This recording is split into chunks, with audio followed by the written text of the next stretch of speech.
All right, everyone, I am Selkuthmind, and I am very excited and incredibly honored to be your host here at RPG Limit Break 2025, bringing you the first half of the finale. It is Chrono Trigger 100%, I believe now, Glitchless, being run by puwexil. Let's go. All right, hello everybody.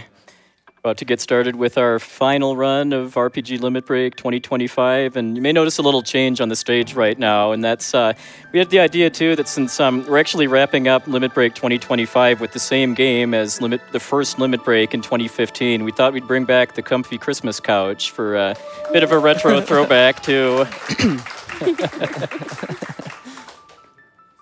All right, so before we actually get started with the actual run, I guess two things. One is I wanted to give two quick shout-outs. One is to my friend Keishura, who was originally going to be here and do commentary for the run, but sadly wasn't going to be able to make it. Yeah, miss you, Kay. I hope to see you again in the not-too-distant future. And then also a shout-out to my friend Essentia, too, who did this run as a co-op run with me back at the very first Limit Break in 2015. Wish you were here, too, Essentia. Mm-hmm. Then next thing too is that we actually have a little incentive we're going to be doing before the run starts. It's kind of a little appetizer.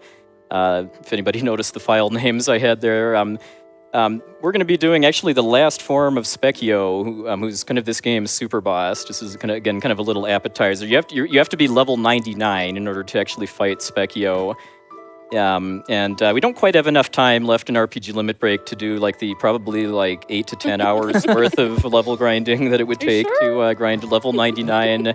So yeah, I just prepared a separate file in order to be able to kind of offer a little appetizer on kind of Spekkio is going to be incentivized throughout the actual run too, and then also offer kind of the complete Spekkio experience, if you would, too, if we end up meeting all of those. So I'm just going to just quick show this. This is not a new game plus file. This is a new game file. I did farm a bit of extra gear in addition to grinding to level 99, but just kind of the key things are that I have 2 haste helms, which give you the haste status. Chrono has prism specs, which boosts his damage. Magus has sunshades, which also boost his damage. And then Robo has a magic ring, which is going to make his healing a bit more effective. And most importantly, the names of the characters. Yep. Yep. No. All right, well, let's get to it then.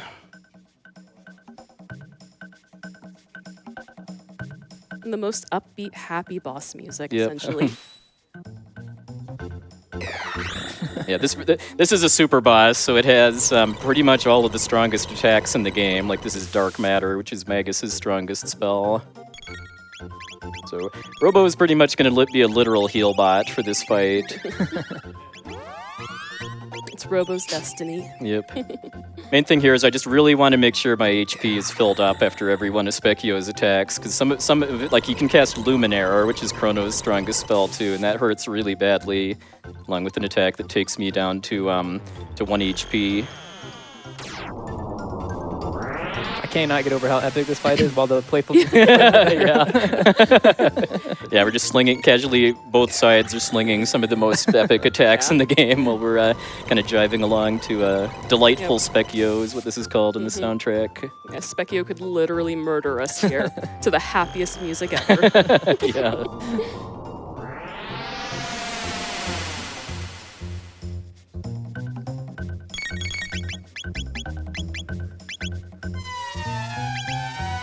I have a stock of mega elixirs that I charmed from enemies in the final dungeon to just to make sure I'm got all the healing I need.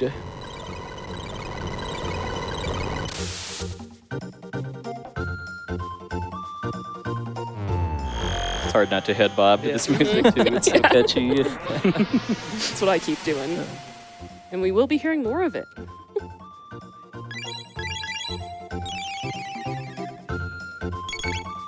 So about how much damage are we trying to do to Ultimate Spekkio? 20,000. 20,000. Mm-hmm. Yeah, Ultimate Spekkio is actually not the highest HP boss in the game, too, surprisingly, despite you having to be level 99 to even fight him. Yeah, and I haven't been counting it. Hopefully you have been, chat. I'm just jamming to the music.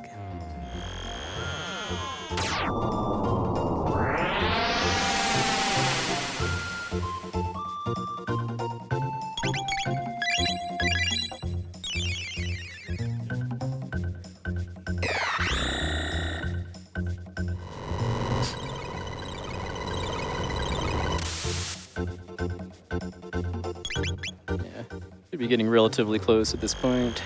Yeah, it seems like everything we do hits him about 1,000 or 1,500. Yeah, we're doing about 2,500 per turn.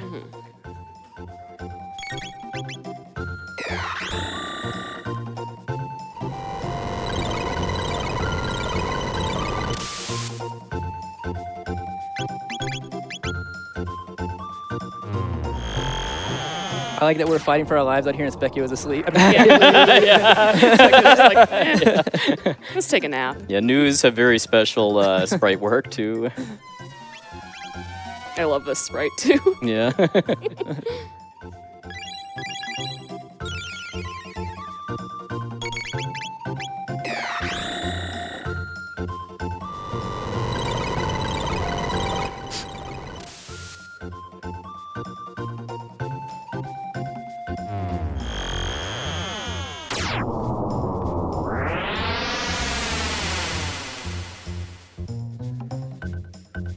All right, and there we have it. go. Most embarrassing. Yep. Don't make a habit. Well, we will be making a habit of this, by the way, if we get the donations for the extra Spekkio incentive. So yeah, so for defeating Ultimate Spekkio, you get the Spekkio Cheerful set, which is 10 of each kind of stat boosting tab, 10 mega elixirs, and enough of Spekkio's praise to last a year. Yeah, we definitely need those speed tabs once, or all Yep. those tabs once we hit level 99. Yep. All right. So now that that's taken care of, I'm just gonna quick swap over to another another copy of the game, and then we will get started with the full game run. Who's ready for that?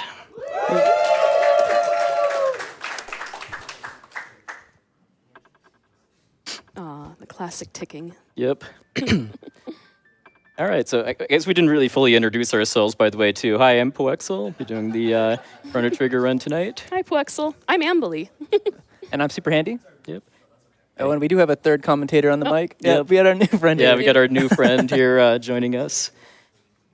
All right, well, let's get started then. So, what is our hero Chrono's name going to be? And then we'll start timing after I confirm Chrono's name. Let me double check that quickly. We are going to be naming Chrono. We're going to be naming Chrono Yoho. Okay, so capital Y-O-H-O. That is correct. All right. I believe that's a tribute to somebody. Actually, you know the backstory, right? Do you want to let us? Yeah, I got a about that message quick from before we start? another Chrono Cross runner who said that, who's also a part of the Link the Past community, who said that they had an unexpected death in their community last week, and they are doing this as a tribute to him. All right. I always like to hear that when there's tributes to fallen friends too. All right. Well, let's get started then. So we in 5, 4, 3, 2, 1. Let's go. Go. All right. So Chrono Trigger, one of the best beloved turn-based RPGs on the Super Nintendo. It was released by Squaresoft in 1995 and made by just an absolute dream team of video game developers. You had Yuji Horii, the father of Dragon Quest, Hironobu Sakaguchi, the father of Final Fantasy, Nobuo Uematsu, the main composer for Final Fantasy, also helped with the soundtrack, and then Akira Toriyama did the artwork for the characters and monsters.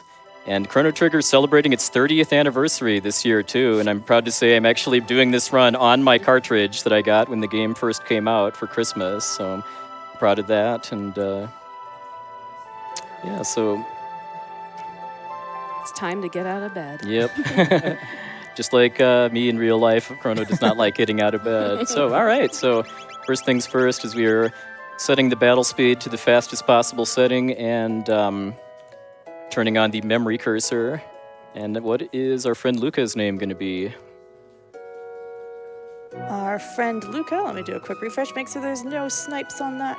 Luca is going to be Flame. Flame, all right. Accurate name. Yep. We'll be seeing her sling a lot of fire-themed attacks. We'll be needing Marley's name in a few minutes, too, by the way. All right, so we do a quick optional conversation with Chrono's mom to get a little extra money that'll let us buy an extra healing item here. So yeah, the backstory here is just Chrono, just kind of a normal boy who can use a samurai sword, by the way, Yeah. just for fun. Just heading to the Millennial Fair, because in the Kingdom of Guardia, it is celebrating the year 1000 in this game's timeline. Then we bump into this kind of lost girl that we are going to be naming. We are going to be naming her Marley, capital M-A-R-L-Y. All right. There's different schools of thought on how to pronounce this character's name. I mean, I've always said Marley. Marl works too, but yeah. All right, so our new friend Marley. And then she's kind of lost and new here, so she follows us around. And then, so in order to progress the story, we need to talk to one of a couple of NPCs in the southern part of the fair here, and then we go hit up the item shop in order to buy kind of our stash of initial healing items for the run. We get a stack of tonics, which heal 50 hit points, and shelters, which heal all of your HP and MP either on the overworld or at a save point. And now we look at some candy. Yep. And I believe there is a skip that you can do here, but it's not worth in 100% glitch. Right, yeah, it's only worth it in New Game Plus, actually. It is possible to skip that cutscene, but if you successfully do so, which is pretty difficult, then you'll get it anyway when you come back. I mean, it only really matters in New Game Plus because you don't come back. All right, so we're meeting our friend Luca, or Flame, but in my commentary I usually just use the normal character names. He's showing off a The Fly-inspired teleporting machine. And you're kind of led to think here that you need to get Chrono to teleport, but because you can just do it as many times as you want, you can skip it also as well. You just need to talk to Marley in order to progress the story.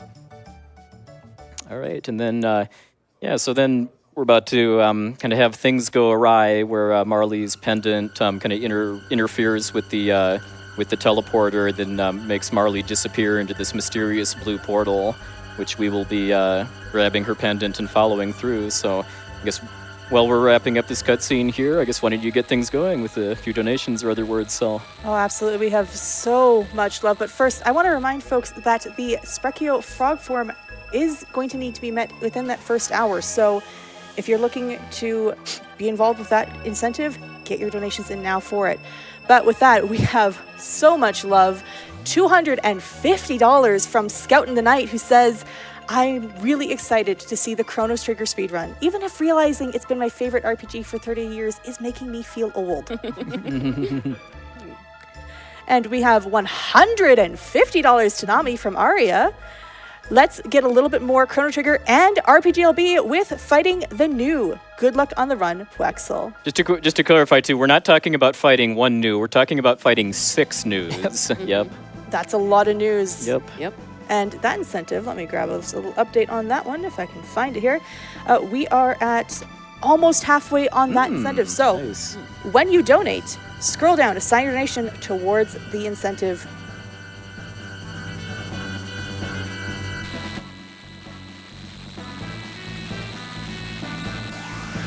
We got time for another donation? Yeah, maybe one more quick one. Okay. We have $30 from I'm the Wolfman, getting my donation in for the Chrono Trigger naming incentives.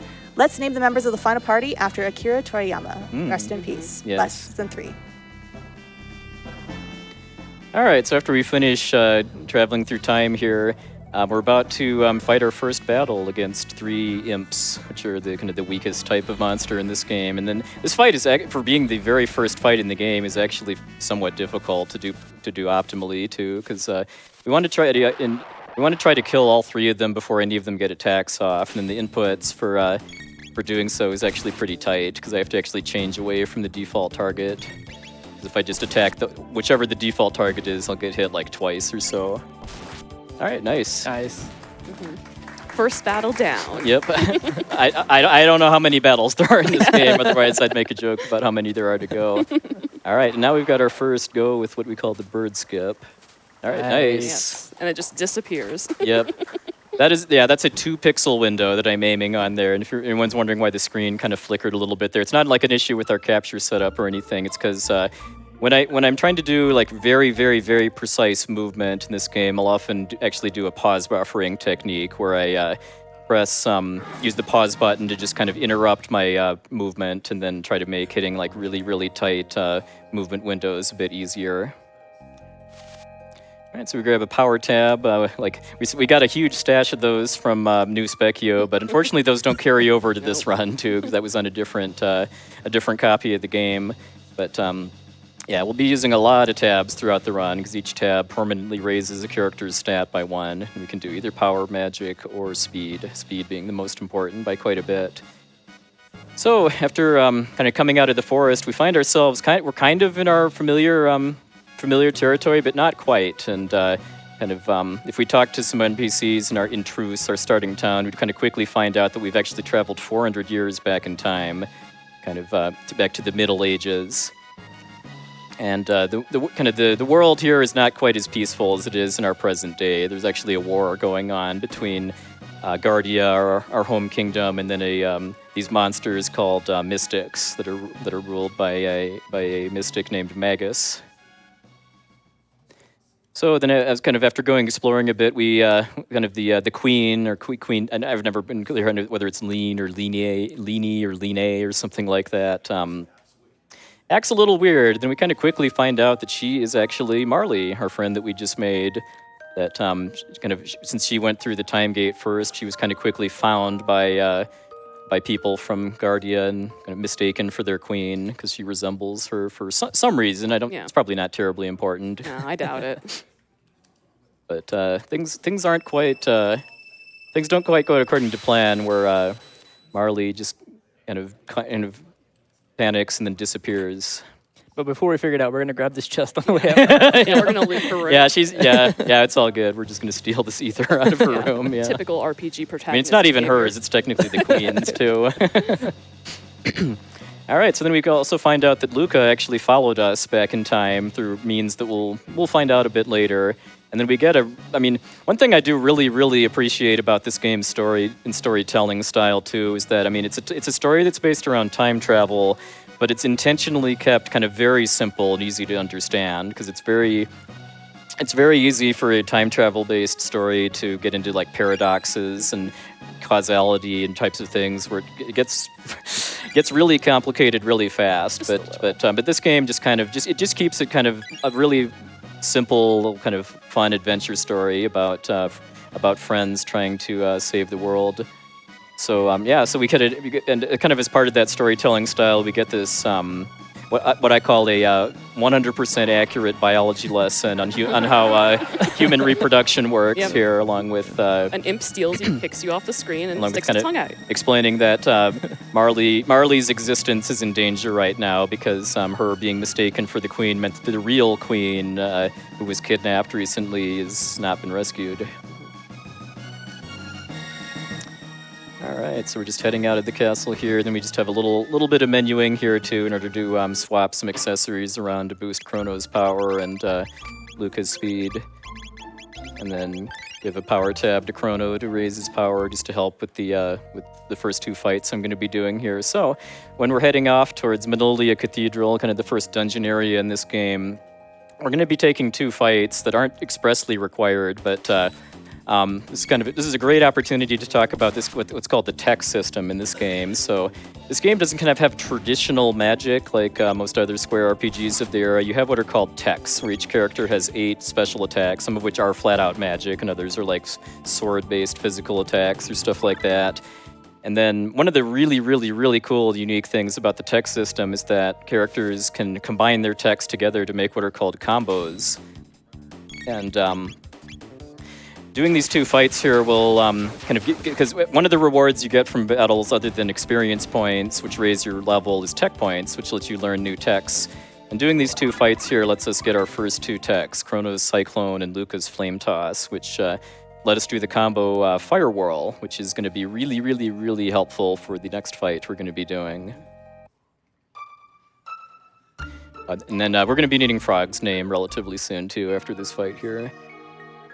All right, so we head into this kind of suspicious-looking cathedral here that we're told kind of just, there used to be monsters in this area before this cathedral was built, and then we find a hairpin from Guardia Kingdom here, and then kind of quickly find out that the sisters at this cathedral are actually Nagas. And getting pretty good luck here, actually, because these Nagas can use a kind of a kind of their equivalent of Kissy Wissy from Chrono Cross, actually, where they shoot hearts at you that'll actually give you the slow status that just slows down the speed that your ATB fills. That was really good. Yeah, I didn't even see it. That's really rare to not even see that attack at all. All right, so we've taken out the 4 Nagas, and then we kind of find out that there's actually another one that gets the drop on us, and things seem pretty dire at this point. But then a swordsman amphibian comes and saves us. Who talks a little funny because he's from the Middle Ages.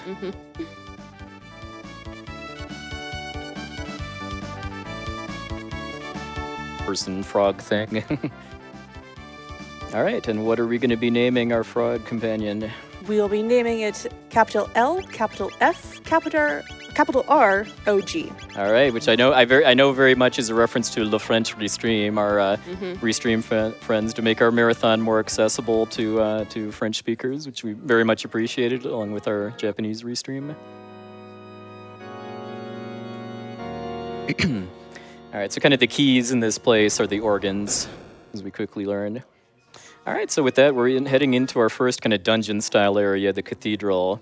And then this is where kind of you see that playing this game, and especially speedrunning it, the way that most of the fights and kind of hostile areas in this game work is pretty different from a lot of other RPGs of the era, in that there's no random encounters at all in this game. But most all fights that aren't kind of scripted by the story are tied to these trigger tiles or to enemy sprites. And kind of knowing where those are and how to either touch or avoid them, depending on whether I want to fight or not, is a really important part of going fast in this game. Yeah, the movement in this game is so satisfying when you get it down right, because look like you're just gliding along the screen, avoiding everything. So on our way through the cathedral, I'm going to be doing a couple of optional fights, and that's to get some extra experience, it's to get some extra revive drops for safety, but most importantly, it's to get extra tech points, and that's going to help Frog and Chrono learn a new combo that's going to be really useful against the first boss.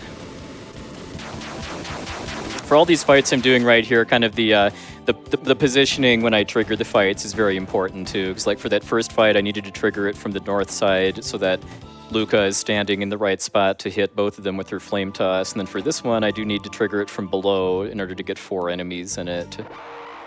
If I did it from above, there'd only be 2, and I do need a total of 10 enemy kills in order to kind of achieve my goal here for this very short grind session. You mean this very short training montage? Yes. Oh, there'll be some training montages later. Yes. This will be some great opportunities to hear from Cell. All right, so we're done. That's why I call it a mini grind, because it's just 3 fights. I mean, it's over quite quick, and then and now we're just dodging a few fight triggers here. Some of which you can pretty clearly see, like that guy right there. Others are invisible, and you just have to know where they are. We have another required fight here in order to get to the other organ, which will let us into the boss room.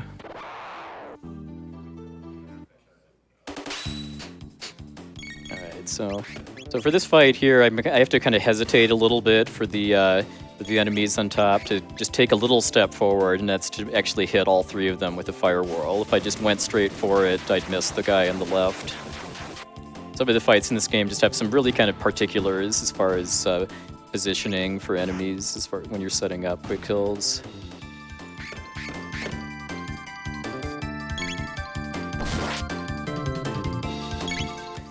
Sadly, didn't get any critical hits here, which would speed up this fight a bit, but yeah, no big deal. We used them in the practice run. Yep.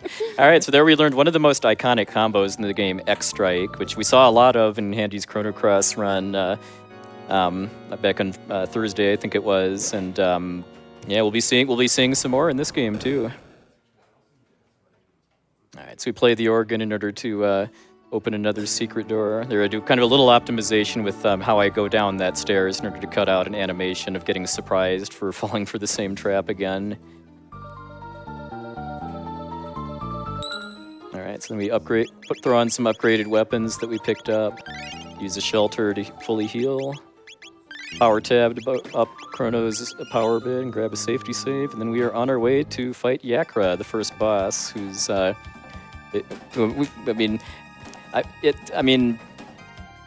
when you play a game like this, you should pretty much always generally assume that if there's a character who's a chancellor, that it's evil. Yeah. Somebody that's evil, somebody that's like been taken over by a monster, or like just an evil person that's trying to overthrow the kingdom or something like that. And this game is no exception, where the chancellor, who kind of talks a little suspiciously if you interact with him in Guardia Castle, is actually a bug monster named Yakra, who's going to serve as our first boss. And the strategy I'm going to be using here is based around that X-Strike combo that I learned earlier. So Yakra actually has a counterattack skill that he can do that where he kind of he goes groo and then charges and hits your whole party. And there's two ways to kind of avoid that counterattack. One of them is actually for one of your characters to die, because you can only do it when your whole party is alive. But the way I'm going to be doing it is actually to kind of try to only do X-Strikes when Yakra is standing close to Frog, because Yakra also can't do it if he's too close to you. Yakra's movement during this fight, it follows kind of a pretty predictable script. I'm just waiting a little bit for Yakra to move back closer to Frog so that I don't get a counterattack. Yeah, the game even is nice enough to tell you that. Kind of bullying Luca a bit here. I'm just going to throw a tonic for safety, because I do want her to get the experience from this fight. Should be getting pretty close. Yeah, it's 6 X-Strikes, and then I might need Luca to just do a weak attack to finish the job, depending on how my damage rolls play out. Okay, I didn't quite get the quick kill, but We got the blaster. where we go. All right, all right, first boss down.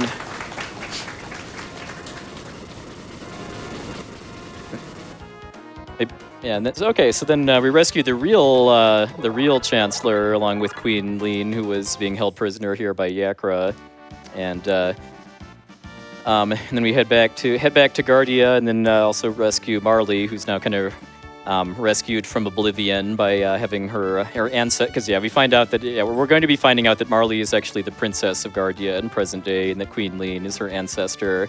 So we kind of needed her to survive in order for Marley to be born. And I guess. Oh yeah. I feel like that we don't even go to the other chest. Yeah, you can rescue the Chancellor from the other chest if you want to, but it's slower. So he just gets out on his own. So yeah, I guess while that's going on, take it away, Sal. Well, I have some very exciting news. That fight Spekkio Form 1 has been met. Let's go. Thanks to donations such as $50 to Nami from the Wayfaring Fox. As a relatively new speedrunner of this game, I am always excited to watch puwexil do runs when I can. Good luck on the run. Donation goes towards the Spekkio Frog Form fight. Right. And we have that Spekkio Form 2 incentive now open. We need $2,000 in order to get that met. I believe in you, chat. We can get that met.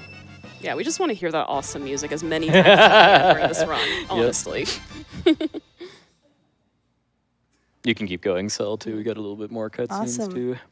We have a ton of donations coming in memory of Yoho, such as $50 from Chris Haven in memory of This Is Not Yoho, Less Than 3, and $50 from Fox Lisk in loving memory of Yoho, who loved Chrono Trigger and would have hated all this attention. And we have $200 from Twin Mo. Recently, a wonderful community member, This Is Not Yoho, passed away unexpectedly. He loved Chrono Trigger. So in honor of his memory, please put this donation towards renaming Chrono Yoho. This Is Not Yoho, please know you are loved and missed every day. We're going to be a bit of a jerk here and not talk to Frog here. He's kind of down in the dumps right now because of kind of failing to protect the queen. But if we bump into him, he has some dialogue that wastes time. So we'll be cheering him up later on in the story.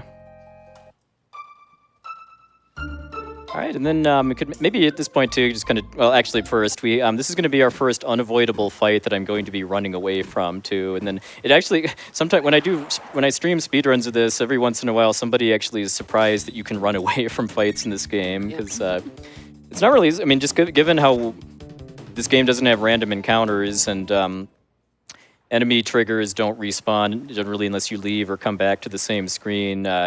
You casually playing it, I mean, you don't really, in most cases, get like tired of fighting and like start wanting to run away and stuff too. But yeah, the way running away works is you hold L and R on the controller, and then there's actually some techniques I'm using in order to be able to run away kind of faster and more reliably.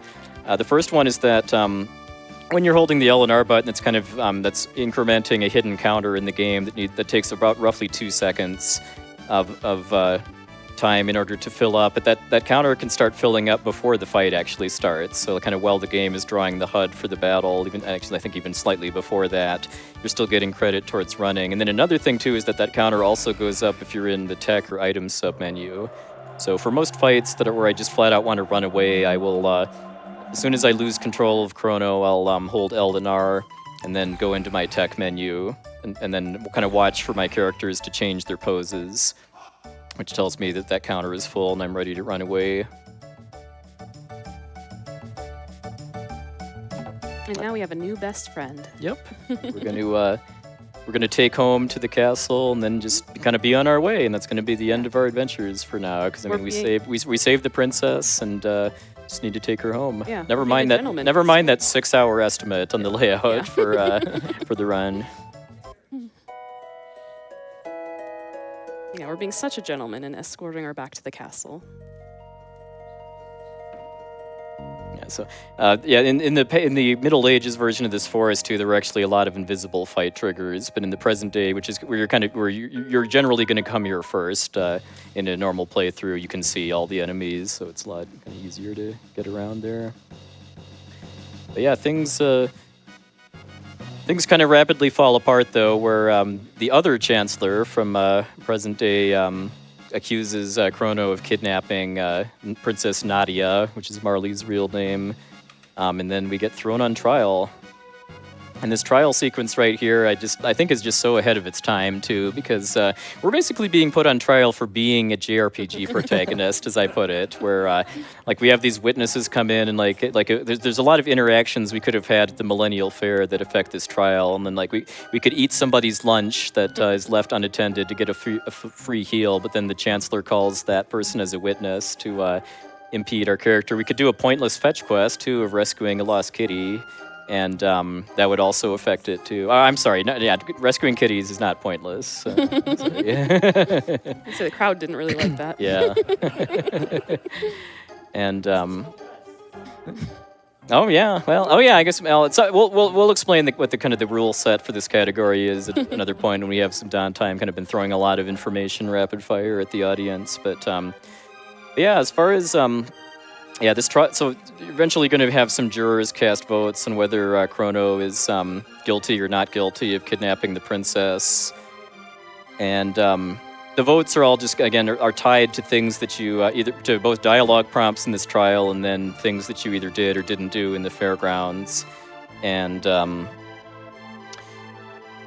then ideally we actually want to be found guilty, kind of contrary to what you'd think, because being found guilty actually results in less dialogue when you get thrown into prison. I think I may have actually made a very minor mistake in the fairgrounds where I accidentally talked to Marley again after bumping into her, which I think guarantees a not guilty verdict, but we'll find out shortly. But otherwise, it comes down to like basically a 50-50, right? Mm-hmm. Mm-hmm. Yeah, because I said each of the juror has a vote, and then the second juror's vote is actually glitched out, at least in the Super Nintendo version. I'm not sure about later remakes, where if you never actually interact with the Rescue the Lost Kitty kind of mini side quest, the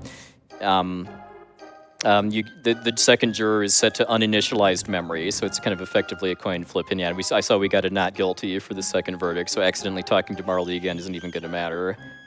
But and the reason why we want to be found guilty is because then we have slightly less dialogue in a future cutscene, which saves about like 8-ish seconds or so.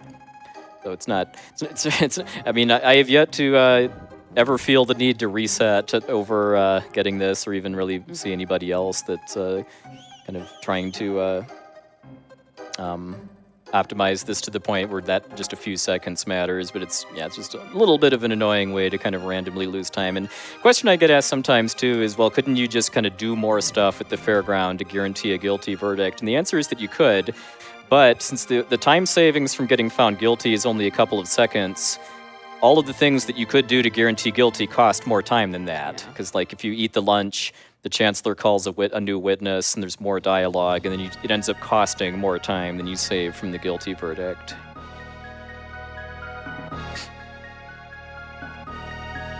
All right, so yeah, I guess we're getting tossed into prison here, which will be, of course, very quickly escaping from. But yeah, I guess while we're going through this cutscene here, again, this is the one that would be a little bit faster if we got the guilty verdict. Why don't you give us a word or two, Sel?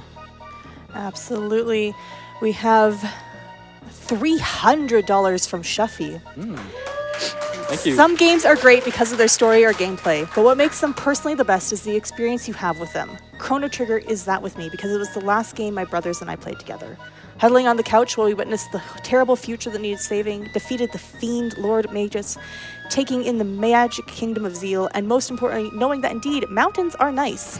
This is something I can't ever experience again. Can confirm. And while I can't have that same exact experience again, this comes close, and I'm extremely grateful for all the friends I've made at RPGLB. I look forward to adding yet another great memory to this game. Actually, wait, there is something I've yet to experience, so my monies go to seeing new Spekkio get wrecked. Thanks, Shuffy. Thank you. And now we just be a nuisance until the guards get annoyed with us. Yeah, there's several ways to escape from prison, because I always kind of roll my eyes a bit that the Chancellor went to the trouble of kind of framing Chrono for kidnapping and throwing him in jail, but kind of neglected to take away his weaponry. So, but just by annoying the guards enough, we're able to bonk the first guard and then fight the second one. You could just run around, but then you'd have to fight both of the guards too. You can also just kind of wait for a while for I don't even remember how long it is, but it's like a few minutes or so until some in-game time passes, and then you get kind of led to your execution, and then Luca will bust you out.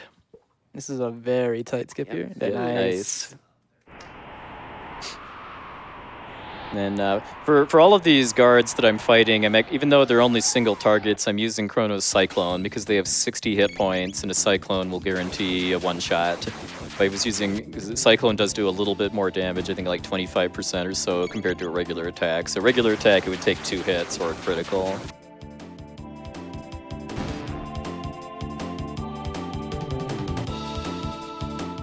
So we're coming up on what I like to call the Metal Gear Chrono segment in this next room here, where we have a little bit of very light stealth here. We're kind of hesitating a bit here, waiting for the guard to turn around, and Boink. Boop. Get a free mid-tonic, which is the second tier healing item, and then kind of wait for this guy too. Nice. And Boink. wait for the clink sound to confirm I actually get the mid-tonic. And get another set of these shield enemies to clip through. Nice. Pretty much everybody that speedruns this game has their own kind of personal cues for how to set up a lot of these tight bits of movement too. All right, so and then for this fight, I just kind of wait for the guards to get close enough together that I can hit both of them with the Cyclone. And that leaves me with exactly enough MP on Chrono for the boss. And oh, what a boss it is. So yeah, we're about to fight Dragon Tank, who's the second boss in the game, but a very, very big difficulty spike over Yakra, because we're pretty in the early game parts of this game, we were very clearly intended to actually do more combat and level up more, and since we haven't been doing that, the next couple bosses after Yakra are actually pretty difficult. All right, so I'm lowering the battle speed a bit just to make hitting the inputs on the Dragon Tank fight a lot more consistent. And the main thing that just makes this fight so dangerous is that the Dragon Tank has 3 pieces, all of which have their own attacks. And then the head, which has like triple the health of the other 2 pieces, can also heal the rest. So that's where we're going to take out the head first. Yeah, so here we're going to be counting how many attacks we hit with Luca and Chrono on the head here. We're going to be counting crits as 2 as well. Mm-hmm. Yeah, and I do wait for the head to heal at the start too, just so I don't lose damage. So we're looking for a total of 4 hits with Chrono and 3 with Luca. The fact that I need to change the targeting cursor to target the head is a big part of why I lowered the battle speed for this. So that should be 2 and 2.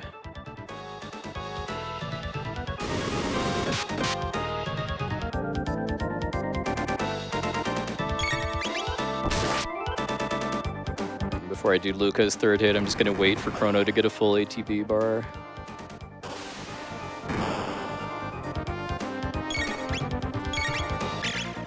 An unnecessary critical hit there when it doesn't really help.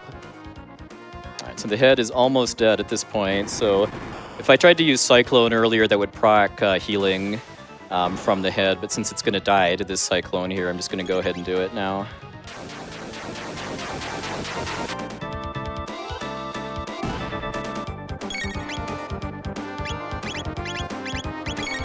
You're seeing me kind of flick in and out of the menu just to let quick ticks of ATB or active time battle pass, just to try to kind of get these commands input as tightly as I can.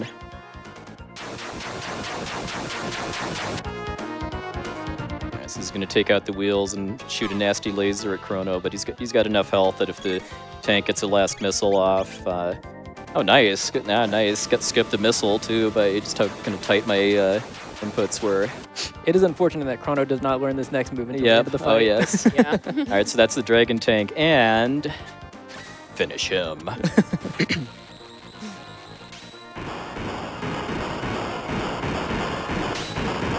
right, so that's a Dragon Tank down. Pretty smooth fight. I'm happy with how that went. Now the panicked faces. Yep. As we walk over them. Get a little cartoony there. All right, so now we're going to be doing a kind of a very short, a very minor cutscene skip there too, where it's kind of where I move down to the right a little bit and then kind of hug that guard guarding the stairwell there and move straight down, and that actually skips a cutscene trigger. Where normally Luca kind of pulls out her weapon and talks about busting out of the castle, but we can actually just skip the trigger for that, and it saves a couple seconds. All right, so then Marley kind of tries to order the guards to let Chrono and Luca escape, but the Chancellor and the King are not too happy with what's going on here. So Marley's had about enough of this for the time being, and she kind of tosses her princess dress away and runs off with us.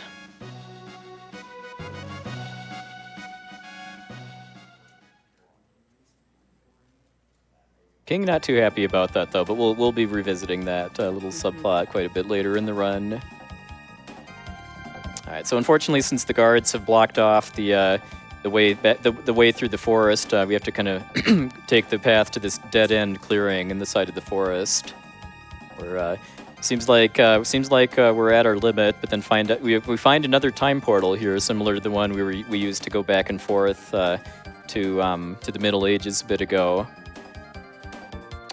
And then, and we're about to see one of the most epic bits of sprite work in the game too, which is the Chancellor's panicked face, by the way, too. Yeah. But I guess while we're wrapping up this escape sequence here, got a quick time for a quick donation, so. Yeah, absolutely. We have $50 from the old drunk guy. Hey, puwexil, don't forget to haste versus the Rust Tyranno. We'll be getting a lot into that later, but yes, I had a pretty embarrassing game over a couple months ago because of just that. Good time for one more? Yeah, I go for one. We have $5 from Hoagie in Disguise. There's more than just one hidden boss in Chrono Trigger? That's news to me. I'm sorry. Thank you so much for that pun. I loved it. Send in your puns. I love those. Especially new puns. Yeah, just for perspective too, I know we've met the incentive for the first Spekkio fight, which we'll be doing a little after the hour mark or so in the run, and then we probably have about another 40-ish minutes or so after that to do the for the second one. This lab is actually some of my favorite movement to practice and do. Yeah, because there's these rats that steal stuff from us, and I wasn't quite crisp enough with coming in here to get like the really perfect start to it, but that is really, really hard to do. And then for some of these parts too, we're actually letting the rats steal from us intentionally in order to be able to get around some fight triggers faster than we normally would. We're very much looking to kind of get out of there before the music loops. That's kind of a barometer of how fast we're doing.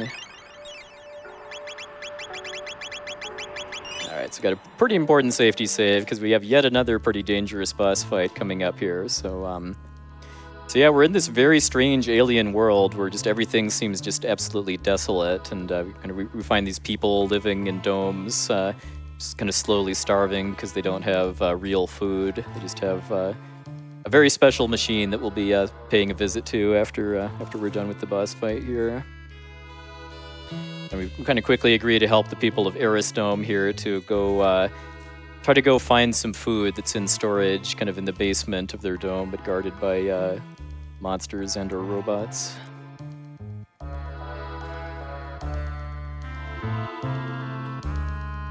Alright, so this is kind of an interesting dungeon area in that the boss is actually at the beginning of the area instead of at the end. And here we go. And shoutouts to how big this enemy is for being like the third boss in the game. I mean, it's taking up a non-trivial amount of the screen. And it just falls from the ceiling. Yep. All right, so our goal here is, I mean, the boss is the thing in the middle, but if we attack it directly at this point, it does some really, really painful counterattacks. So we need to kill the bits on the side in order to just kind of shut down that that counter. We're also going to try to balance out our damage here so that we kill both the bits at pretty close together. Mm-hmm. Still got amplified. Quite work up. Okay, let's just hit Chrono. Okay, I don't think that was actually necessary, but I'll take it. We really, really want to see critical hits against the body, especially from Chrono. I mean, whenever the screen flashes like that, that means it's a critical hit from... Okay, I'll take it. Yeah.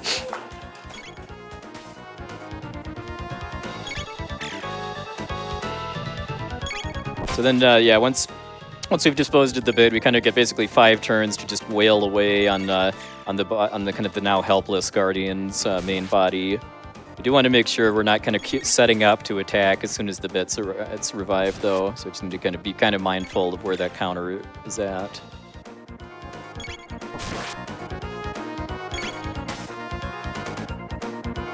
All right, so I'm just going to hold off here.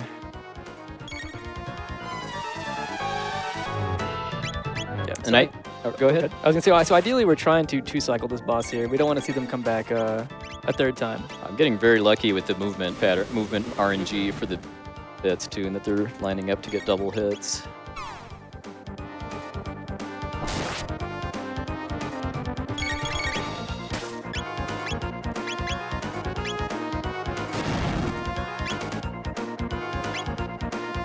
Okay. Hopefully I don't get another amplifier.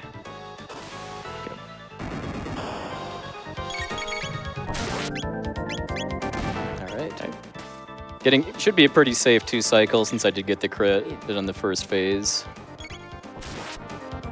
This boss has 1,200 hit points, so if anybody's counting, there you go. I'm not. I just know from doing a lot of runs when to expect to win and when to get scared.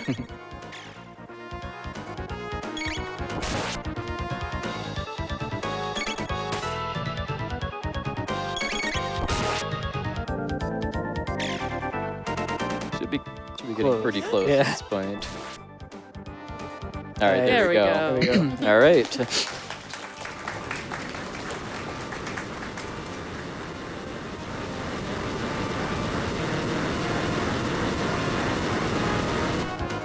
Something that's very, very important, by the way, is not to open the menu when you're in this screen, at least until after you've left and come back after defeating Guardian, because there's a weird property with that screen where if you press the X button, which is what opens the menu by default, when you come out of the menu, there's actually robots waiting to ambush you.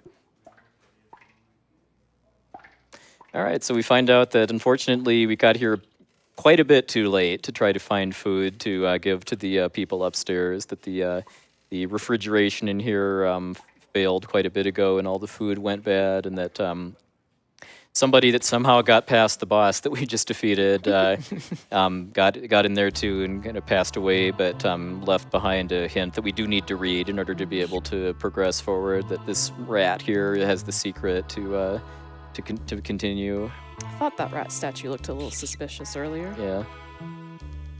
This is actually not easy to catch them. I was overmashing and talked to it again, but yeah, actually catching this rat is not easy to.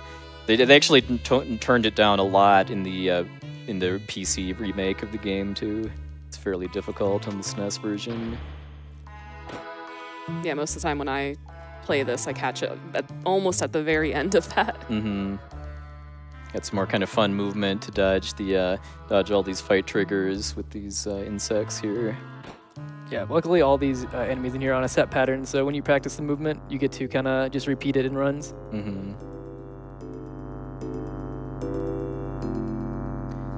All right, so we're just, I honestly kind of forget why we're continuing down in the dome. I guess we're maybe just looking for secrets, like maybe more food or something like that. But then we find this this control center.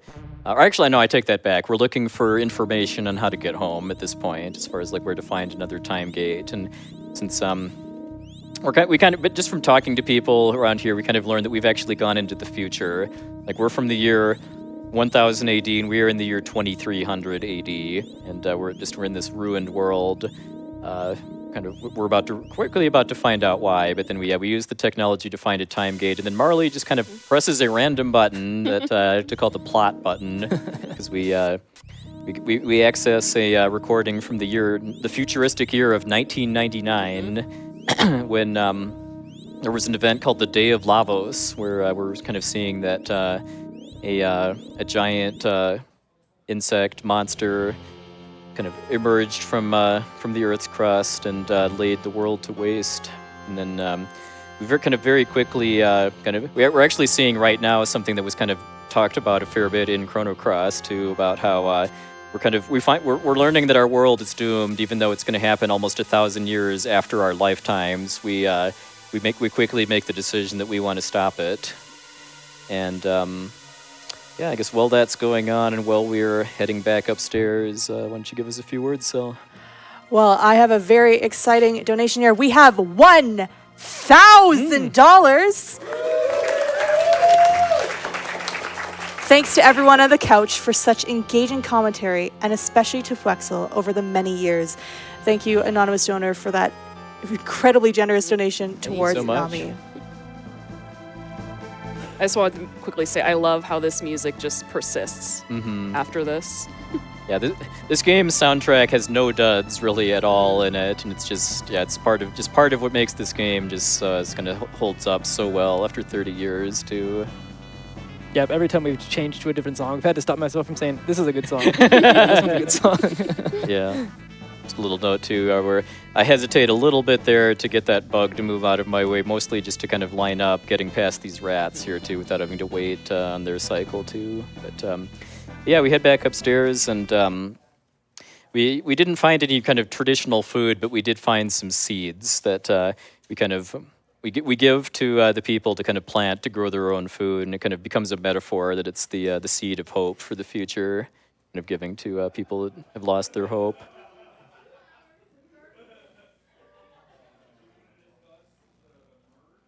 And then going to do a little bit of fan service after finishing up this cutscene here.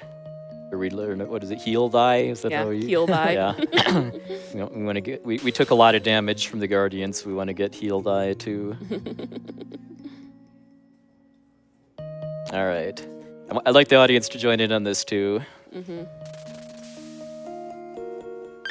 HPMP restored, but you're still hungry. Yep. Definitely a classic. Yeah, and sadly in normal runs it's a little slower to use the Enertron. We normally just use a shelter before the next dungeon area, but got to use the Enertron in a marathon run. All right, so we're heading into Lab 32, the next kind of ruined cityscape area. The Doan, who was kind of the elder or mayor of Aristome, gave us a key to operate this jet bike to try to get through here. Because if we tried to just go through here without actually completing the Aristome, there'd just be robots that would attack us every time we tried to go through. And then a little optimization is just trying to leave instead of actually using the jet bike key, because then that cuts out a kind of a very short delay while the jet bike revs up. So now we get to do Chrono Trigger's version of F-Zero, where we're having to race this kind of robot or cyborg named Johnny. I love how there's the highwayman fight in Chrono Cross is kind of a reference to this character too. And then the strategy I'm using for this too is to kind of bonk Johnny twice and then just avoid him, and then that makes winning the race pretty easy, because we do need to win this race or we get kicked back. And You can save a few seconds if you're really good at staying in front of Johnny and letting him bonk you in the back, but that does kind of create some risk that you might lose the race, which is pretty sad times. Johnny looks so sad. Yeah. We'll ride the wind, babe. Okay, so now we're heading to a place called the Protodome, which is where we learned has a time portal that we can use to hopefully use to go home. And as soon as we come in, this is much shorter than the Aristome. We have a required fight here. But I'm doing a little micro optimization here, just where I'm. Well, it doesn't matter anymore because I got some critical hits. But just kind of spreading out my attacks in a way where if I did not get any critical hits, that I'd be able to beat all 3 of the robots without. There we go. without wasting any attacks. Another crit. Wow. Okay, we finally did not get a crit. In about an hour when you're asking where are my crits at? Yep. We use them all in the Protodome. Yeah. Okay. And I'd like to say, to skip this next, we just need to be very quiet and walk instead of run, and that doesn't wake up those robots there. Kind of a neat little optimization here too is kind of just knowledge of how cutscenes start in this game sometimes, where when I talk to this broken down robot here, my characters kind of fan out and move into position, but the dialogue doesn't start showing up until Marley is standing in front of Robo, so I ran past him and then talked to Robo. And that's to get Marley to kind of get closer to Robo, who we'll be naming shortly, by the way, at running speed instead of walking speed. All right, so speaking of good music, Yep. about to hear Robo's theme. Best theme.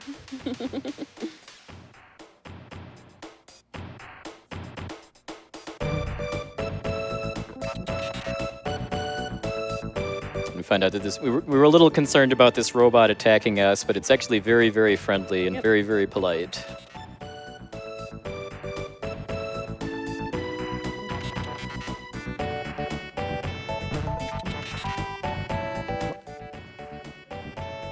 And R66Y is this robot's serial number, but that's not going to do. What are we going to name him? We'll be naming Robo capital T, capital A, capital S, capital B, T. All right, shoutouts to our taskbot overlord that helped out with the Crystallis round and other stuff earlier today too. It was TASBT, right?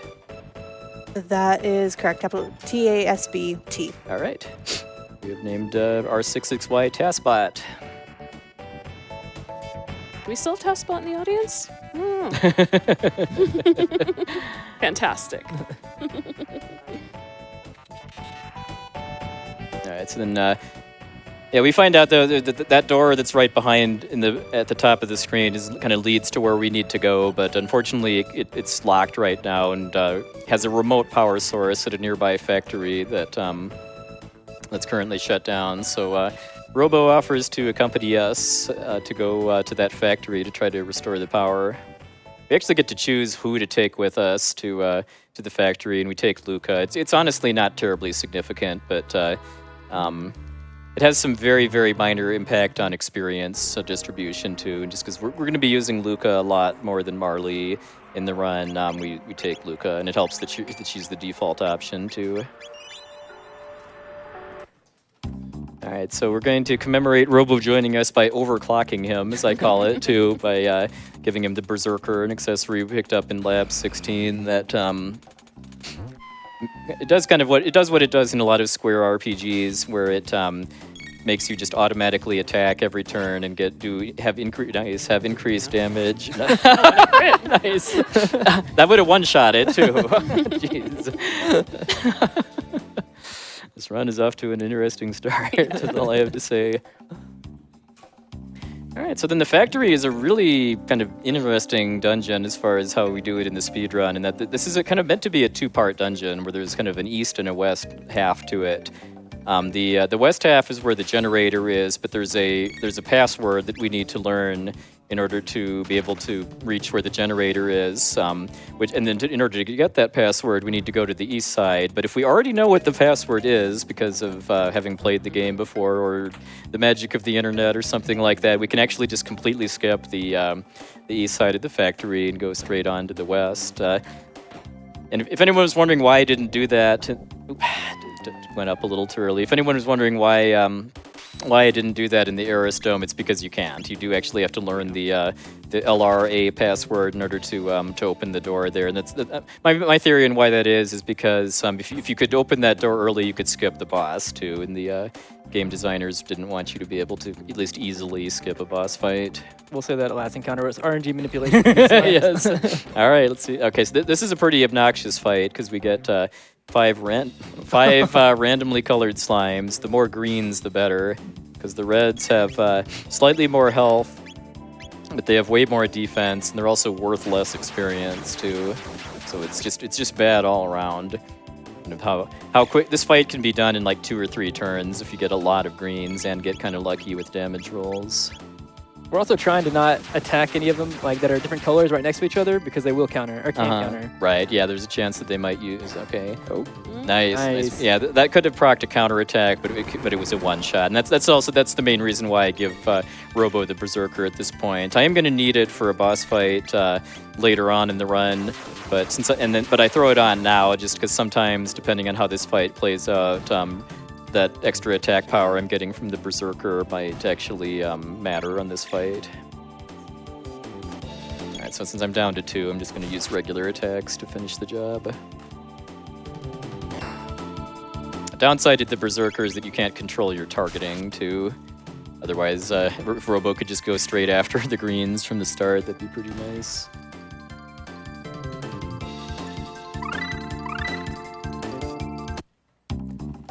Alright, so we're just grabbing a couple loose chests here and there.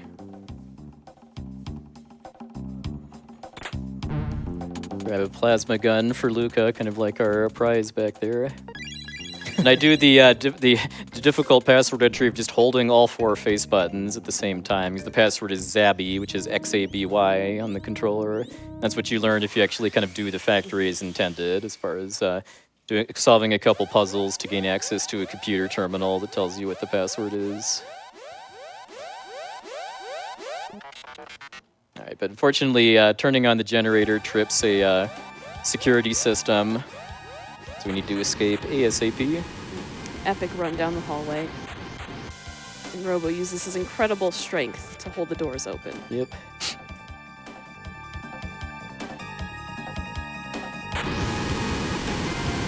And we're seeing some really great sprite work too of Robo kind of opening up. Good thing we overclocked him earlier. Yep.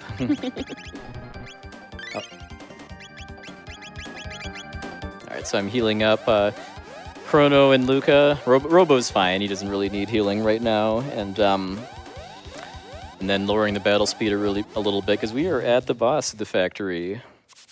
Well, spoilers for something that's happening in about a minute or so. But we meet some other robots that look a lot like Robo, but are a lot less friendly. That was rude. Yep. Yeah. So we have some text mashing here, but since I have control of Chrono during this cutscene here, a little micro optimization I'm doing too is to kind of try to move Chrono to as close as possible to where kind of the game forces him to move when you advance to the next stage of the fight. Well, advance to when the fight starts, I guess you should say. Why are we just standing by watching this? Well, Robo won't let us interfere. Unfortunately, if we try to move forward at this point, the blue robots just knock us away, and Robo kind of tells us not to interfere with his brothers. Yes, pretty touching scene, made a little more so by the epic music too. Yeah, it's playing the sad music. All right, so now we get to fight the R series, which is 6 kind of evil twins of Robo. The main kind of danger in this fight is their counterattacks, and once you've killed one of them, any of the other 5 that are still alive, if you attack them and do not kill them, they will do some kind of nasty counterattack. I'm doing kind of a... I'm spreading out my attacks in order to kind of set it up so that once they start dying, I'm not going to attack one without killing it, and then that avoids all risk of counterattacks.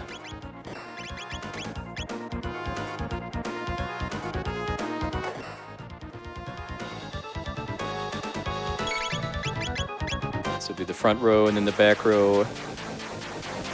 So I'm not sure if we mentioned or not, but puwexil does have a memory cursor, so he's setting up like on Luca to be on mid-tonic there whenever, in between, whenever we were getting attacked anyways. Mm-hmm.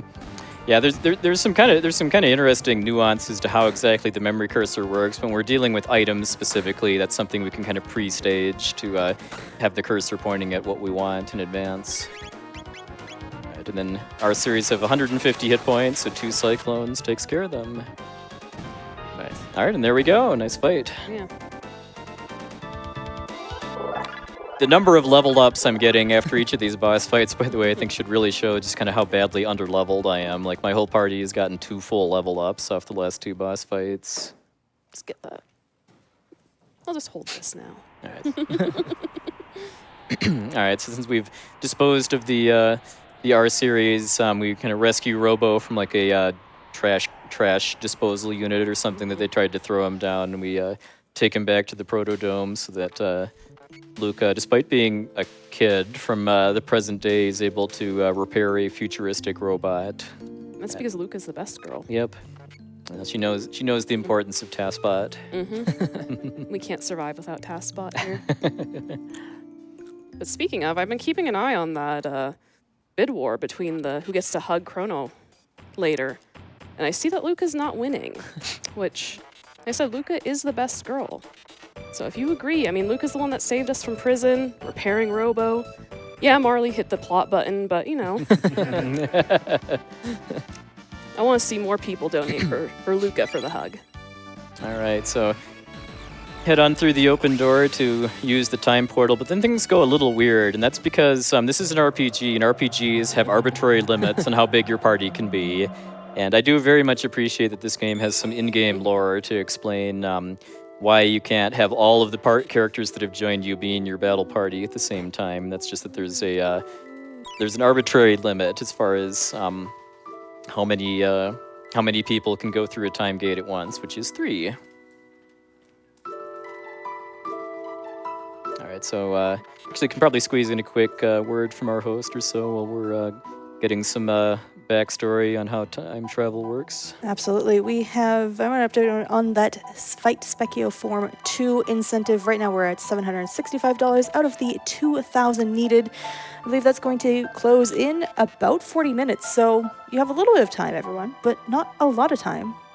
I want to see all these forms get fought, but if we don't meet Form 2, we're not going to get to see the others. So encourage you, scroll down, assign your donation towards that incentive.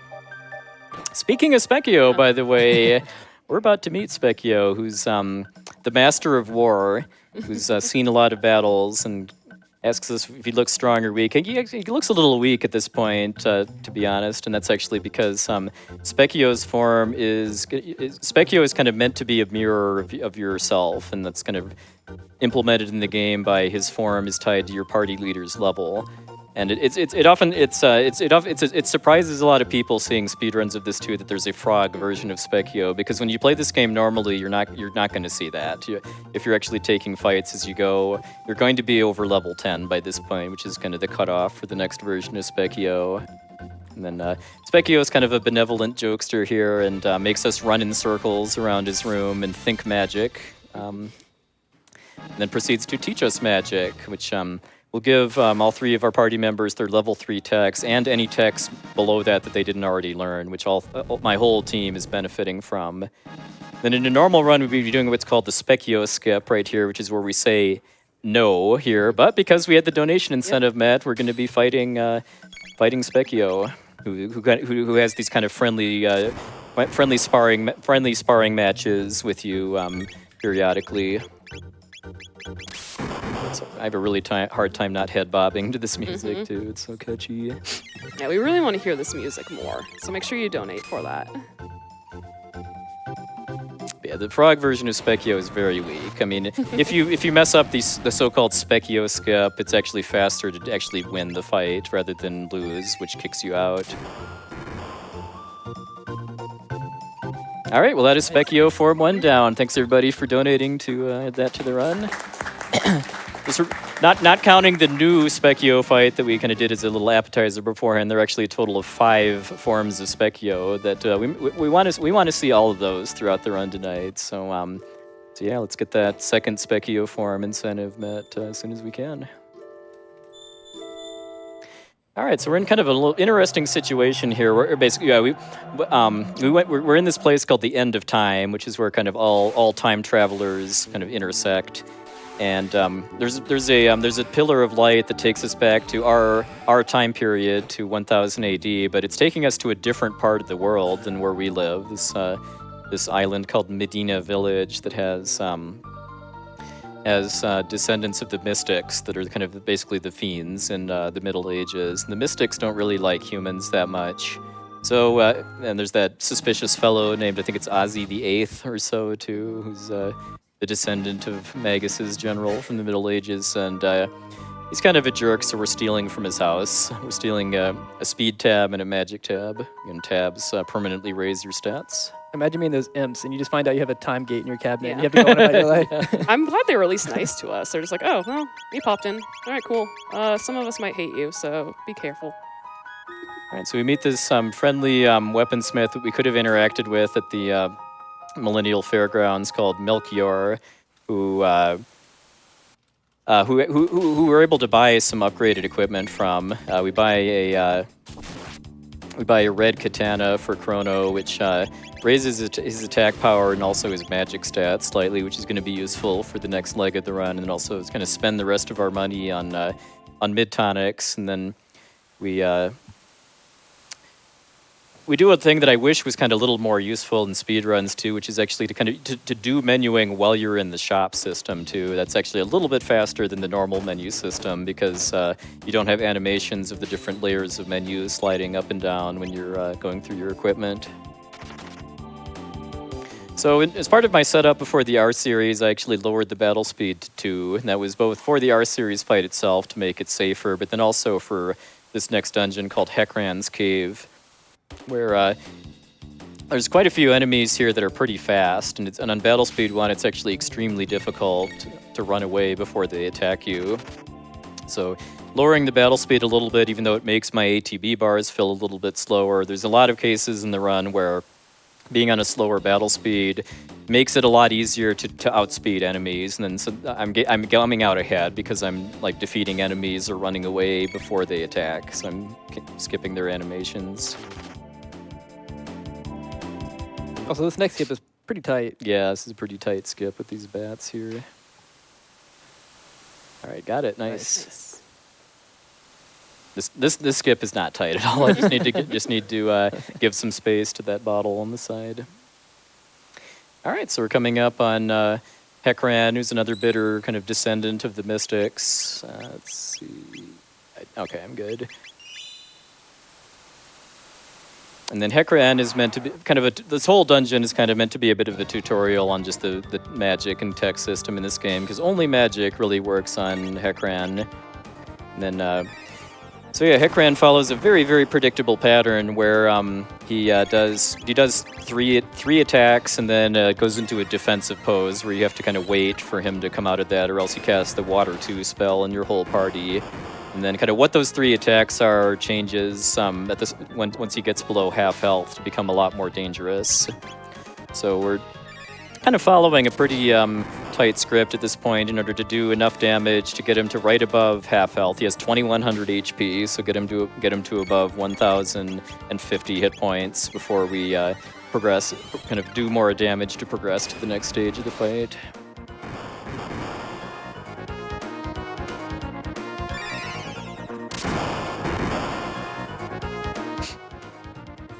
There's some very real RNG here too, as far as who Hekran decides to attack. I mean, ideally it gets split up, because if he kind of gangs up on the same character, he might be able to kill someone. I mean, I have some safety revives if need be, but I'd really prefer not to have to use them.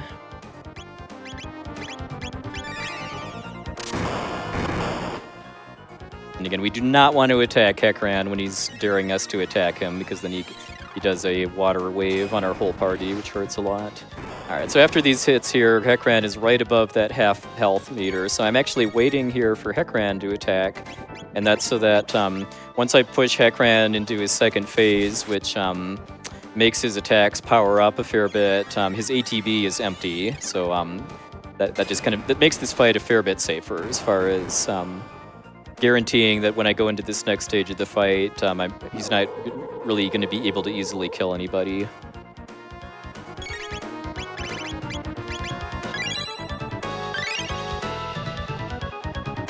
Yeah, see these water cyclones he's now doing do quite a bit of damage, and 2 of them will usually kill someone.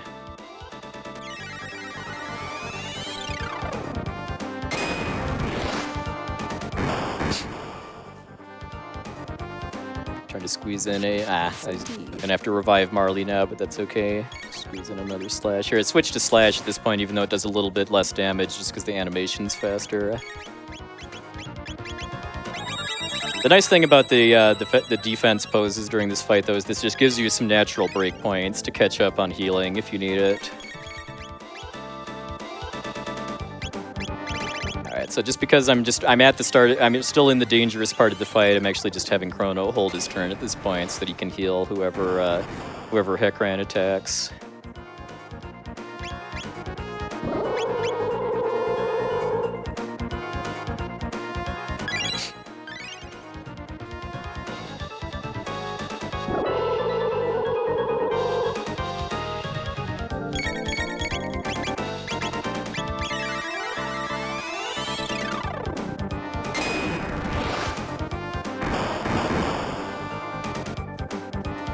And if everything goes according to plan, that's Hekran. Good fight. Could have done without having to revive Marley, but I mean, I mean, it happens sometimes, and I can deal with it. All right, so with his dying words, Hekran kind of tells us that Magus, who's the leader of the Mystics that he's descendant from, created Lavos actually in order to try to destroy the world's future, and well, that's kind of our goal right now. So we're going to we're going to go back to the Middle Ages now to try to get some more information about Lavos, or I should say about Magus, who we're going to try to defeat in order to stop Lavos. So while we're passing through, we're using the kind of convenient little whirlpool fast travel system in Hekran's cave to take us back to our part of the world. We are stopping off at Luca's house, which is where we can start getting some special equipment from Luca's father, Tabin, who the ultimate in defense for my daughter, by the way.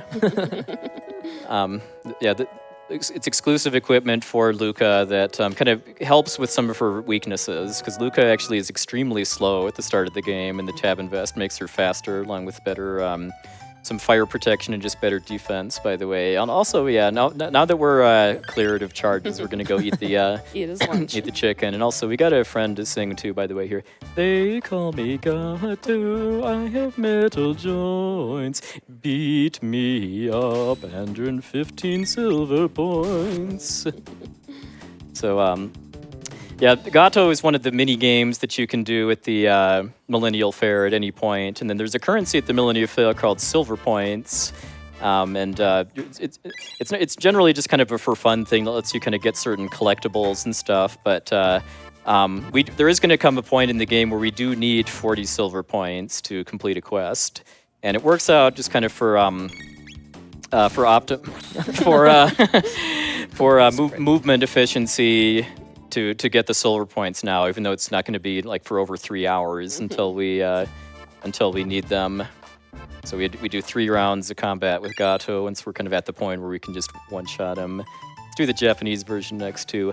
Agon saresu ore wasu yoi ora ni katara shiruba pointo.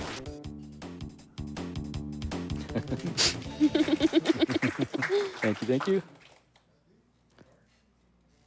The Japanese version of these song lyrics does line up a lot better with the music than the English version, though. I think they did fix it a bit in like the later remakes of the game too, to retranslate the song. There's the kitty. Yep.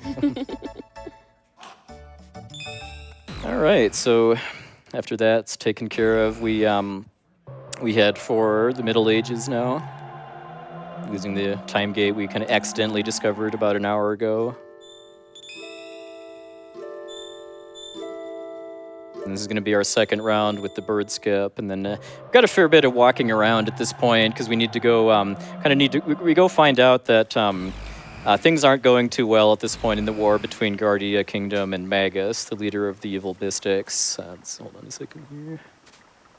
All right, nice. Only one buffer there, and we're having to kind of get involved with a fight on the front lines after kind of talking to the captain of the guard and going to retrieve a very large piece of jerky that we're going to be using to feed them. So I guess kind of while we're walking around a bit here, I guess what have you got for us, Sal? I have a wonderful idea from Circuit Main, who with the $10 donation says, wait, it's the last game of the marathon? And this is the 10th anniversary of RPG Limit Break? Well, we can't let this end without a grand send-off. I propose a train, a $10 donation train during Chrono Trigger, and we shout out an RPG that changed our lives. I shout out Suikoden. It blew my mind seeing you could recruit over 100 characters and build a castle too. Really opened my eyes to how different RPGs could be. I think that's a great idea. Let's get a $10 donation train going towards that Fight Spekkio Form 2, which is now at $975 out of the 2,000 needed. So almost halfway there, everyone. I know we can get it. All right, nice. So oops, actually, I think I might have been a little too fast there. All right, well, I get to do it again here. So yeah, I went upstairs a little too fast and didn't get credit for talking to the chef. But right there, I was doing a technique called text canceling, which is something I kind of wish was useful in more situations. Where ordinarily when you're talking to NPCs in this game where the game doesn't lock out your movement control, if you walk a certain distance away from them, then you'll just close the dialogue box. I mean, they're not going to want to keep talking to you if you just walk away from them mid-conversation. I like the little touch of realism there. And during that, and only that cutscene, at least in this particular category, we're able to cancel out some of the text boxes we have to go through in order to kind of hit the story trigger for getting the jerky from the chef. And yeah, we find out earlier, if we'd have talked to more characters here, that the knight captain of Guardia and then the chef are brothers, and that they don't really get along too well. I forget if there's any reason given why exactly, but this is kind of closing that story there too, where the chef, even though he's not fighting in the front lines, is still able to save his brother and his kingdom by feeding them. And now we go off and fight the battle for them. Yep. All right, so now we get to finally meet Ozzy, who we kind of met the descendant of in Medina Village earlier. And Ozzy he tells us straight up that he's the top general for Magus's army. Everybody loves Ozzy. Yep, yeah. I certainly do. Ozzy's the best. Our great wannabe Namekian. So for these fights here, you can attack the skeletons directly, but if you do that, you have to wait a little bit for Ozzy to realize he's alone and run away. And if you actually attack Ozzy 3 times, then that'll end the fight immediately by breaking his control over the undead.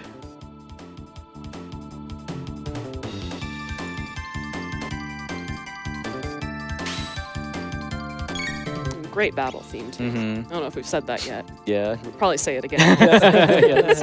Like I said, there is not a dud in this game's soundtrack, and it makes doing speedruns of this game such a treat.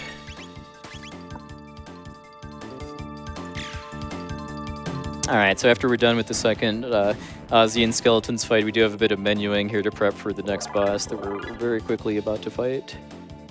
So we're going to swap in Robo, who's just better at dealing damage than Marley right now, or Taskbot, I should say. Upgrade Luca's equipment. It sounds like we have some Robo fan in the audience today.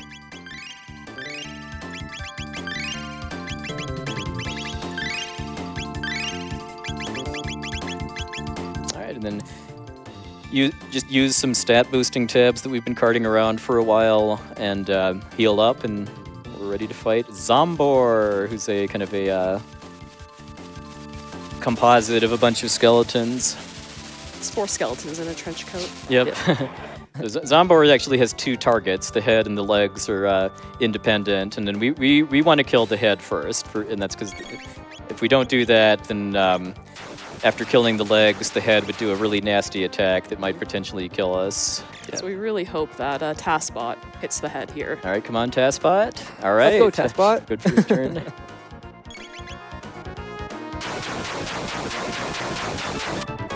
And just being Berserk statistically gives me kind of better odds of a faster fight than using Robo's like normal attacks. Oh. Yeah, so if Taskbot attacks the legs too many times, we're going to switch away from Cyclone with Yeah, Chrono. just to avoid the risk of prematurely killing the legs.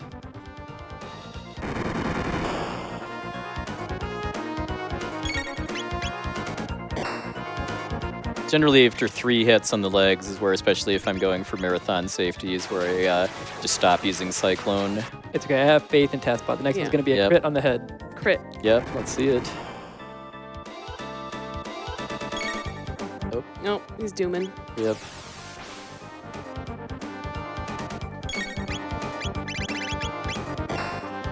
Half right, yeah, half right. Thank you, Taskbot. Yeah, ideally I get luckier with Robo attacking the heads just so that I can kill it before it does that attack, both to avoid the animation, but also, unfortunately, if it gets that doom, doom, doom, doom, doom attack off, then it moves to the right side of the screen, and then my attacks are slower.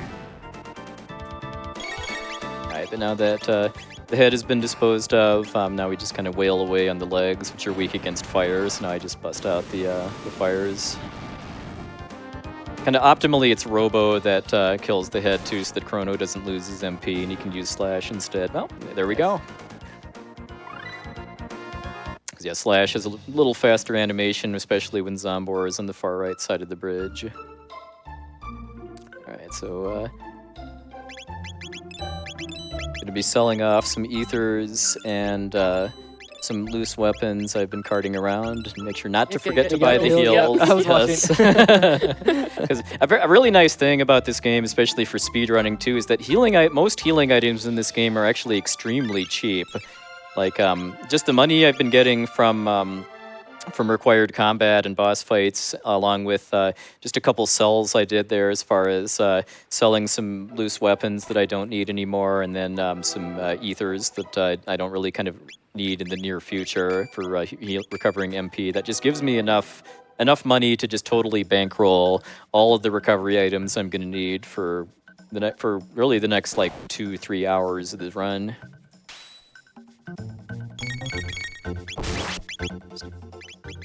Just using this fight to get my memory cursor set up for future fights. Because yeah, like Handy was saying earlier, you can when you're in the item menu, you can just point the cursor at something in order to set your cursor. But for most other types of memory cursors, you actually have to you have to confirm the actions. Like if we want to set the tech memory cursor, we do actually have to confirm the tech. And I don't actually want to use laser spin at this point, so I do it when I know that I'm going to finish the fight before the laser spin would go off, because that still counts as setting the memory cursor.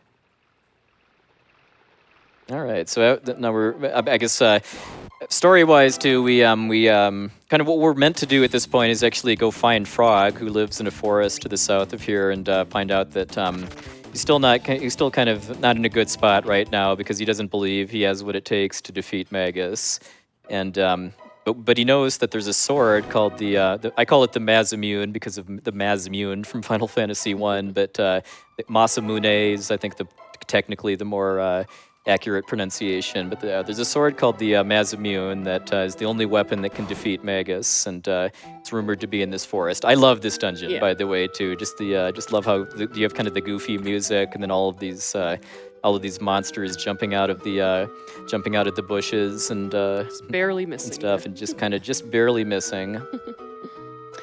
All right, so then when we get to the summit of Denadoro Mountains, it's very, very important to avoid a certain tile on that map, or else you get put into this like really long gauntlet of fights back to back. Also, we get kind of a little goofy thing we can do right here, which is whee! Got all the way down.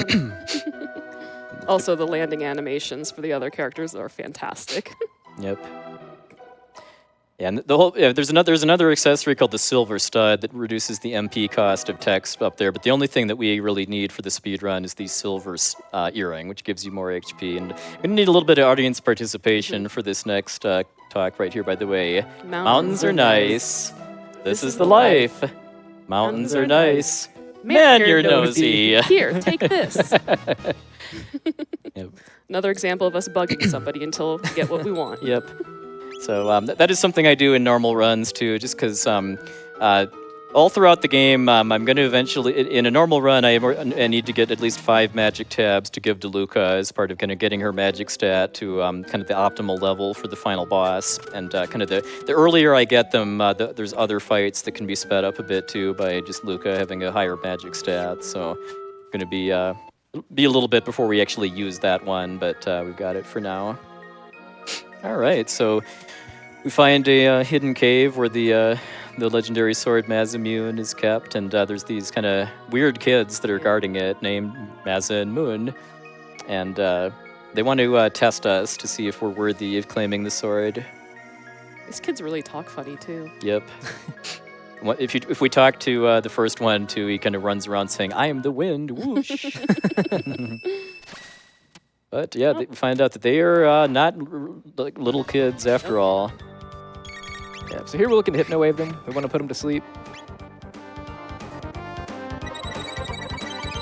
Yeah, at least the one with the one on the right. So, okay, so really, really good odds of getting put to sleep. It's pretty rare to have any issues there. Then we're just going to wail away at that point. Yeah, 'cause sleep persists throughout the entire battle unless they get hit by something. And we only need to defeat one of them to actually end the boss fight too. And the reason we put them to sleep too is that actually shuts down most of what they can do, both their regular attacks and also their counter attacks. Now, optimally, we'd see a critical hit from Chrono. Come on, you pulled so many of them out earlier in order to kind of save a turn on this fight. Chrono, please. I mean, that's the last hit anyway. Yeah. All right, so we beat the kids that are guarding the sword, so they're just going to give it to us now, right? Right? No surprises or anything. They seem a little confused thoh. Yep. Oh. Wait, what are we talking about here? Oh, if they suddenly mean business. You, It's muscle Jun. bravery. Ha! Fusion dance. Yep. 2 become 1. Now say hello to Boss Battle 2 theme, by the way, too. Always a fan favorite.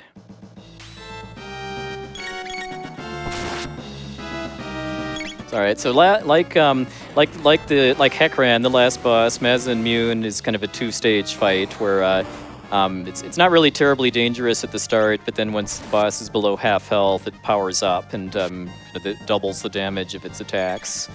And then this is a really interesting fight to try to do fast in this category too, where we kind of want to try to minimize the amount of healing that we're doing, but we also don't want to have characters die. So, yeah, we'd like for him to not pick on Luca the entire time. yeah.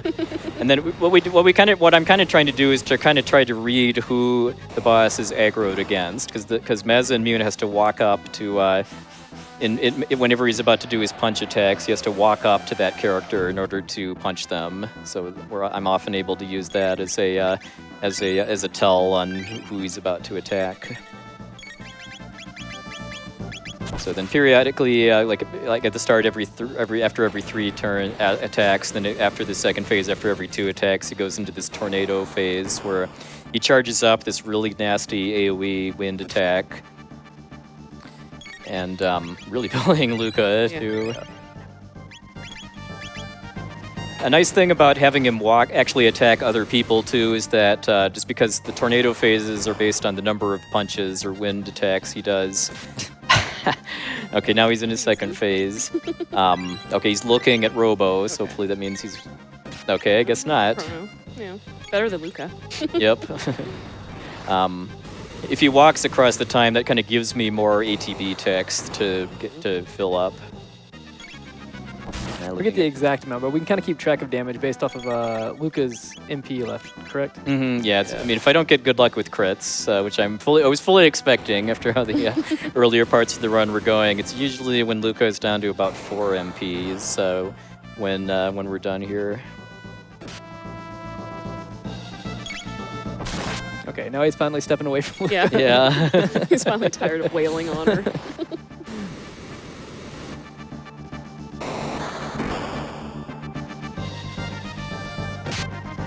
right, good. Finally, Yeah. finally sharing the pain around a little bit. All right, none of my characters are in like super danger right now, so I'm just gonna kind of try to go for the kill at this point.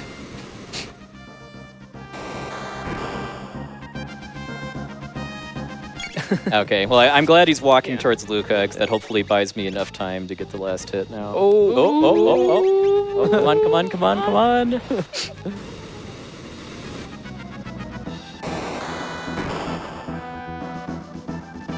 There we go, nice. 1 HP left. Yep, Again, Luca, the best girl. Put your money towards Luca getting the hug. never worried. Yeah. Never punished. All right, so now we've actually beaten the twins, Mez and Moon. Wait, fix us? I mean, we're just gonna get the sword, right? What are they talking about? Fix Yeah. us? At least they had fun. Yep. Yeah. Yeah, that was fun. I mean, never mind that Luca almost had an unfortunate accident there. Luca just wanted to make things exciting. All right, so yeah, we find out here that we're actually only getting the blade of the sword. We don't actually have the full Mez and Moon. That's not going to take very long. We are going to find the other piece of it very soon, but we don't have the know-how or the tools to fix it. So and we get a nice little fast travel out of this dungeon too by letting the twins let us ride the wind. Yeah, I've gone through whirlpools and now through the wind. So then there's a important story trigger here. There was a character we didn't really talk about yet called Tata, who kind of confesses now that a frog dropped a medal that's a sign of heroics, and then a whole bunch of people thought that Tata was a legendary hero that was going to defeat Magus and save the kingdom, but he was just kind of going for the attention. All right, well, by the way, these frogs have no hitboxes. All right. It's not officially a blessed run yet, but On the way out, I have faith. Yes. yep, I believe. Our new believes. yep. All right, so right here we're this is kind of a conversation we were meant to have a little earlier, where we find out that Frog kind of lives here in this forest and that he has half of the Mazimune, and I think he tells us that the other half is in the mountains that we just went to, and then we find out that the sword actually has a connection to Melchior, or Roy Clem, as Robo mistranslates it as, who's the weaponsmith that we talked to outside Medina Village. Can I jump into the quick update? Yep, yes please. All right, that Fight Spekkio Form 2 incentive is going to close in about 10 minutes. And right now we are at $1,120 of the $2,000 needed. So that puts us $880 away. We do have a $10 donation train going, everyone, to get that met. Nice. Come, donate. Tell me your favorite RPGs, such as $10 from Phoenix Captain, who says, Lufia 2 is my all-time favorite RPG. Incredible story, great gameplay, and of course, the Ancient Cave. A close second is Chrono Trigger, which is the only game that can rival Lufia 2 in my playtime on the SNES. Remember, when you donate, scroll down, assign donation towards that Fight Spekkio Form 2. We want to see that met. I believe in you, everyone.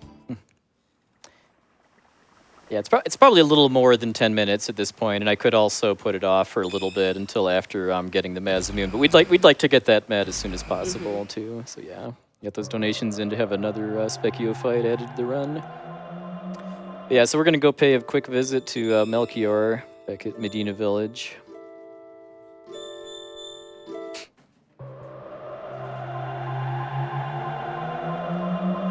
And while we're jumping out of the cabinet, and these friendly imps don't really mind it, they're gonna offer us a little snack here too. We can just pop up at any point and just take food off their table. Yep. They're just so nice.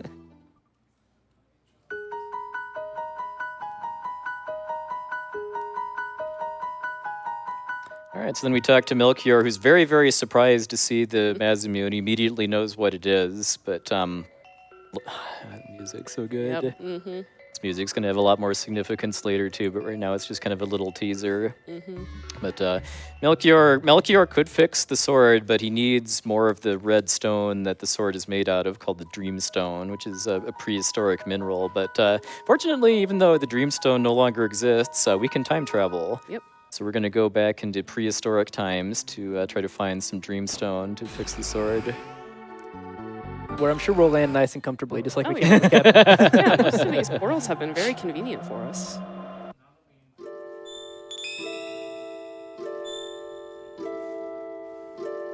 Quick update, we're now $755 away. Keep Nice. on donating, Yep. chat.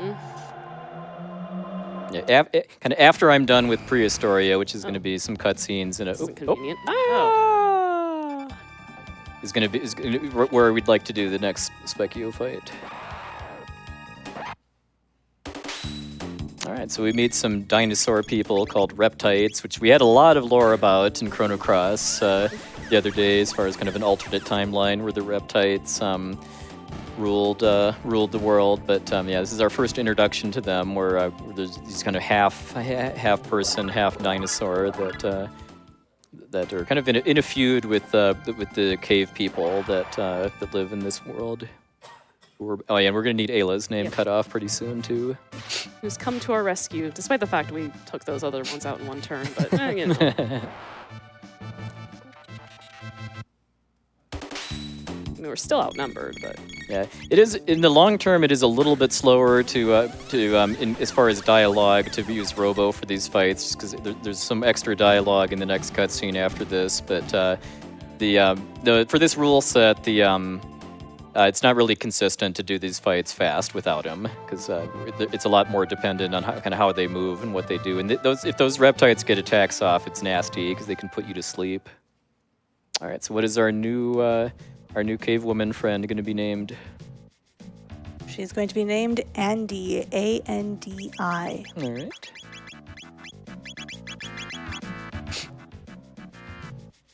Me, Andy. Me, Andy. Yep. Andy like strong people. So kind of how your characters interact with Ayla when you first meet her depends a little on who's in her party, and just because Ayla is understandably a little confused on what a robot is exactly, or a raw boot as she calls it. So this is a little slower than if you had Marley instead, but in this rule set it's a lot more consistent. Yeah, and Taskbot's still strong, so Yep. Andy like him. All right, so we got kind of a little bit of a tight skip we're going to have to do, after we finish this conversation here. All right, nice, got it. All right, so yeah, getting past that dinosaur without having to kind of wait an extra cycle is pretty tight if you're also opening the treasure chest there. We're now only $700 away, everyone. Ooh, nice, keep it coming. Yep. Go. Those two dinosaurs there, I like to say you're on a date too, because they look like they're having a very romantic moment. I still have the two in the other place that were kicking the other monster back and forth. Yeah. All right, so we kind of Ayla kind of commemorates us welcoming us to her village, and throws a feast in our honor. And then if we kind of talk to more people here, we find there's a character named Kino that's not really too happy that Ayla's throwing a party for us, and kind of never did for him. So this cutscene, also who you have in your party matters a lot, just because you need to kind of have one of your characters kind of progress through kind of some time-based events before then you can kind of proceed with the next stage of the cutscene. And if you have Marley instead of Robo here, it is very, very slow, because you have to wait for Marley to dance by the fire for a while before you can proceed. So so we find out that actually the legendary Dreamstone that we're looking for is very, very easy to find here. Ayla has it. It's a sign, kind of a sign of power, and Ayla is the chieftain of Ioka village, where most of the humans here live. And then we need to have a air quotes soup drinking contest here, which is just a kind of a mashing thing. It's nowhere near as hard as the soda drinking contest in Millennial Fair, thankfully, which I was never able to actually do as a kid. I do like soup a lot. Yep. Like actual soup. Yep. Have you ever put yourself into a food coma via soup, though? Soup dumplings, yes. Okay, and hey, this is such potent soup that it works on robots Yeah. too, I might add.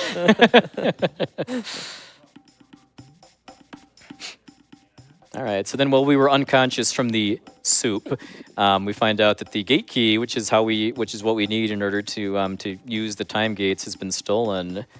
And there's these kind of weird footprints around too. So we go talk to, we go wake up Ayla, who's also kind of in a soup coma right now. And we kind of quickly blame the reptites for stealing it, and going to bring our raw boot friend with us.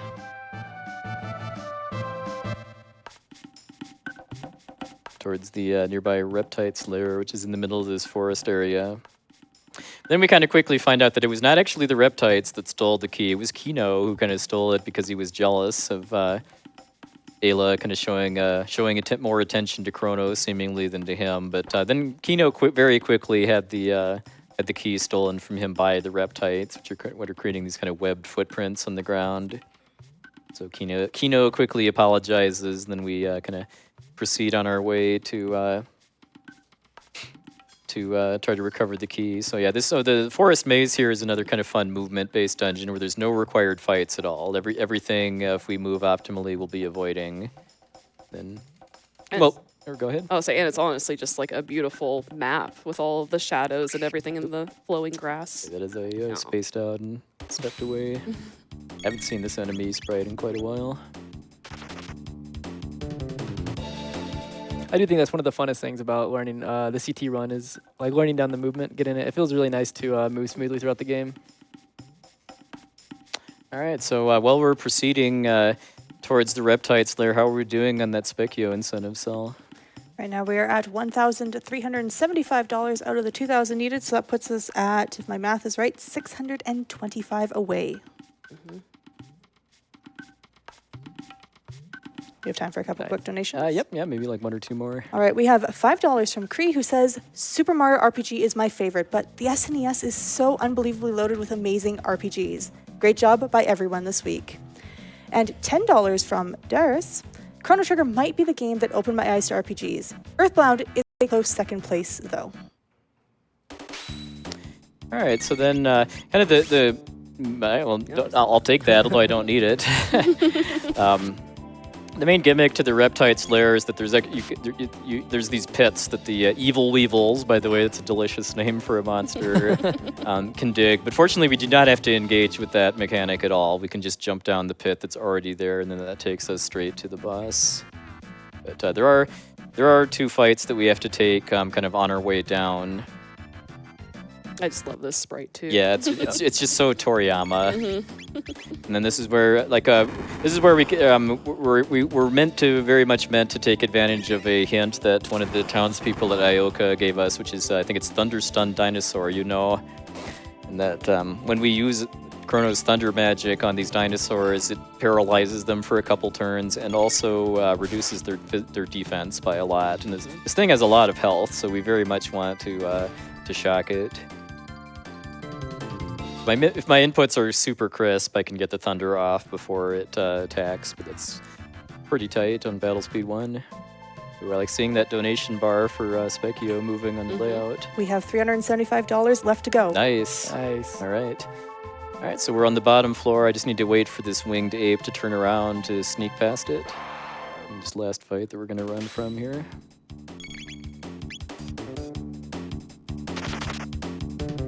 All right, then we are going to show kind of what a great friend we are for Ayla by immediately stealing some of her stuff. We're going to be stealing her ruby vest armor, and then put the two berserkers that we picked up to use, along with upgrading some of Chrono's gear too.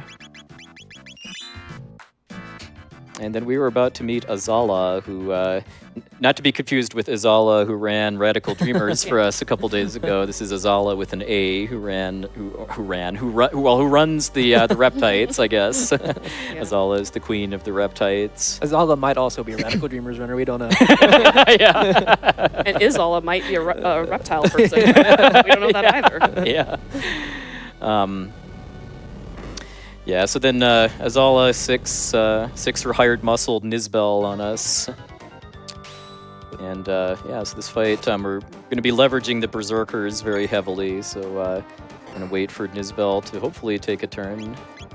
And okay, this is a really, really, really rare occurrence where sometimes Nizbel just decides not to attack on the first turn. That kind of throws off the rhythm a little bit, but I think I should be okay as far as the amount of ATB that we have. Okay, well, there's Ayla crits. Yeah, we want to see those crits. Preferably from Ayla, too, because, yeah, one thing... Okay, I'll take it. When new characters join you... Okay. When new characters join you in this game, their level is fixed. It's not averaged based on your other party members or anything like that. So new characters tend to be a lot, in the speedrun route, tend to be a lot stronger than the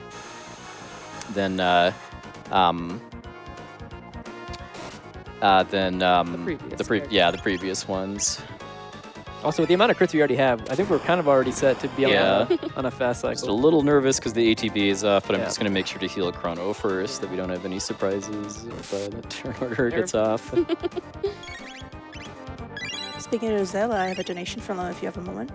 Let's finish this boss fight, and then Sounds good. We'll have plenty of time for comments. All right, good. Make sure to get Ayla healed before the cycle ends.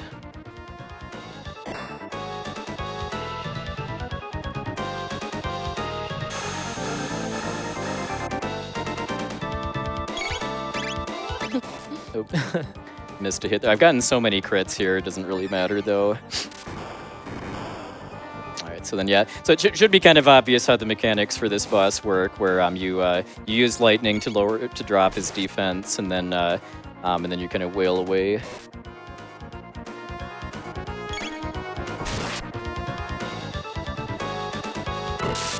This should That might do it, yeah. Oh. Okay, there we go. that made me sweat a little bit. Was that like 4 crits out of Ayla? Yeah, Felt like that should have come. I mean, I guess I underestimated the number of whiffs I had. Well, Because one crit went before you got the lightning off too. Yeah, so that was that fight went off the rails a little bit because Nizbel just decided not to attack in the first turn, because normally I just wait for Nizbel to go first, and then kind of casting lightning on there just kind of perfectly sets up the turn order for the rest of the fight, so that I don't really have to worry about whiffing anymore. All right, so we got a very quick text cancel we're going to be trying to do by just kind of running diagonally out of the door, and then head to get the Mazimune reforged. And how are we doing on that incentive, Sal? We're still $325 away. Okay, well I can put it off a little bit as far as until after I forge the Mazimune, but that's only really buying us a couple of minutes. So yeah, make sure to get those donations in if we want to have the complete Spekkio experience in this run. Keep that train going, everyone.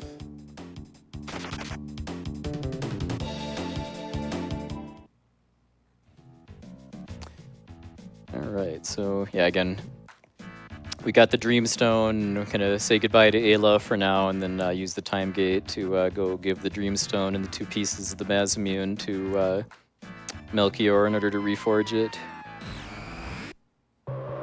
Yeah, for about kind of the second hour and a half or so of the run, the focus of the story is just so heavily about Magus, who at this point we believe is trying to create Lavos to destroy our future. So kind of right now we're just been doing this quest to try to reforge the Mazimune to defeat Magus. They don't have cake out for it this time. Yeah, sadly the cake is a one and done. Aww. All right, so we go jam out to some amazing music called Corridors of Time while we're forging the sword. There's a little optimization I'm going to be doing too, as far as kind of bonking into Melchior at certain points during the cutscene in order to kind of speed up some parts where he's standing still ever so slightly. And I guess while we're listening to this sublimely chill music, got any donations or anything for us, Sal? Indeed, we mentioned Dizala a moment ago, and they donated $200. Thank you. Says, rounding up what I owe from the Radical Dreamers and Chrono Cross runs. I'm really glad we get to see all 3 games in the same marathon just in time for the 30th anniversary of Trigger. Thank you, RPGLB, for making this happen, and best of luck to puwexil. And I do also have an update on that Spekkio farm fight. Let me check my math. We are just over $300 away. Come on, everyone. I know we can do it. Because I'm going to need to do it pretty soon after this cutscene is over, by the way, so we only have really a few minutes left at this point. I believe in you, chat. Yep. Oh, big update, big update. Let me quickly do the math here. We are now less than $200 away. All right. We are close. Come Yep. on. I want to hear that music again. Yep. The more trips to Spekkio, the better. Yeah. Yep. Get those donations in. I mean, we're heading back to the end of time, and that's kind of our last opportunity to fight that particular version of Spekkio. $170 away.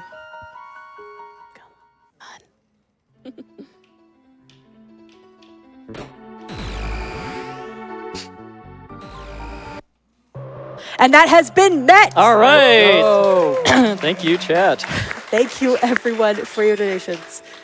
All right. Well, just in the nick of time. Now, now we're going to be doing our second fight with Spekkio. This is ironically one of the most difficult ones in the route because Spekkio kind of levels up after every 10 level ups of your party leader, and we're level 13, I want to say right now, and then this is the version of Spekkio for levels 10 through 19.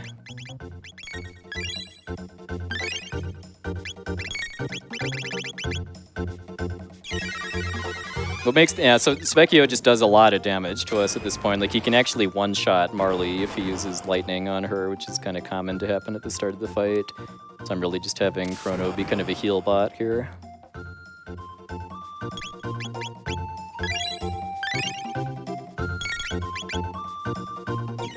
And yeah, kill wall of Spekkio is 800 HP, so it doesn't take forever, but I do have to be kind of fight kind of conservatively.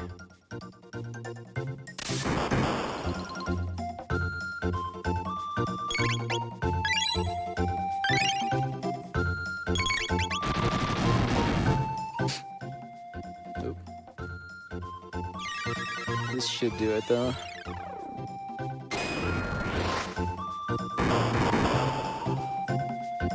All right, there we go. Thanks again so much for all the generous donations to Nami to get that fight added to the run. So every time you defeat the reason for fighting Spekkio, by the way, too, is that you get prizes too. We don't do it in normal runs, just in case there's any doubt about that. So I need to swap Robo back in. But yeah, it's just kind of a little kind of a different fun thing to do in the run tonight that I've never done before in charity runs of Chrono Trigger, as far as fighting all Speckios, not just a certain one. All right, third and final round with the bird skip. All right, nice. 3 for 3, nice. I love those guys. Yeah. All right, so we're heading over to Frog's house to give him the sword. We actually have a fairly long bit of flashback cutscene goodness coming up to where we kind of just get a big lore dump about Frog's history. First of all, how he became a frog, too. I mean, it's been a little unclear. Come on.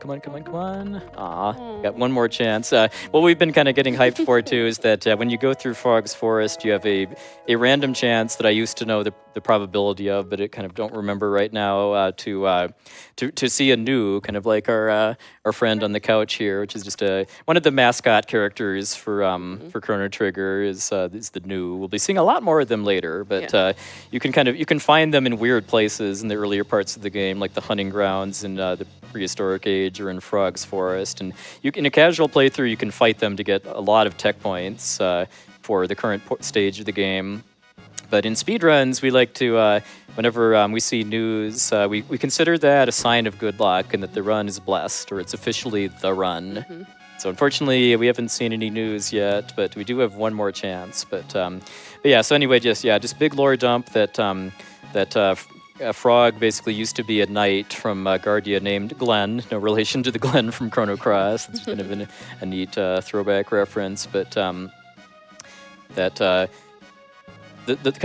strongest knight from Guardia was the knight Cyrus, and that Glenn was kind of his like squire or apprentice or something like that. And I love the next part of this too, where we're kind of going to find the hero medal from the Frog King, who has this great sprite work here too, and and then so it just kind of establishes the relationship between Cyrus and Glenn, and then after that we find that Cyrus was unfortunately slain in battle by Magus, and then turns Glenn into a frog as a way to humiliate him. And I guess while we're finishing up this cutscene, got any words for us, Sal? I have so many donations here. But first I want to note that the Fight Spekkio Form 3 has been opened. That's a $3,000 total needed. And here's the thing, if we hit that, we're going to pass $90,000. So let's get that met. But first, I want to thank some people who got us to that second one with that dono train. $10 from Go123 Attack. Good luck with the Chrono Trigger run. Probably one of my all-time favorite RPGs ever. And adding to this dono train. We have $5 from Lavington. RPG that got me hooked on the genre? It has to be Heroes of Might and Magic 2. I spent hundreds of restless hours sitting in school, waiting to get home and jump into campaign. Also has one of the best soundtracks around. We have $50 from Acrolin. Here's my $10. And $10 for 4 more people who may not be able to afford it. There are so many different RPGs that have influenced my life over the years, but it's a toss-up between Chrono Trigger and puwexil's favorite Final Fantasy. Shh, don't tell anyone. We have $10 from Cell, donating for Spekkio and my favorite RPG, Stardew Valley. And we have $50 from a tea tree. Here's tickets for myself and 9 other riders who can't donate right now. You're all part of the RPG Limit Break party, and we're so glad to have you. My favorite RPG has to be Seiken Densetsu 2, aka Secret of Mana. Used to be a yearly tradition for me to full clear the game, including all the Mana Fortress weapon orbs. So much love and respect to puwexil for showing us everything that Chrono Trigger has to offer. And $5 from The Moon That Wanes. It's not the best RPG due to some various jank and high encounter rate, but Breath of Fire 2 is my favorite SNES RPG. The town building, the shaman system, and unique cast of characters are still enjoyable to me. Thank you all so much for those donations. Keep that train coming. Keep telling us about your favorite RPGs. We'd love to hear more of those. Yeah. Got time for a few more too, but I guess I just want to point out that it's probably going to be maybe roughly 2 to 2.5 hours, I'd say, from this point until we would need to do that third Spekkio fight. Okay, So we do have a while, but don't sleep on it. Indeed. Let's not push our luck on those ones. All right. We have $100 from Grumpy Tiger. Shout out to all the amazing runners, staff, volunteers, and donors who make an event like this possible. Let's push past 90K. And again, if you didn't hear that, if we hit that Spekkio Form 3, we are going to pass 90K. So I agree with Grumpy Tiger. Let's push past that.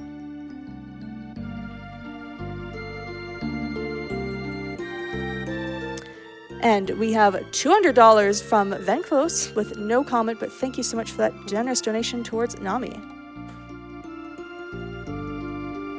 Yeah, so again, just kind of reinforcing just kind of Frog's history there too, that he always looked up to Cyrus, and kind of thus far hasn't really felt worthy to use Cyrus's sword to kind of carry on his legacy, but then kind of has a realization that he is worthy to kind of take up his mentor's sword and save the kingdom from Magus. And we are going to get a really, really epic moment coming up pretty shortly too, when kind of Frog takes his destiny in his hands. And again, the music. Mm-hmm. So good. This is such a treat to hear this through our mixer too, by the way, too. There's the audio balancing just sounds so much nicer than my home setup. All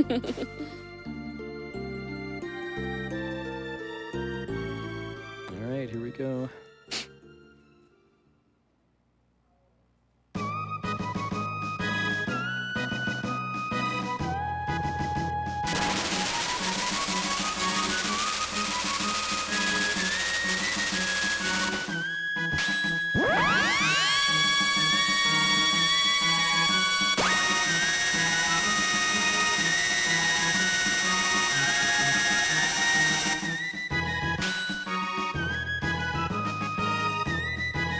mountains were nice. That's what I like to call this here. They're so nice. You made it 2 mountains now. I have 1 mountain. Such an when we can epic have moment. 2. Yeah, and this moment's even cooler too in remakes of the Yeah. game too. Even the really bad PlayStation port, because every version of Chrono Trigger, other than the Super Nintendo version, actually has some Toriyama anime cutscenes integrated in with the normal story too. And one of the more cool ones is right there as far as seeing Frog draw the sword and split the mountain. Why you can't just use that same trick to like split Yeah. Magus's castle in half or something too? Not too sure of, but we take what we can get. It requires the inspiration of realizing you can be a hero. I got a little bat following us, by the way, too. I'm sure that's No. nothing big. Yeah.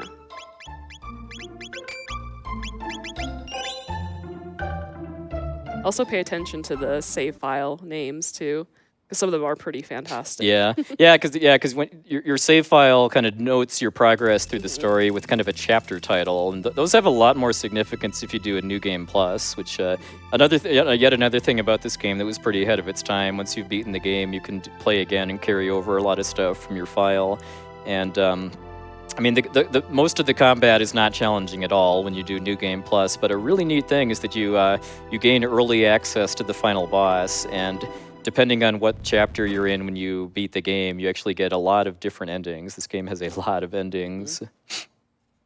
We're just gonna pass these creepy Yeah. kids. We'll come Yep. back later. Yeah. Oh, hi, Luca. Oh, hi, Yep. hi, Marl. Yep. Oh, hi, Mom. Yep. Weird. Yeah, it's Yeah. weird. Oh, okay. Well, I don't know why they're there, but It's all good. It's Yeah. all good. I'm sure it's nothing. Luca just got impatient waiting outside Fair. and kind of had to join us. I'm sure the cut of all the music is a good thing too. Yeah. The lack of music in this castle is fine.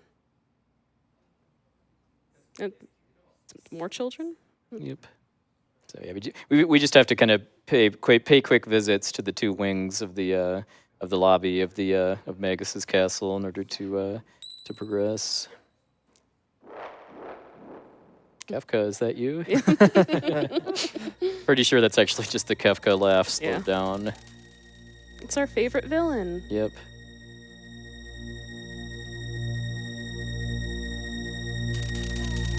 Yeah, this game is 30 years old, and it still just does such an incredible job of building a spooky atmosphere in Magus's castle, as far as having this this kind of creepy music with that doesn't get interrupted by the battle theme when you have fights here in this part of the castle. Unnecessary crit. Yeah. And then also a subtle touch too is that sound effects that play during battle actually have extra reverb added to them too, which kind of also enhances the really spooky atmosphere.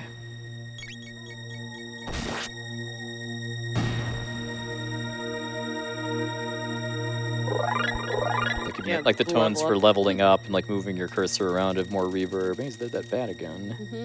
Now we'll see what the children are up to. Yep. Come play with us.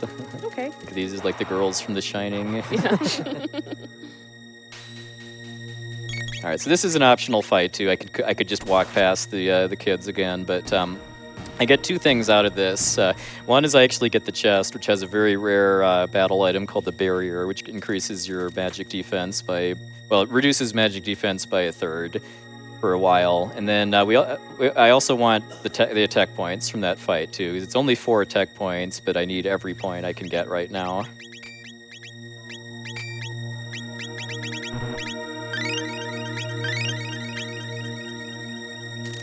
All right, and then when we saw Ozzy, he told us that we need to challenge kind of more of Magus's generals named Flea and Slash. Like Slash is a swordsman and Flea is a magician. And then we go for Flea first. There's a question mark after that. Yeah.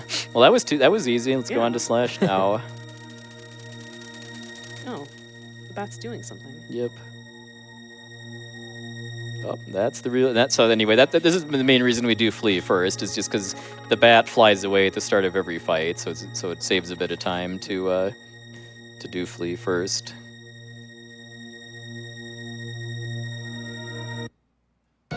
All All right, so Flea is is a boss that's really heavily based around status attacks, because Flea can do quite a few of the status attacks in the game. Ooh, nice crit. Yep, nice crit to start things off.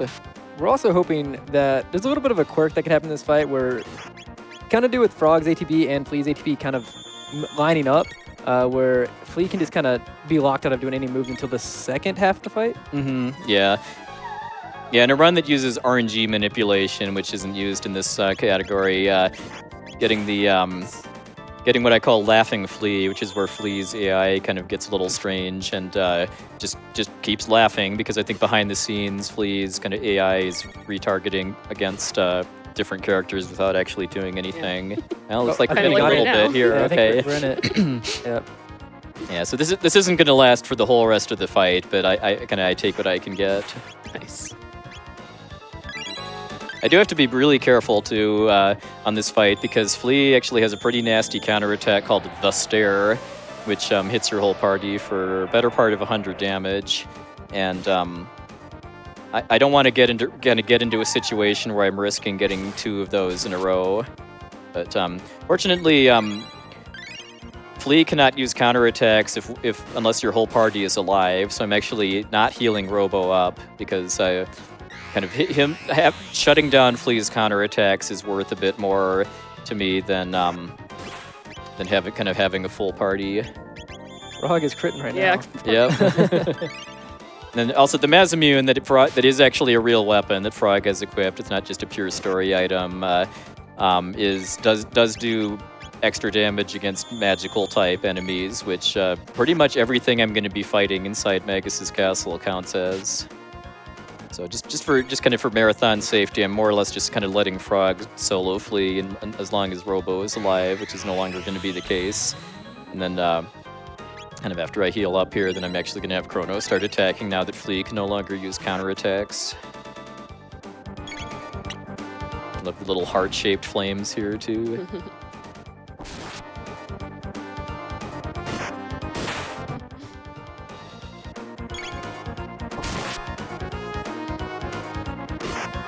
Frog does have a naturally good crit rate. All right, there's Flea down. Nice. That was pretty good. I wouldn't say that was like really, really fast, but it was above average a bit, largely thanks to Frog laying out the crits.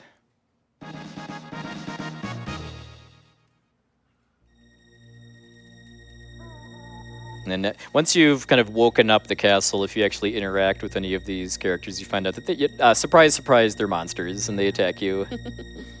Never saw that one coming. Nope.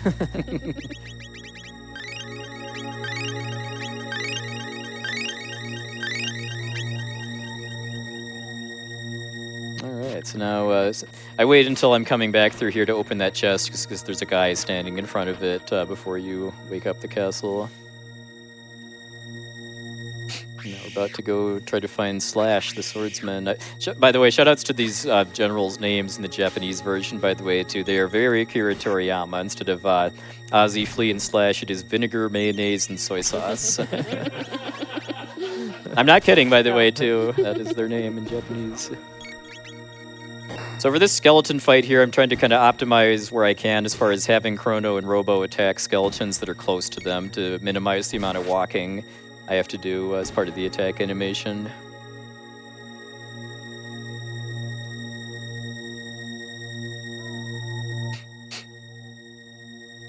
And we meet the fearsome Sir Slush. All right, so Slash is actually quite a bit longer of a boss fight than Flea. It just kind of amused me that because Slash has 2 phases, and if you add up the HP, Slash actually has more HP than Magus does. So it's 3,200 followed by 5,200. So yeah, so for this fight, it's just kind of I'm mostly relying on the Mazamune, and hopefully Frog keeps laying down the crits, just because he's doing everything he's doing is doing kind of double what Chrono or Robo can do. But I mean, I'm having them attack too, just because it all adds up because of just how much health Slash has. And just none of my combos or techs that I have right now are really kind of particularly effective. Like I think Slash actually has fairly good magic resistance. Because I'm sure the developers, they want you to be using the Masamune to fight these mini bosses, because you're just nice. Yeah. Because you, I mean, I'd rather see them more in phase 2, but yeah, take what I can get. But yeah, since the Masamune was such a big part of the story recently, they make it very valuable to use it against a lot of the boss fights here. So yeah, /1 not terribly dangerous. He's pretty slow and his attacks don't really do a lot of damage, but that's really just a warm-up phase. Yeah.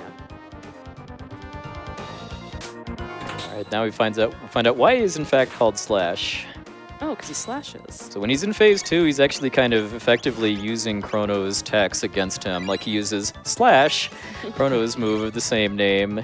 And for that, he does that pretty much exclusively at the start of the fight. So I'm kind of trying to read where he's standing as far as who he's going to use Slash on and like who I need to worry about healing for.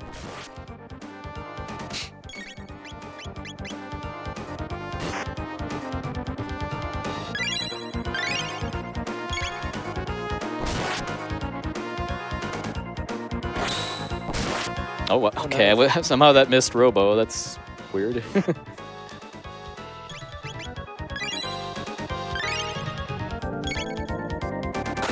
Nice. Yeah, so we're basically in just attack mode until, what is it, 600 health? So yeah, he starts with 5,200, and then when he gets below 600, he starts counterattacking after every hit. Along with doing his regular attack pattern too, so it gets very, very dangerous. Like okay, what is this run?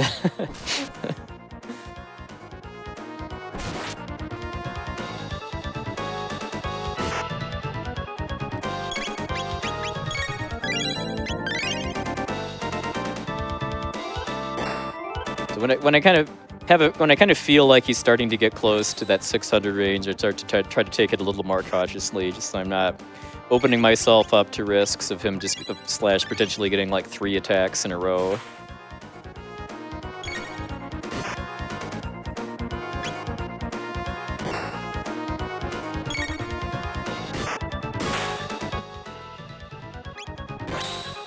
Oh. Ouch.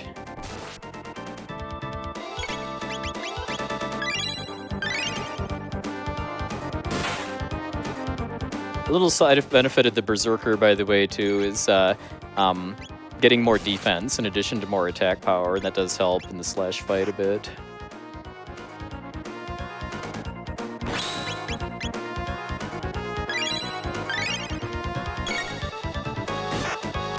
Should be good. This might do it here. Oh, no, wait. All right, there we go. There we go. All right, so I'm just for marathon safety, I was just playing that really, really cautiously as far as just making sure I don't have other attacks queued up when he's about to go into his final phase. His yes, indeed. Yes, indeed. At least he's kind of polite about it. Mm-hmm. Yes, indeed. All right, he's almost dead, so I'm just going to finish the job here. Yes, indeed.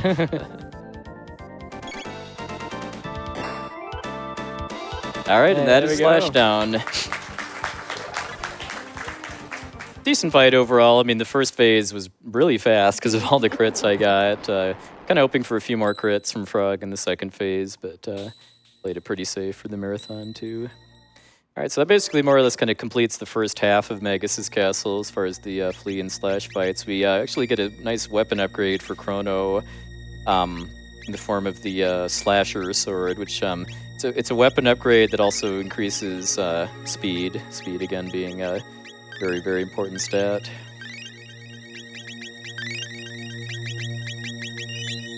Yeah, so use a shelter to heal up.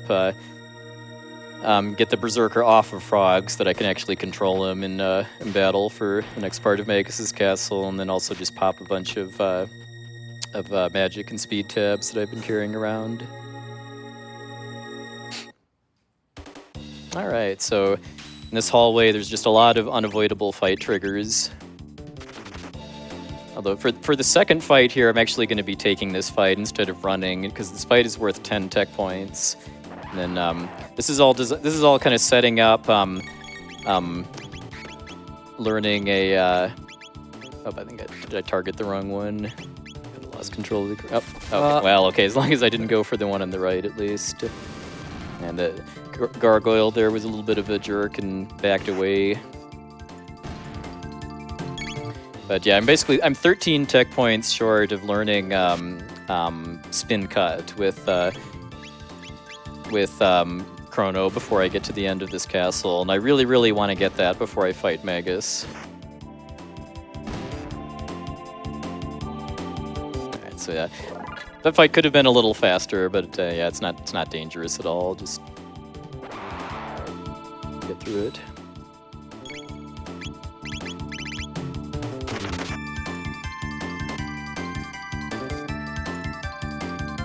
Ozzy wasn't kidding when he said there's 100 beasts in this castle, too. I vaguely remember actually counting all of the unique monsters here as a kid and coming up to pretty much exactly 100.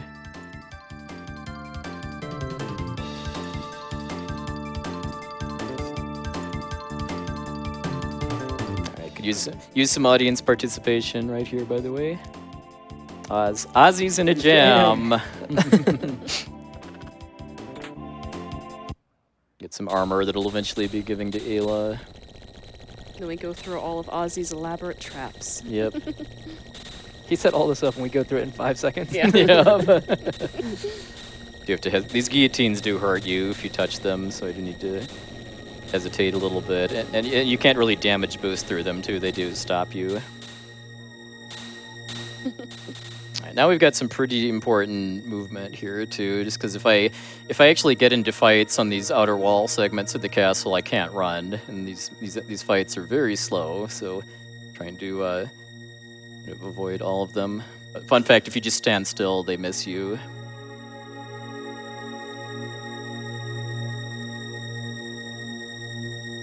Alright, nice. Played that really safe, too. There's a bunch of fake floors, essentially, that you'll fall through if you don't know the path through that. Mm-hmm. And if you fall down that pit, you get into an unrunnable fight, too, that takes a while. Also, this is a neat little trick. Yep. Yep. See ya. Push them off the side. And then I'm clipping around the corners. I mean, that looks pretty tight, but as long as you're kind of using the corner to guide you around the turn, then it's pretty safe. All right, well, that's the stressful part of Magus's castle, the 2 outer wall segments plus that hidden pitfall room. So now we actually have a couple unrunnable fights here that I'm going to be disposed of. Yeah, the groupies, as they're called on the bottom, actually have pretty comically low magic defense, because I'm just doing such high damage to them, even with pretty weak skills.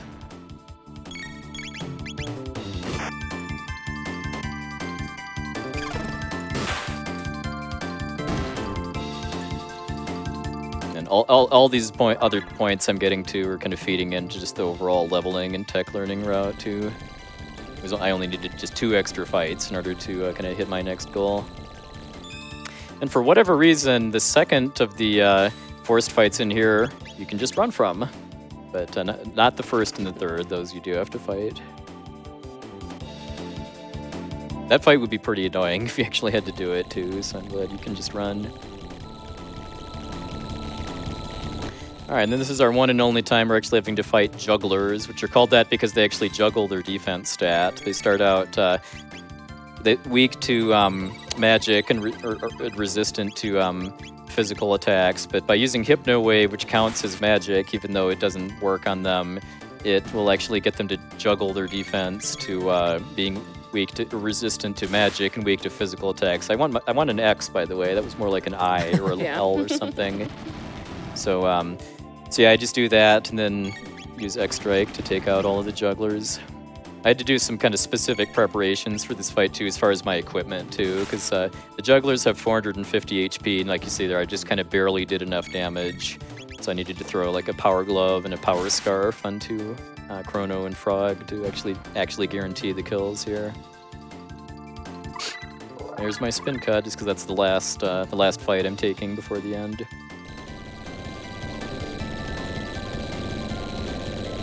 Ozzy's trying his best. Yeah. Yep. I love how the music fades. All right. Takes the cake. get a very useful accessory called the Speed Belt. It's +2 speed. That'll be used a lot by Luca and Robo throughout the rest of the run. I can just avoid the fights here too by going around the statues. Then actually I have to face sideways when leaving the room to consistently dodge another fight trigger.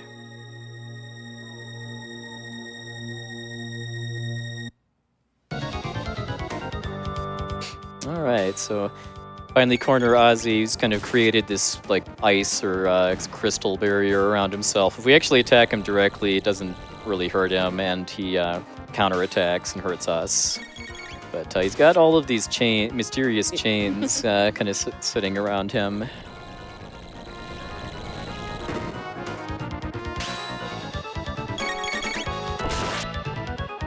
You do have to attack the chains in this order, by the way, too. There's only one of them that's a valid target per fight. And a little public service announcement, by the way. Next time you play this game, try using Slurp Cut on one of these chains. Miss. But it still counts. Yeah.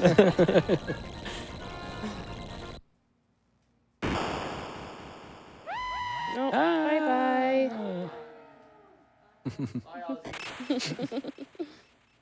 Ozzy's in a pancake. All right, so that is it for Magus's castle. It's time to start getting set up for the actual Magus fight. It's one of the coolest, most memorable boss fights, not just in this game, but in any RPG, in my opinion. It's just a really complex fight in the speedrun too. So the way the Magus fight works is that Magus has 6,666 HP, fun number there. And then during the first phase of the fight, he has an elemental barrier that he randomly rotates between. And we can only hurt him kind of meaningfully with the element that he is using on you at that point. And we want to see fire as much as possible because not only do we not take a ton of damage from fire because of our equipment, but that because of the fire sword tech we just learned because of spin cut. That's our most effective way to hurt him. Lightning, it's okay, but fire is better. And then what we prefer not to see is ice or shadow. There's the music. Yep. And this beautiful set piece. Yep. Additionally, in each phase of the fight, whenever it changes to a different barrier, we're going to have Frog attack Magus to lower the magic defense, and then try to do what we need to do. We don't want him to attack twice, though, because if he attacks twice, then he will auto-change to the next barrier, and All right, let's do it. we won't be prepared. I love the start of this fight. So I'm throwing the barrier I picked up earlier just so Chrono doesn't need as much healing. All right, good start.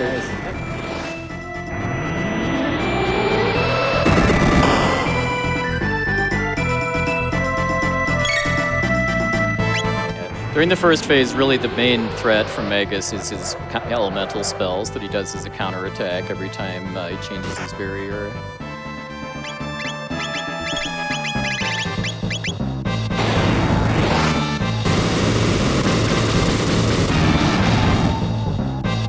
Hey, Okay. keep it coming. Also, it is normal for Frog to die here. We don't want Frog to be just constantly attacking. We're going to set up, revive Frog, have him attack, and then phase change again. Yeah, because if Frog is just constantly attacking, we'll eventually kind of lose control of the fight. Magus will just overwhelm us. So yeah, we're just gonna. I mean, we want once Magus has a weakness that we can exploit, then we'll get Frog back up so that he can get that magic defense debuff going again.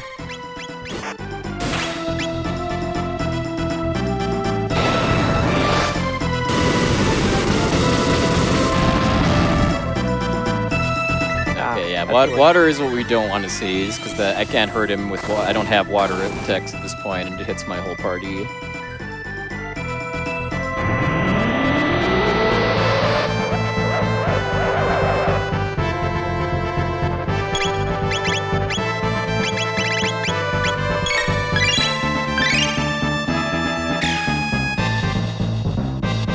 Okay, nice. Additionally, we'll know we're going into phase 2 whenever we attack him with fire, lightning, whatever it is, and he doesn't actually change his barrier again. We would like for it to be fire, because we get a lot of extra damage going into phase 2. Yeah, phase 2 is when he has 4,500 health left. takes roughly 4 fire swords to get him to roll over to the second phase.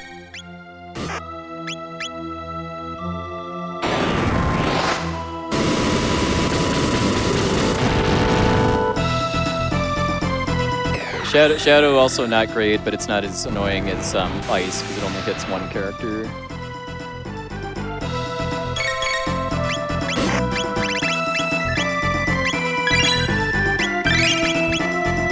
Additionally, the faster we get into phase 2, the better, because we want the barrier to last. Right.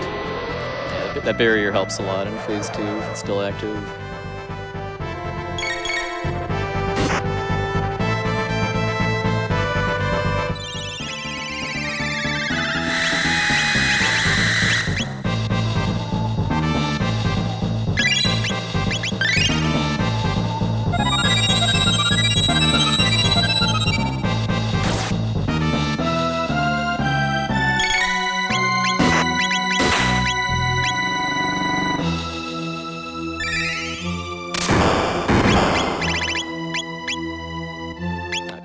Yeah, it's not a great phase change, but we can make it work.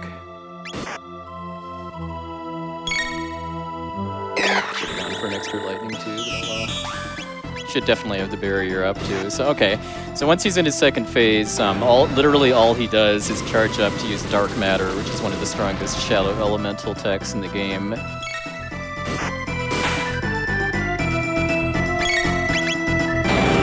Basically just kind of going ham at this point with Frog. And the second phase, too, is why we have the Berserker on Frog, just because the extra damage he can output here helps so much as far as trying to optimally beat him in 2 cycles before we see a second Dark Matter.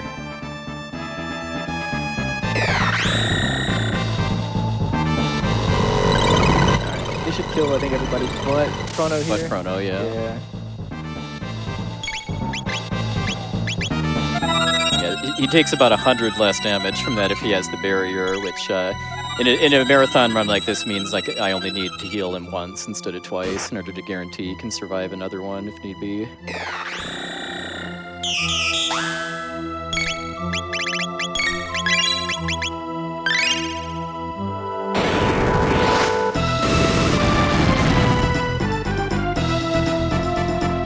Ideally like to see some crits from Frog, please.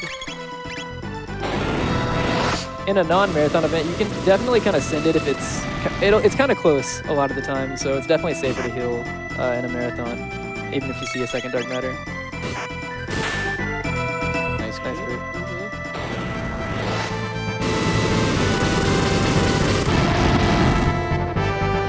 There we go!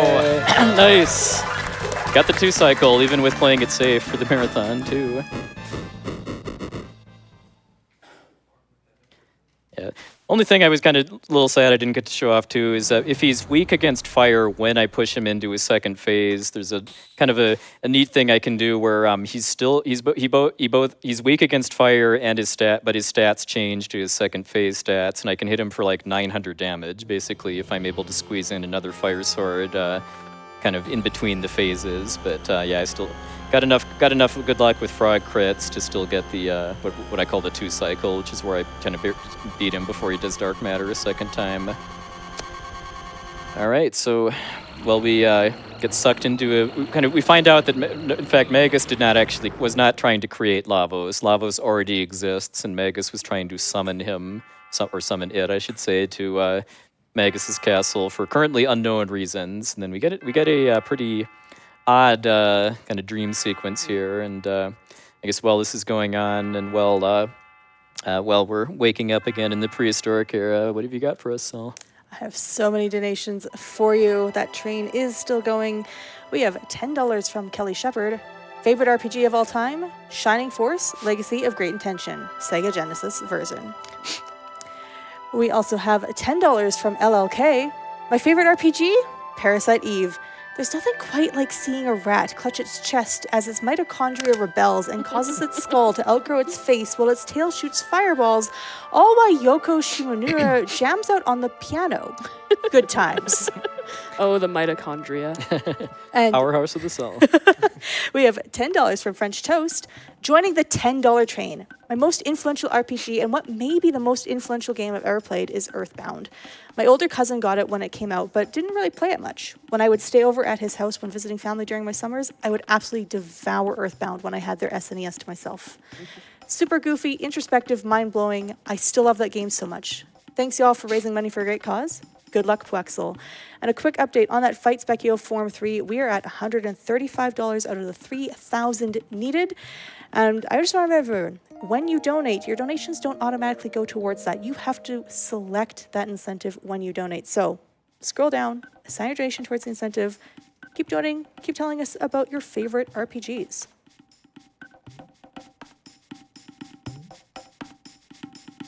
We can keep going for a bit too. All right. We're actually heading to a secret village called Laruba, too, which we found out has been burned down by the Reptites. We're kind of stepping up their game against the humans at this point. So yeah. Sounds good. I got lots of love coming in, including $100 from Sprockrocket. Much love to all the runners, volunteers, and staff that make RPGLB happen. What a great week it's been. My favorite RPG of all time has to be Super Mario RPG. I got the game as a kindergartner, and it actually helped me learn to read. Most of the jokes went straight over my head, of course, but it inspired a lifelong love of the genre. And we have $35 from Geister Carl. It is illegal to not donate when puwexil is running Chrono Trigger. Tell chat. Wink.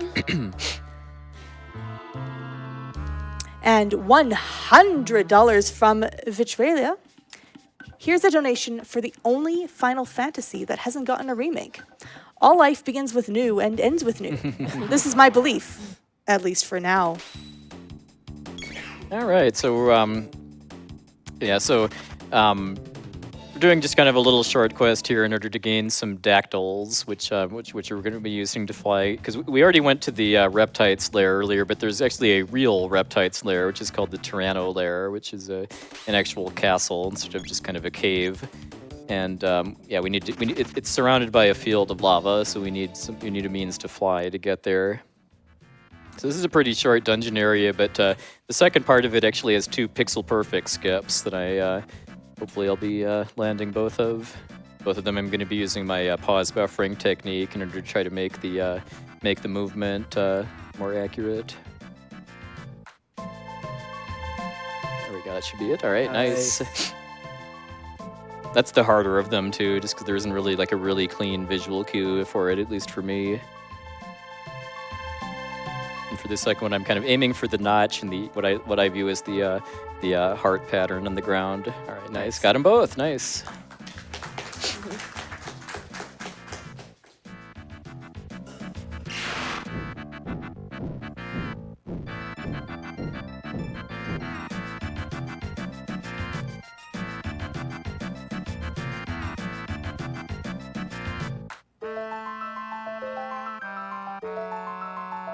Probably hear another donation or message or two while we're wrapping up recruiting the dactyls. Absolutely. Here. We have $25 from an anonymous donor who says, "Let's get Spekkio!" And $50 from Rivers McCone.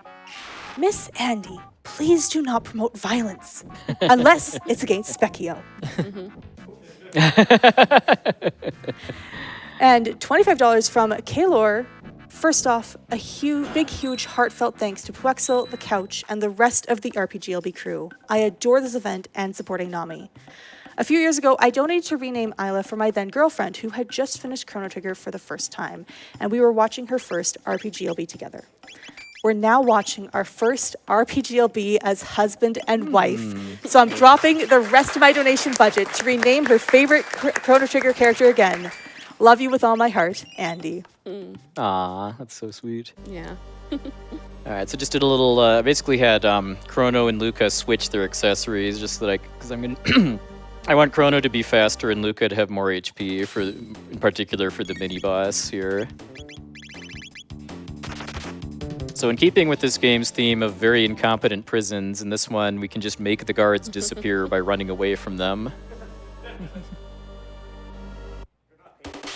Yeah, they're not paid enough for this. I agree. For RPG protagonists.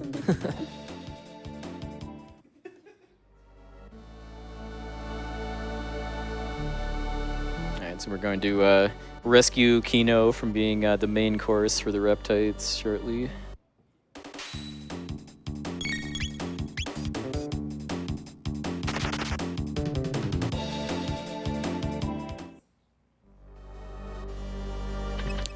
And then Ayla is going to try to solve this issue with as best she can via brute force. And climbing over. Yeah, but if the brute force doesn't work, just do it again in the opposite direction.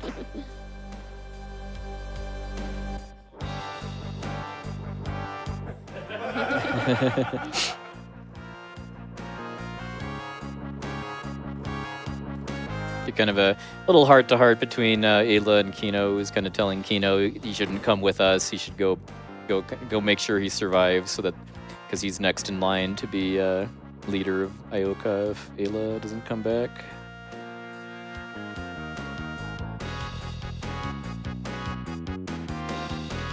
It's a good thing Kino releases these people because we do not. Yeah. We just walk on by. All right, so once we've rescued Kino, pretty much all of the remaining fights in the Tyranno lair we're not going to be able to run from, so it's just getting the skips is really, really important, or dropping them down. So now we've got a really complex teleporter maze that we just run through completely. Diagonally. Yep. Got some kind of precise movement we're doing here. It's actually way harder than it looks. Yeah. Yeah. Yeah, it definitely takes practice, a lot of the fight skips in Tyranno lair. But you know what time it is? Yep, it is time Training for montage. a prehistoric training montage. So we're gonna have lots of time for our wonderful host, Silk Mine, to give us some words. But I'm just gonna say that the reason we're doing this grinding segment here is because Ayla hasn't been around with me for very long, so she is very far behind on techs. And in order to be able to defeat this guy we're about to see right here, Nizbel 2 or Nizbel II, we need to get a couple new techs for Ayla, in particular Cat Attack, which is her level 3 tech. So I'm going to need to do this battle here a total of 7 times in order to gain enough tech points to learn Cat Attack, and then the experience and like tech points for like Chrono and Luca kind of all factors into the route too. So yeah, I guess while we train up here, what have you got for us, Sal? Oh, I got so many donations for you, including $50 to Nami from Dented Razor. You got a Recchio Spekkio. That, of course, went to the Fight Spekkio Form 3 fight. We are now, let me refresh, I think we just had a big donation come in for that potentially. We are about $200 towards that incentive, so keep on donating. We also have so many more. $50 from Greyline saying, here we go. 25 from Tim and Paul. Thank you, everyone, for another great RPG Limit Break and your support for Nami.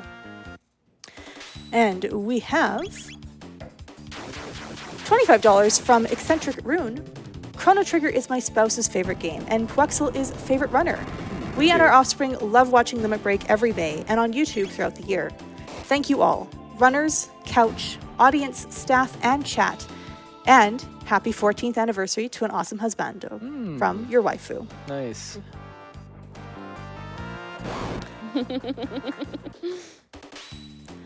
We have $230 from Granandra, donating for Kishira's choice for Marley to get the hug at Death Peak.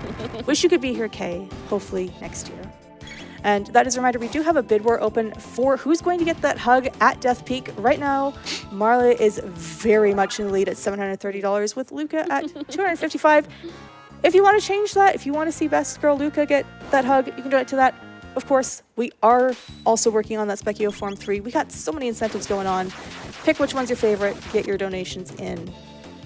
And I keep seeing the total go up. I look over and I see more. People must love training montages. They really do.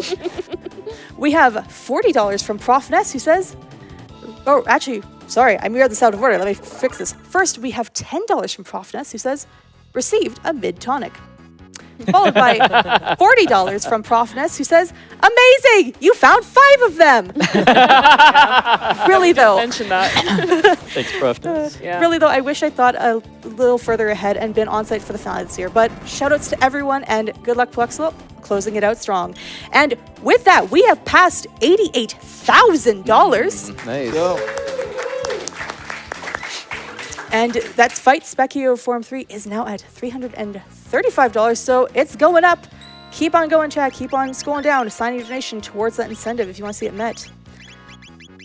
All right, training montage complete. Now it is time to fight Nizbel 2, the mini boss of Tyranno Lair. This is a much kind of more difficult fight than the first one because it has kind of the same mechanic that that using lightning elemental attacks will will reduce his defense, but it doesn't stun him. He does still attack you even when you use lightning on him. And then after 3 lightning attacks, that's where he releases his wave. So I'm doing a strat originally developed by a friend of mine, Elmegas, where I just kind of pause a little bit here and wait for Nizbel to do a charge attack, and then at this point that kind of lines up the turn order for the rest of the fight so that I don't all of the remaining healing I need to do I can get away with by using Luca. I don't need to kind of burn any turns with Chrono or Ayla.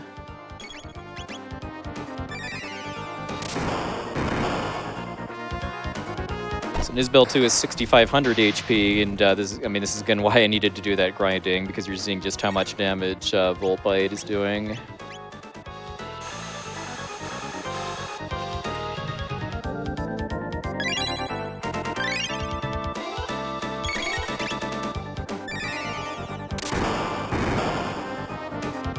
So we're kind of just starting the pattern over again, where we're going for 3 Volt Bites, but then just making sure that we have enough HP on everybody to survive the electricity counterattack.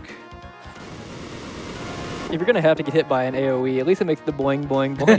Yeah. Love the pinball Yeah. effect. Yeah, I mean the music in this game is so good, but I think the sound design often doesn't get enough credit too. Is just kind of how satisfying a lot of the sound effects in this game are. Like I really love a lot of the critical hit sounds. Mm-hmm.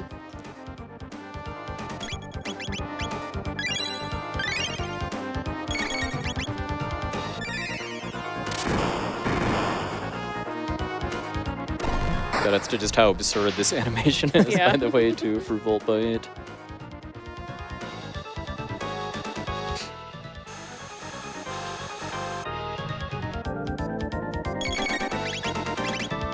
Alright, and then he's very, very close to being done at this point, so I'm just going to use a Fire Sword to finish him off because the animation's faster, and there we go! Nice. Nice fight.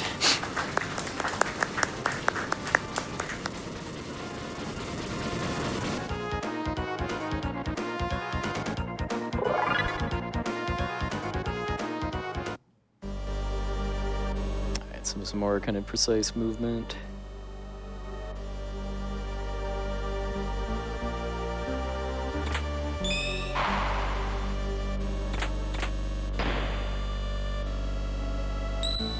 We start getting set up for the final boss fight of the Tyranno Lair.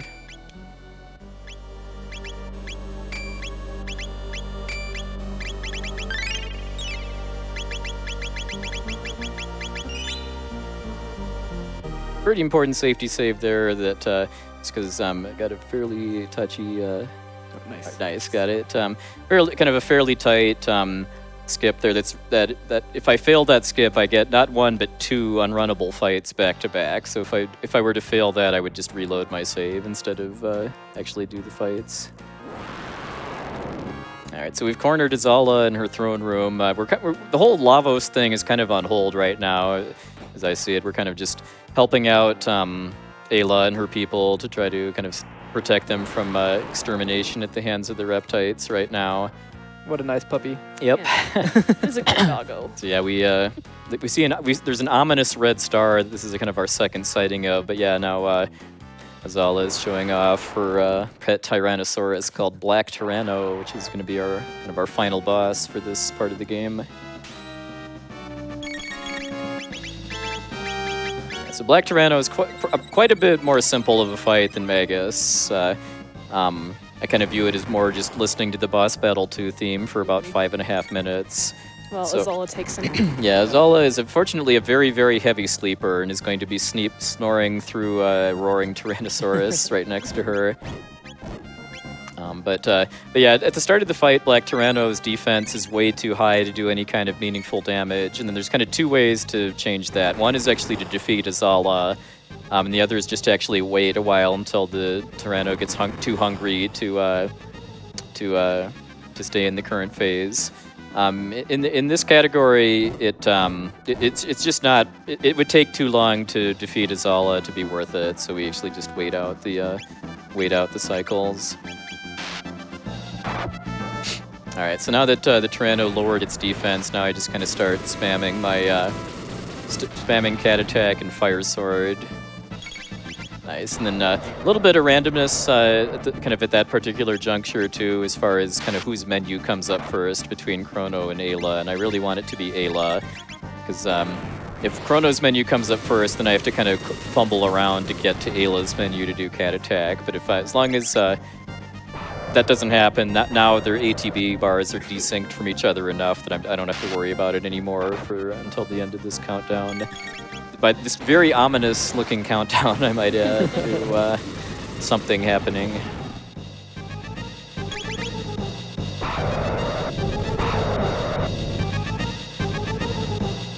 Oh, I love the percussion during that part of the music too. Just the boss battle 2 theme is just so perfect. I feel for just fighting something very big. Just gives me the sense of this kind of just this lumbering Tyrannosaurus or monster chasing you or something. So do you think it was like born up here and raised up here? or That's did my that theory go- too. That Azala just brought a Tyrannosaurus egg up here and it hatched into Black Tyranno. Yeah.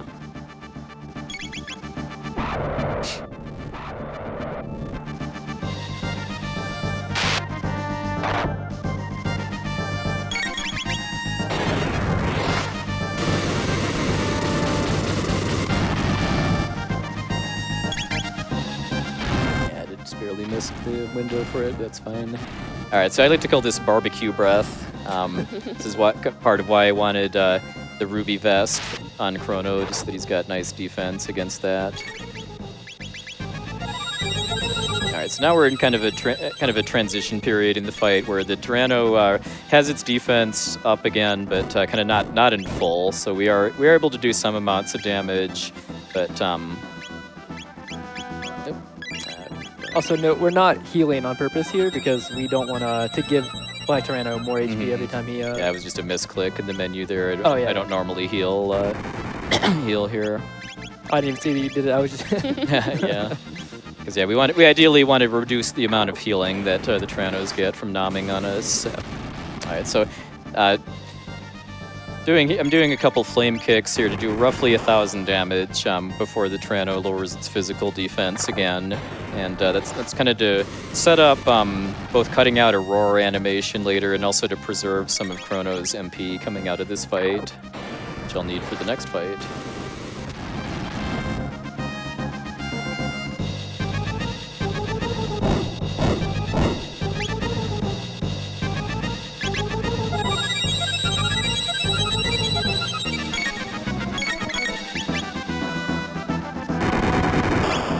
So I got my 3 flame kicks in, so now I'm just kind of waiting for the defense down again to kind of finish it out.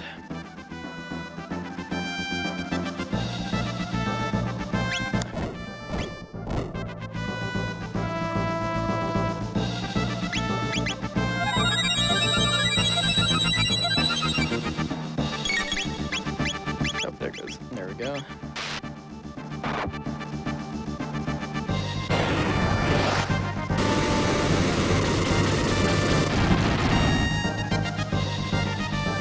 And categories that aren't glitchless, this is kind of a much more intense fight in this last phase of it too, because it really comes down to the wire as far as just kind of barely winning the fight before he would barbecue and kill you. Yeah. Because we had to do that training montage in order to beat Nisbel too, we do have a bit more wiggle room in the glitchless category.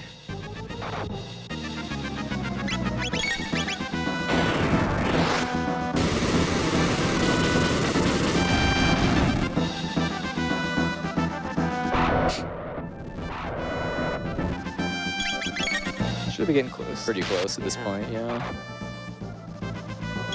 Sid might do it.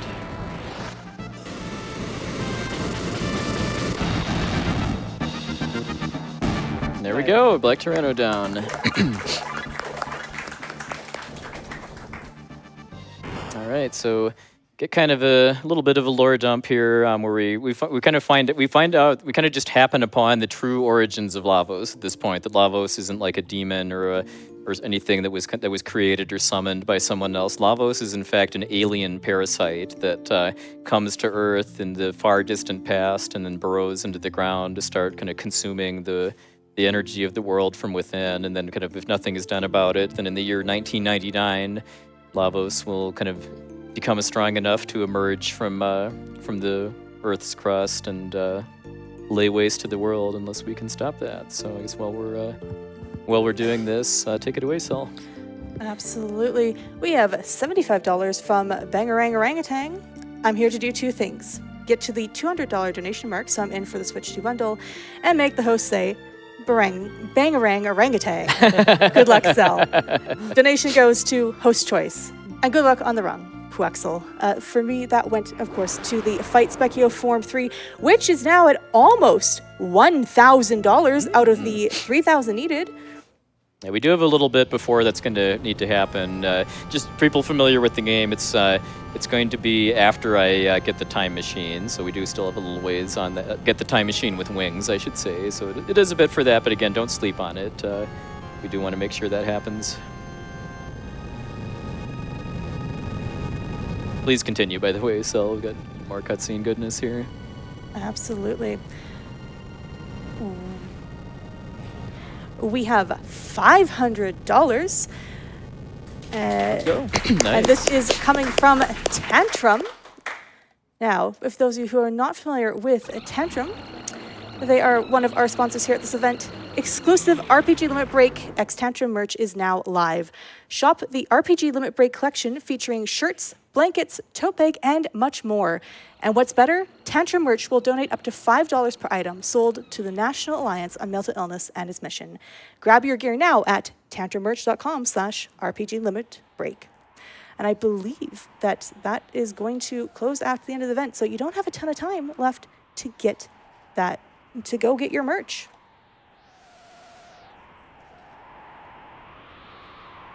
All right, so even though we kind of know Lavos is a little smaller and weaker at this point, unfortunately, we're not quite fast enough to really do anything about it. Lavos kind of very quickly burrows underground and gets out of our reach for the time being.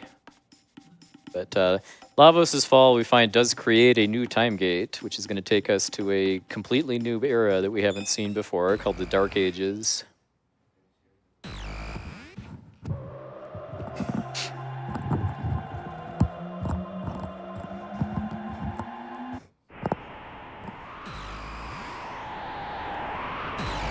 The Dark Ages kind of represents the Ice Age that was caused by because in the lore of the world of Chrono Trigger, the extinction of the dinosaurs was caused by Lavos' fall onto Earth rather than by a meteor, so that created the Ice Age. But there's something a little special about the Dark Ages too, and that's that we have these teleporters that actually take us to a floating magical kingdom called the Kingdom of Zeal. Has incredible music that we got some little tastes of earlier when we were interacting with Melchior.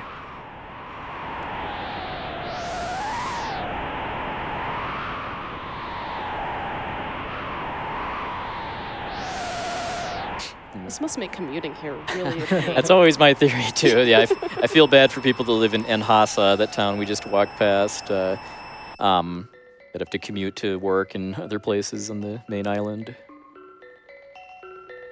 And an OST full of bangers. This might be the best one. Mm-hmm. It is up there. So good.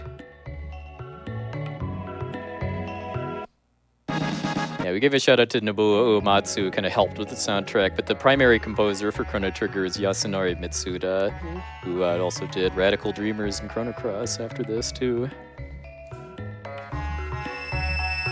Yeah, I don't think there's a track in this entire game that I'm like, about. They're all pretty fantastic.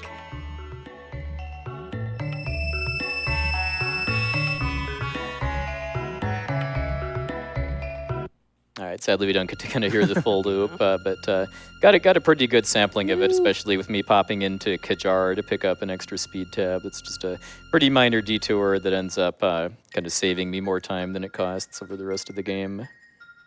Shala's theme here, another fan favorite.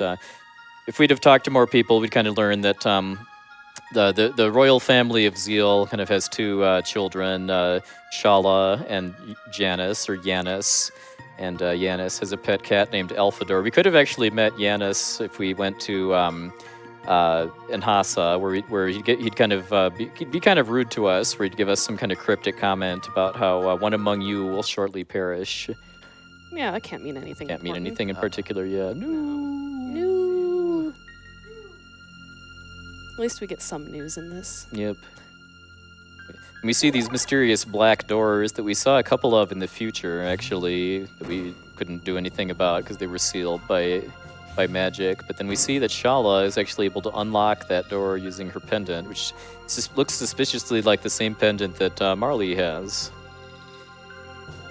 So if we talk to more people, we'd also learn, too, that there's this device we're looking at right now called the Mammon Machine. Surely there's nothing in it sinister about something called the Mammon Machine, but... Yeah, no connection to a symbol on all the doors either. Yep.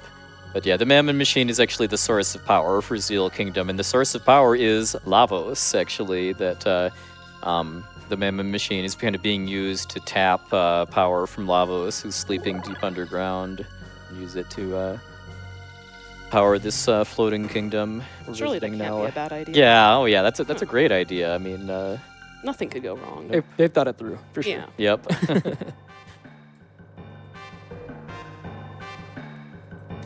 All right, so then we also find out too that there's actually a mysterious prophet that recently came to Zeal Kingdom, and we meet him at this point too, and find out that he has a little bit of influence over Queen Zeal here, and and then one of Zeal's flunkies named Dalton sicks this golem on us.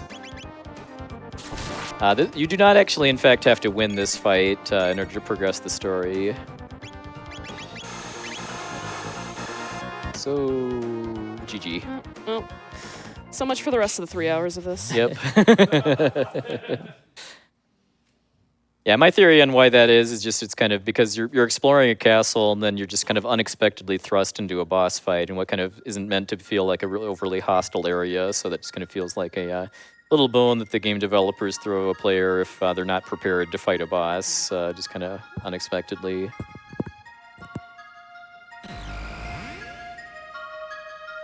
All right, so then we're kind of imprisoned. It's never really been clear to me if we're kind of imprisoned with the in the Mammon Machine area, or if this is just like a reused map that's designed to represent a prison part of Zeal Palace. But Shala kind of breaks us out of the prison, tells us to escape to try to find out kind of what's corrupting her mother. But then the prophet kind of catches us and kicks us out. Even the cat tries to convince him. Yep.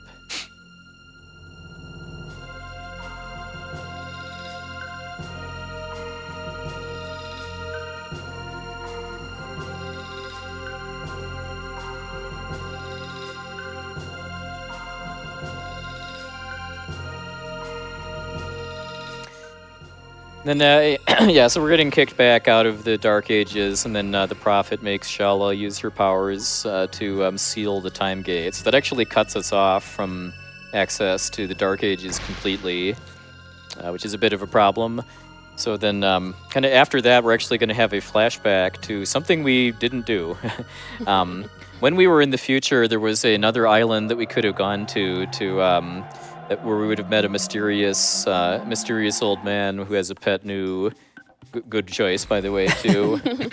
That makes some cryptic comments, but nothing really important happens there. But now we have to go there. It's kind of the game expects us that we did this, and then it's giving us a hint that that's what we need to do next. So we do have a fair bit of walking at this point, where we're going to make a pit stop to use the pendant that we just powered up in order to get a really nice weapon for Chrono, kind of on our way to that part of the future world. So I guess while we're doing that, take it away, Sal. Awesome, thank you. Quick update on that fight, Spekkio Form 3. We are at $990 out of the $3,000 needed. Keep on signing your donations to Resident Incentive Chat. And we have more train donations in, including $100 from Code and Data. Favorite RPG has always been Dragon Warrior 4 on the NES. So many hours playing that as a kid. Big thanks to all of the folks behind this event and to Nami for all they do. And $10 from Kodiak. Happy RPGLB, everyone. My number one RPG is Chrono Trigger. Every single part of this game is gold. Every music track is incredible. Every character is memorable. And every plot thread is resolved satisfyingly.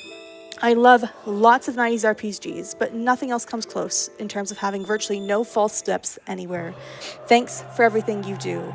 And with that, we just got a big donation that came in. We are now past $89,000. And that donation went to that fight Spekkio Form 3, $250 from Alta Biscuit. No Final Fantasy trickery this time around, friend. Good luck on the run, and congrats on a successful event. Thanks, Alta. Miss you all. Yep. And with that, that is going to be my time here on the mic. It's been a pleasure hosting for this run. Good luck, puwexil. I'm sure you'll finish so great. Chat, keep on donating. Let's get all those Spekkio fights done. I'm going to be leaving you in the incredible hands, the fantastic voice of Bob the Ninja Goldfish. Let's have a round of applause for Selkuth Mine, by the way. Did a great job hosting the first half of the run. And while they're switching over, I want to let you know, in case you didn't realize, this is a prize. This gun here that I made is a prize. So if you donate $50, you could be entered to win this. If you love Chrono Trigger as much as I do, you're going to want to do that. All right, so we do actually have a choice here as far as which of the chests we open. We either get a weapon or a very nice helmet, but we need the weapon at this point, kind of to make our strategies for the next segment of the game actually work. So we get the Swallow, which is like, I want to say like maybe the 4th or so best weapon in the game. It's a really, really big upgrade. And it also gives +3 speed.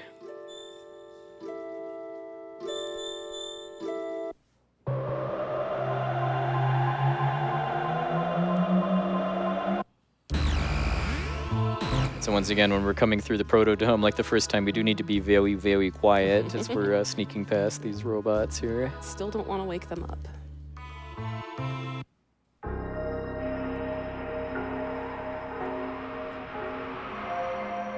And I'm going to throw on the Swallow that I just picked up. Notice that one goes from 71 to 128.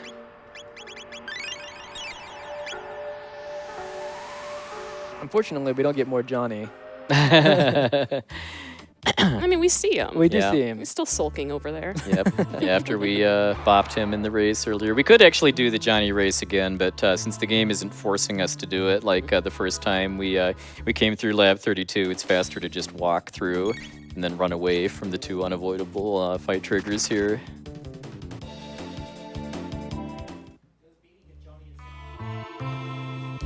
I hear a question from the audience about beating Johnny again. Actually, yes. If you race Johnny, actually, I'm kind of blanking on if you specifically get it for racing Johnny again, or if you have to find it somewhere else. But there's like a high score device you can find that lets you kind of track your high scores against Johnny. And if you race Johnny again, you actually he shows off by beating us to the other side here too. But racing Johnny again also unlocks like an alternate mode for the race where you can actually rotate the camera with the L and R buttons, and that makes getting higher scores a lot easier because you can give yourself a way better perspective as far as how you stay in front of Johnny. So yeah, kind of like we mentioned earlier. This area is a place you were intended to go to a lot earlier in the story. That's really weird, by the way, for Luca to outspeed Ayla there, but showing off the swag for the blaster right there, I guess. So all the fights here are very trivial, including the boss at the end. But the boss at the end is amazing. Yep. I mean, just because it's easy doesn't mean it isn't amazing. Yeah. The boss is a knight. It's Sir Quality. Yep. This is a very goofy dungeon in a lot of ways, too. It is. It's pretty fun. Hello, couch friends. Hello, Bob. How are we doing? We're doing good. Had a great first half of the Chrono Trigger run. Wonderful. And I notice Yeah, no, that don't we're sitting at Kitty, just. don't pick up the trash. Don't pick up the trash. Don't eat the Don't eat the cheese. cheese. Definitely don't save. Yep. Yeah, this is just a really goofy area where if you do anything that makes noise, you summon more of those mermaid or merperson enemies that attacked us at the beginning. And you're like even touching the save point, the ding from touching the save point counts as making noise to summon monsters. And here he is. Yep. Sir Sir Crawley, all Crawley. of his glory. I do love this sprite too. Mm-hmm. Yeah, it's so good. They're too busy laughing to really notice that, Yeah, we're just standing. that we're already here waiting for the boss fight to start. 90,000 hype! Let's go. Apologies to headphone users. No, that's okay. I don't And need that my was Sir hearing. Crawley. Bye, Sir Crawley. We're gonna miss you. They gave him Appearance such was a brief, but they we gave love him you. such a long death animation Yeah. so that we could experience it for longer. Yeah. The death animation's longer than the battle itself. Yep. I do notice that we're sitting at $2,340 out of $3,000 for the Spekkio Form 3. Ooh. Chat, let's make it happen. Let's do it. All right, so after getting through the sewers, we get to the place that we had that kind of weird flashback to, called the Keeper's Dome. And the reason we weren't able to really do anything if we came here earlier when we intended to was because of the sealed door. But now that we have the powered up pendant, we can open that seal. Now we get kind of a fair bit of exposition here from these kind of hidden, recorded messages from Balthazar, one of the three gurus of Zeal Kingdom. If we'd have kind of done more talking there, we'd find that there are three gurus. Melchior, who we kind of know already, who's the guru of life. Gaspar is the guru of time. And Balthazar, who's, I believe, the guru of wisdom. Or reason. I'm sorry, reason, yeah. And then Chrono Cross, we call him the guru of scheming. yes, yeah, we did see Balthazar a fair bit in Chrono Cross. It's basically the same guy in this game, and and then just through these recordings, we find out that Balthazar got stranded in the future by a big accident, and used his time to create a time machine, which we're going to actually need to cut off the bid war for.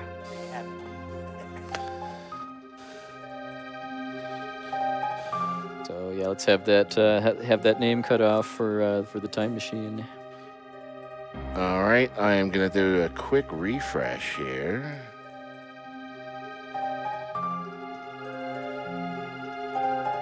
All right, so the name for the time machine will be Tupac. The number 2 and then lowercase POCH, which won with $70. I'm going to give also a shout out to Flare and Quasar and Taiho and all the other names that came in for that. So Balthazar gives us kind of his greatest creation, the Wings of Time, or the Tupac, as we just christened it as, and then that's going to allow us to get past the seal that the Prophet forced Shala to put under the normal time gate here. But if it's the wings of time, where are its wings? Yeah, well, it's metaphorical wings Okay. at this point. We'll get that figured out later. Yeah, I'm sure it'll be fine. Yep. So if we tried to actually go back to Zeal Kingdom at this point, the skyway that leads there is sealed. So we're going to this cave here that we weren't able to access before because there was no ladder leading to it. And then we're talking to people who find out that there's a prison called the Mountain of Woe that's connected to this area by a series of chains. That Melchior, the guru of life, is being held prisoner there. So we are going to go try to bust Melchior out of the Mountain of Woe. But before we get there, we get to deal with every speedrunner's favorite boss. Yep. Yeah. I mean, the Magus fight at some point I do want to finally explain the rule set for this category too. But in this rule set, the Magus fight has a lot of randomness to it. But this upcoming one is pretty much just as bad, and it's bad in really annoying ways too. Jeez. Yeah, these fights are just a little bit different than in a normal speedrun too, because of the extra magic tabs I've been getting from Spekkio. Because normally I need to use a Rollo kick with Ayla, which is kind of effectively a guaranteed crit in order to do enough damage to take out these beasts. But just because I'm doing more damage with the fire sword, I can get away with just doing a regular attack. Mind if I cut in with a couple of donations here? Maybe actually one, and then we have a boss fight. All right. Up. Then I'm going to make it a goodie. $5 from K Shura, who says, good luck, Adam. Hey. It's really disappointing I couldn't be on the couch this year, but this brings back great memories of watching your stream from Japan from my favorite bay window. May the new bless your rubby luck. Thanks, Kay. Wish you were here. Mm-hmm. All right, so yeah, we've got Mud Imp now, which is a boss that kind of blocks the way to get to the Mountain of Woe for no real reason. They It just taunts us. just to have a boss fight here. So then, kind of what makes this fight really obnoxious is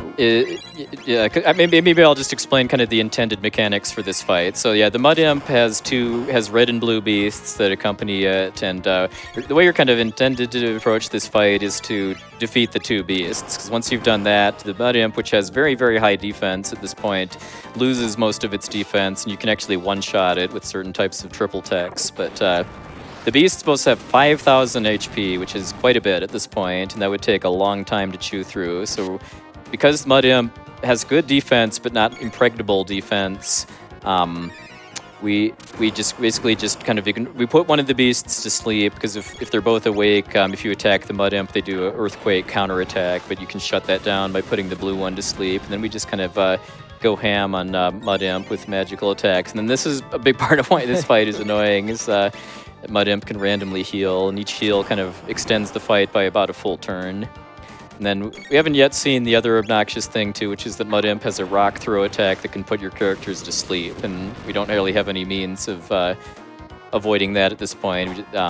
We have items and techs that can cure sleep, but no way to prevent it. So Mud Imp has 1,200 HP, which it's not. I mean, it's not really a ton, even with the low damage we're doing at this point. But it just kind of all comes down to just how much healing it does to kind of drag out the fight. So far, we've only seen one heal, right, so far? Yes. Only one so Okay. far, yeah. Is there any wood we can knock on around here?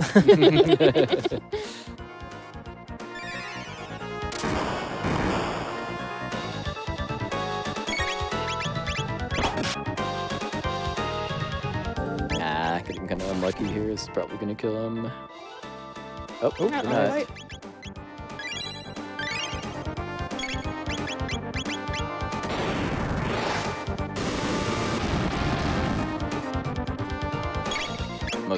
Luca does by far the most damage, so I'm just kind of always trying to get her doing either fire or flame kick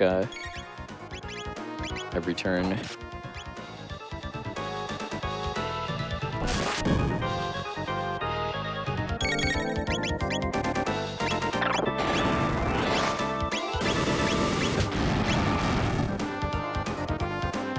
Nice. That's All right. not a bad fight. Yeah, that was decent. Yeah. One heal and no sleeps. Yep. It's really, really, really common to get put to sleep on the first turn of the fight too. All right. So the way has been opened up to the Mountain of Woe, but we have another pretty annoyingly random element to the run too, which is this game's equivalent of metal slimes, like from the Dragon Quest series, which are rubbles.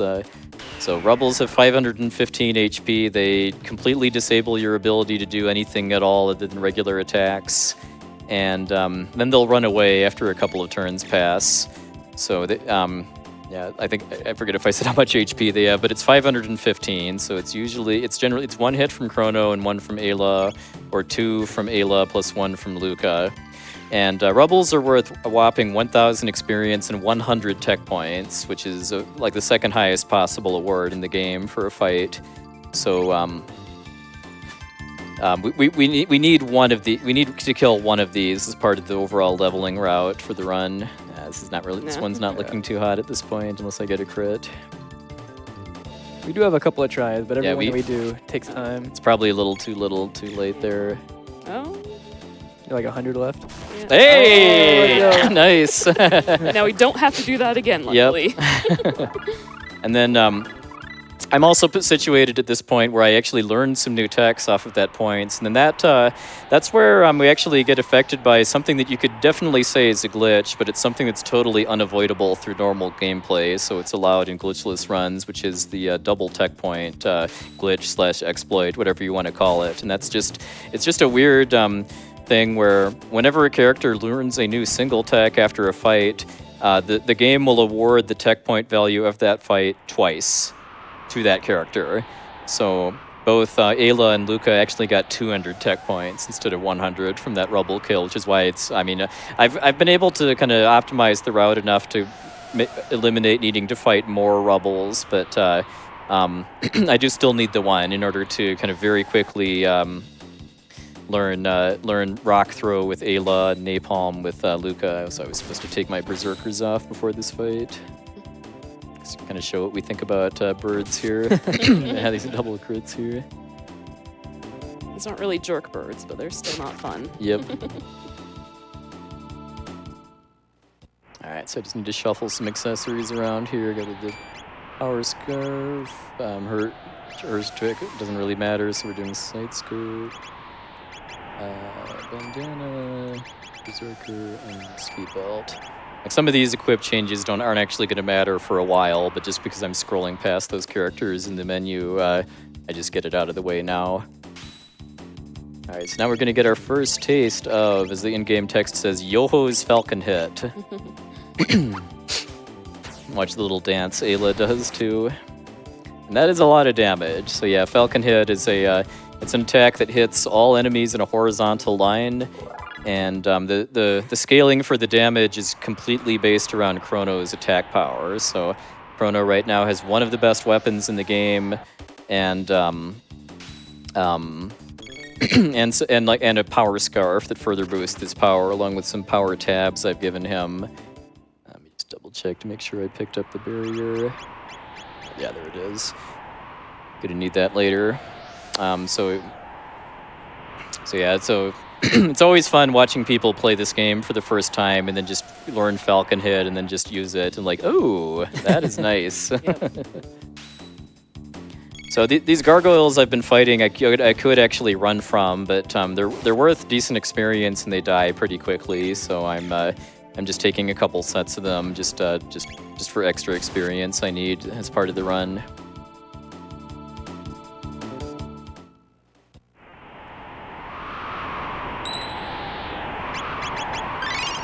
All right, we can probably actually got one more screen of the Mountain of Woe here, so we can probably just squeeze in a donation or two while we're heading. Great, because I'm sitting on like 60 of the things. So more time to talk would be great. All right, $50 from Paul Stryon, who says, all life begins with new and ends with new. This is the truth. This is my belief, at least for now. $50 from Anonymous that says, love the event as always. Keep up the great work, everyone. $50 from Quest Moreland, who says, I missed donating during the run, but $40 of this goes to my favorite RPG, Final Fantasy Star 4. This is the game that made me love RPGs. The other 10 goes towards Chrono Trigger, another of my favorites. Good luck on the run, puwexil. Thanks for everyone for making this a great RPG, LB. All right, thanks so much for the donation. So now we get to fight this lovable, derpy-looking boss called Giga Gaia, who's the guardian of Melchior's cell in the Mountain of Woe. Shoutouts to just how big and detailed this sprite work is too for a game 30 years old too. But yeah, this is a very, very difficult boss fight casually because you saw how much damage it did with the opening attacks with its hands, and there's other things it can do to like kind of throw your characters around the arena and heal itself. But with the party build we're doing right now. We're actually in a position where we're doing over 1,000 damage per Falcon Hit, and the hands start with 2,000 HP, and then they'll eventually be revived at 1,000 HP, and just the fact that I'm doing over 1,000 damage just kind of swings the dynamics of the fight in my favor a fair bit. So Giga Gaia is a bit like Guardian, the kind of the second major boss, third major boss of the game, where we take out kind of other pieces of the boss, and then it just doesn't really do anything for a while.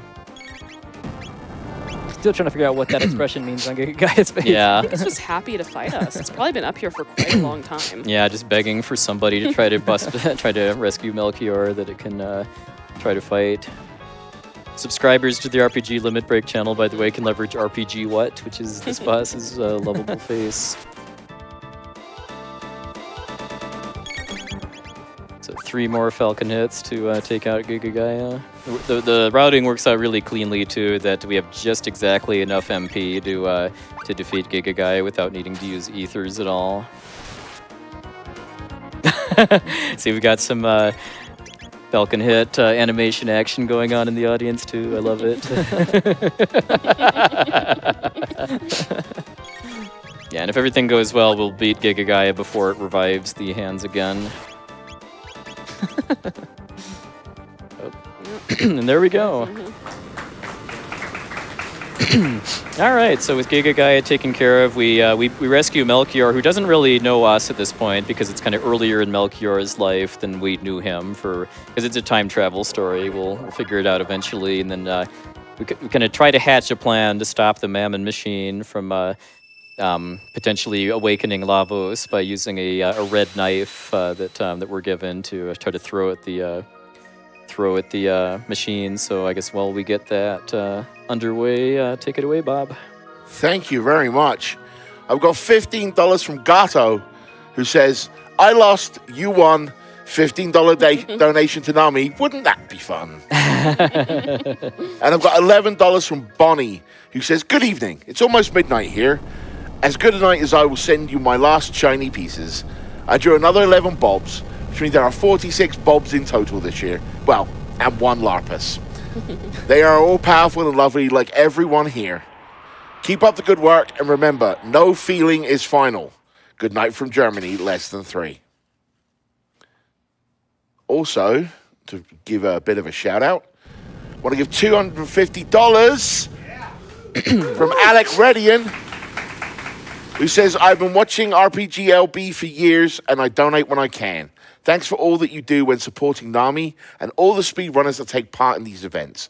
Can't wait to see puwexil do what he does best in Chrono Trigger. Luca is best girl. Yes, I agree. Now, update on that. We are sitting at $255 for Luca and $745 for Marl to get the Death Peak hug.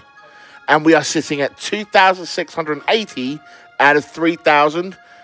I stand corrected. We are sitting at 2,705 out of 3,000 for Spekkio Form 3. Ooh. And we are less than $500 from beating RPG Limit Break from last year. Oh, yeah. Let's do it, yeah. Chat, to quote Captain Michael Burnham from Star Trek Discovery, let's fly. Oh, we'll be flying later, too. Yep. Yes, unfortunately, things don't go quite according to plan because even though Shala is helping us at this point as far as unsealing the Skyway to go to Zeal, Dalton, who again is Queen Zeal's kind of main flunky, followed and kidnaps Shala again. Yeah, Dalton's a little bit of a jerk, isn't he? Yeah. I like Ozzy better as far as kind of stooge villains in this game, but Dalton has a couple moments. But yeah, we do have. By the way, too, we are also about to do the Inhasa new incentive that I think got met like really early in the run too. We could have done that fight earlier on our first trip through Zeal Kingdom, but it's way, way, way safer to do the fight now after learning Falcon Hit.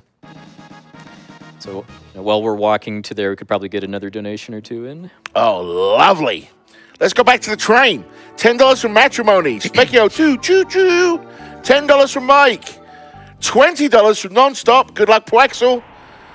Toby, I murdered that name. Choo-choo. $10. Bram Hall, the 5th, one of our on-site volunteers here. Sheesh, Spekkio. And $10 from Shelfie, another awesome on-site here. On board the $10 train. Choo-choo.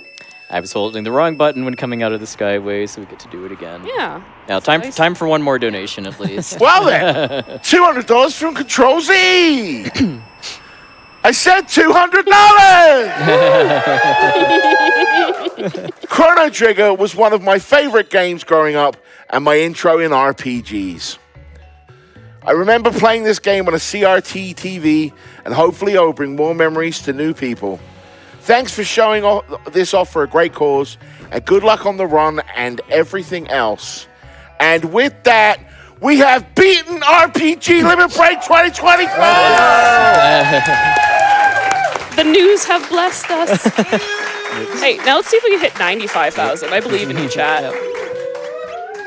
Ambelie says that you believe in 95,000. Let's go for the 100K! Yeah, why not? Let's go. Bob believes in you, chat. And Spekkio 3-man! Let's go!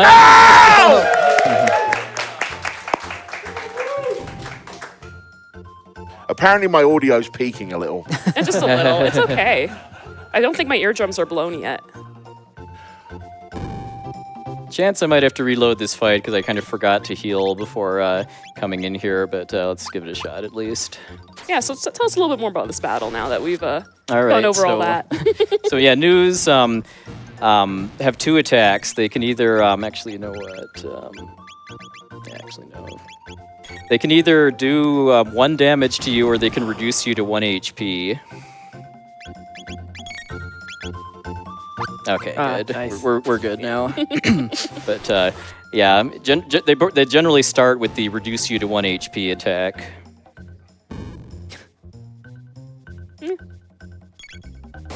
All right, and there we go. Thanks for the donations to add the Enhasa new fights to the run. Yeah, you do get some nice prizes from this fight too. You get 90 tech points along with magic and speed tabs too. Like every speed tab is worth its weight in gold because of kind of how impactful it is on the turn economy during fights. For the person in chat asking what kind of coffee I drink decaf. Yeah. Oh wow. Bob is completely uncaffeinated right now. You do not want to see him caffeinated. No. No. No. That Really do not want to see that. That sounds like a poor life choice. All right, so yeah, so we're trying to head for Zeal Palace. I guess another bit of story too is that the people of Zeal are actually building an underwater palace called the Ocean Palace. So that the plans are to move the Mammon machine there so that it's kind of physically closer to where Lavos is underground and can tap even more power from Lavos through the Mammon machine to kind of, just make Zeal more powerful. I don't know if they really have thought it through yet as far as what they need the power for.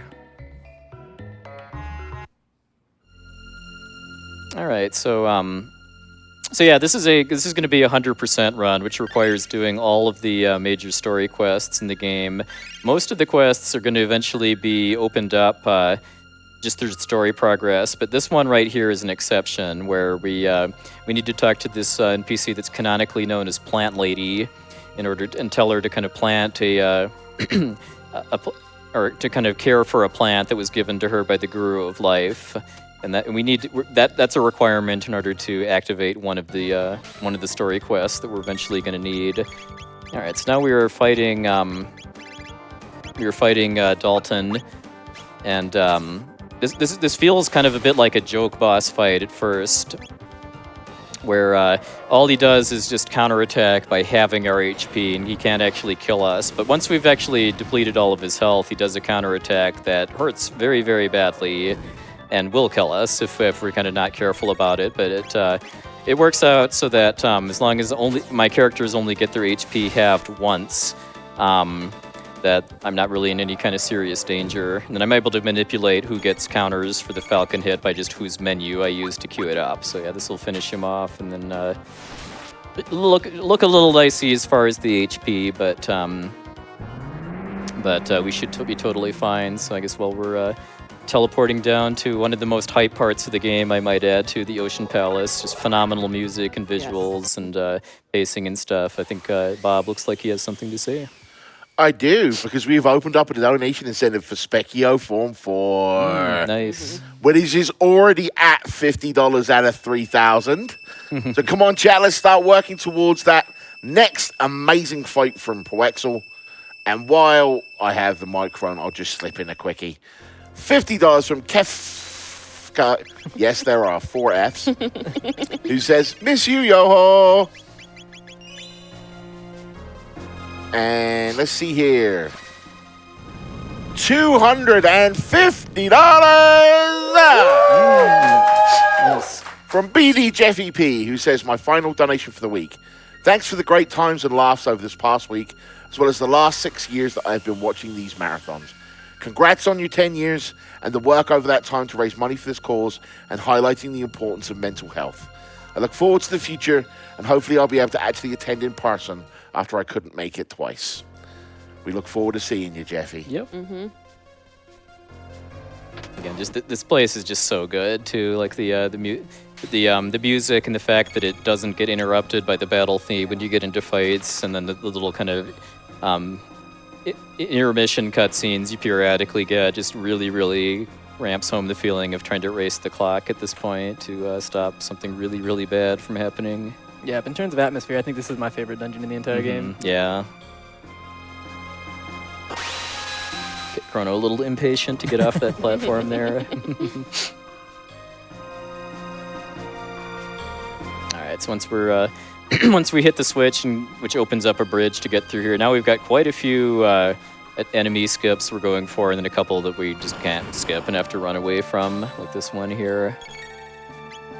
In a normal run where I didn't do the extra do fight, I'd be actually taking a couple of these fights just for experience and tech points. And, okay, nice.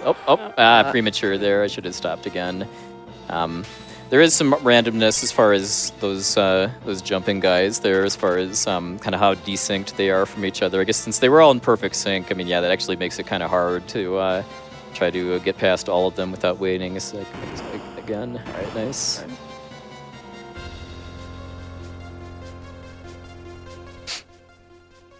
Get kind of a weird start to a fight here too, where this thing just summons a bunch of monsters and then pieces out. I was like, nah, I'm not gonna do this. I don't get paid enough for this.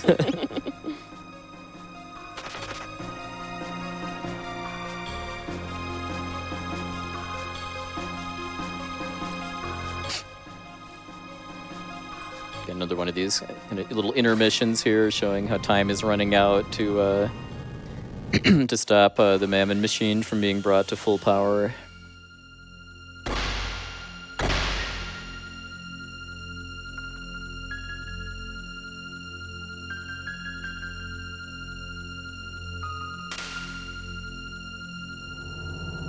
Okay, then after we're done here, we have an elevator. Well, we're going to have an elevator that we're going to kind of ride down to the lowest levels of the Ocean Palace. Anybody familiar with Chrono Trigger speedruns? There's a later version of this elevator that's a pretty annoying source of randomness, but this one here is totally consistent. But before we do, though, we're going to be taking this fight at the top of the elevator twice, because this is worth 40 tech points, which is quite a bit, and this is going to help top off Luca learning Fire 2, her next skill, which we're going to be needing in the not-too-distant future. So what you're telling me is this is a mini training montage. Yep. Probably have some donations or something while we're both finishing this fight, the second fight, and then going down the elevator. But yeah, it's just a lot of Falcon hit that's going to be going on. And then after I do this fight, I'm swapping Luca for Robo, just because Robo is at the point where he needs tech points now. Can do. I've got $25 from KR Shush, who says, good evening, RPGLB. For my last donation, I thought I'd speak soberly for a moment. I've spent a lot of my life struggling with depression, and while it still affects my life, the years-long love of friends who know me and starting my first medication just this year has helped a lot. I want folks on the other side of the screen from me via the host reading this to know it can always get better. Agreed. And often will get better. There is no race you are failing in life, just so long as you keep going. There will be a strange and new ways love and community will find you, just so long as you look for them, even if it's scary to be known. And it's the comforts of a favorite RPG played or watched is all that gets you by in the meantime. Let that keep you afloat. Slight apologies for the long note, so I digress. No apology needed. Yeah. Absolutely no apology needed. Don't be like me and forget Nami is one of the many, many facets you can find help if you need to. I hope I can attend, and at least digitally again next year. Love, RPGLB. And I appreciate all the tech, runners, and sponsors involved continuing this lovely event. Yeah, thank you very much for That's that. an absolutely brilliant message. And while I'm here, I do want to quickly shout out a bunch of our anonymous donators from the $25, from the $5, from the $10, to the $15, to the $150, to the $250, to the $75. There's so many anonymous donations. Thank you so much. Some of them do have messages. $50 anonymous, it says, no. $10 anonymous donation that says, I love Chrono Trigger and love watching Run even more. Thanks for another RPG Limit Break. Fantastic work thus far. This is $50 anonymous $50 donation. Fantastic work thus far on RPG Limit Break and also on supporting a fantastic cause. I want to thank all of our anonymous donors. Quick update. We are at $210 out of 3,000 for Spekkio Form 4. And we've had a bit of a reversal. Luca is in the lead now with $855 Luca, compared best to girl. $795 for Marl. So if you want to put Luca further ahead or if you want to put Marl in the hug, get your donations in now. So going for two fairly tight skips around these sets of enemies here, although the penalty for failure is pretty minor, at least. All right, got the second one at least. Nice. So I have to kind of hug the wall to force my map coordinates to a kind of a very specific set, and then just kind of wiggle a bit when I get to the bottom. What makes it really challenging is that the hitbox for the enemy is changing as it starts glowing and splitting apart too. So you do have a pretty limited window to kind of get the wiggle clip. Is that what's officially called? In the notes, yeah. Yeah. That $500 did come from a single $500 donation. Nice. From Smitty the Llama Boy, who says, I've been enjoying RPGLB all week. You know what's not enjoyable, though? A bid war that's too unbalanced. Let's balance that hug war a bit to give best girl Luca a shot. Keep up the great work. Thank you. All right, so we have the Golem twins, or Golem sisters, as they're called in other versions of the game, which it's two copies of the same Golem that showed us what for earlier on, but this time we do have to win. If we lose here, it is a game over.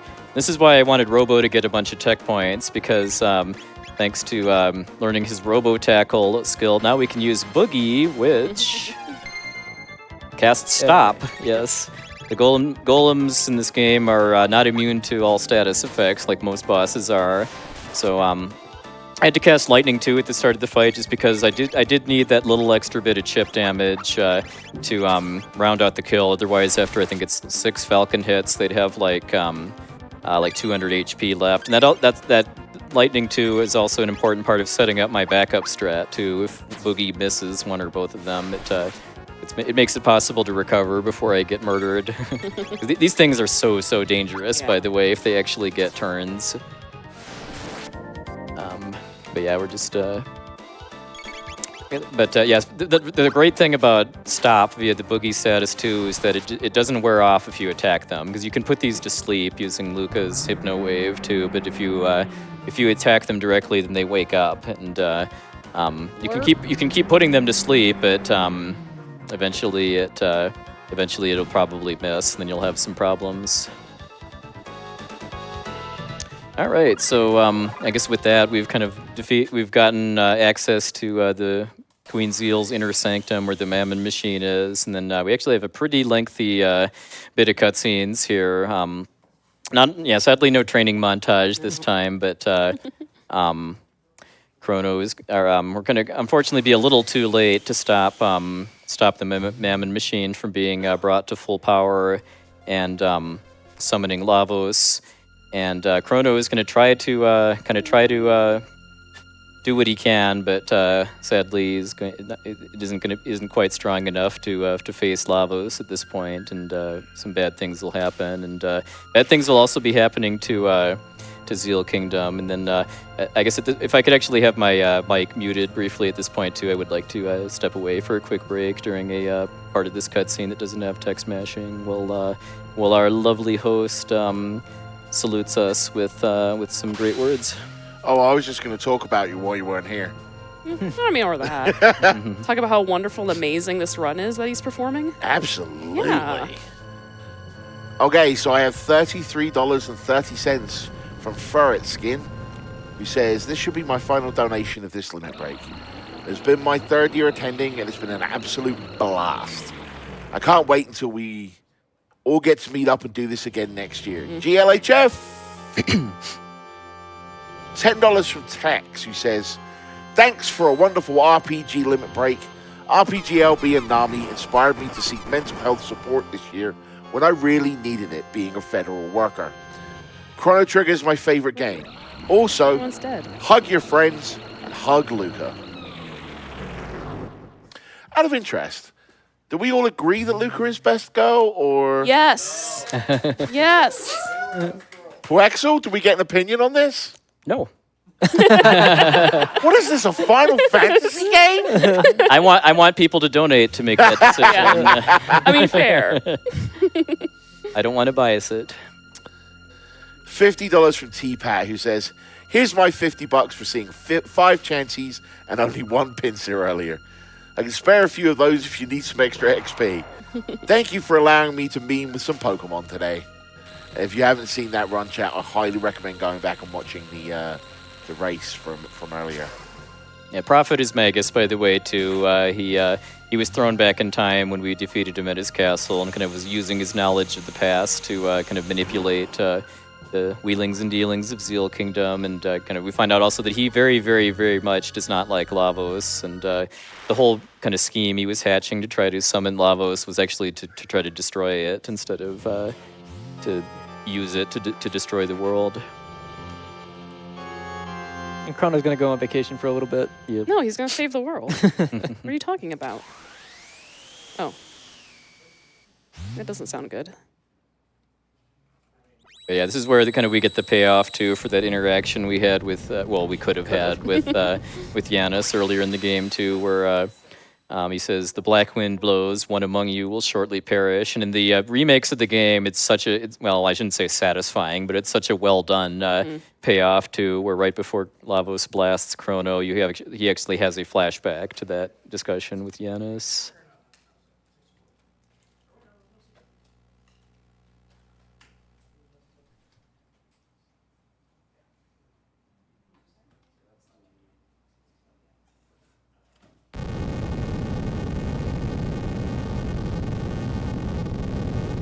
All right, would you mind just taking over mashing quick for a second so I can step away quick?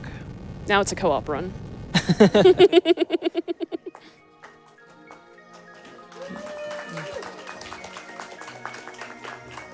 So Bob, how are you doing up there? Not bad. How's your first run at RPGLB? Yeah, this is actually my first run. I feel very proud of it. I am mashing A so well right now. All right, let's get into some donos, shall we? Ooh, yes. I have $5 from Chris and Yoko, who says, you are all amazing. For mental health. Woo!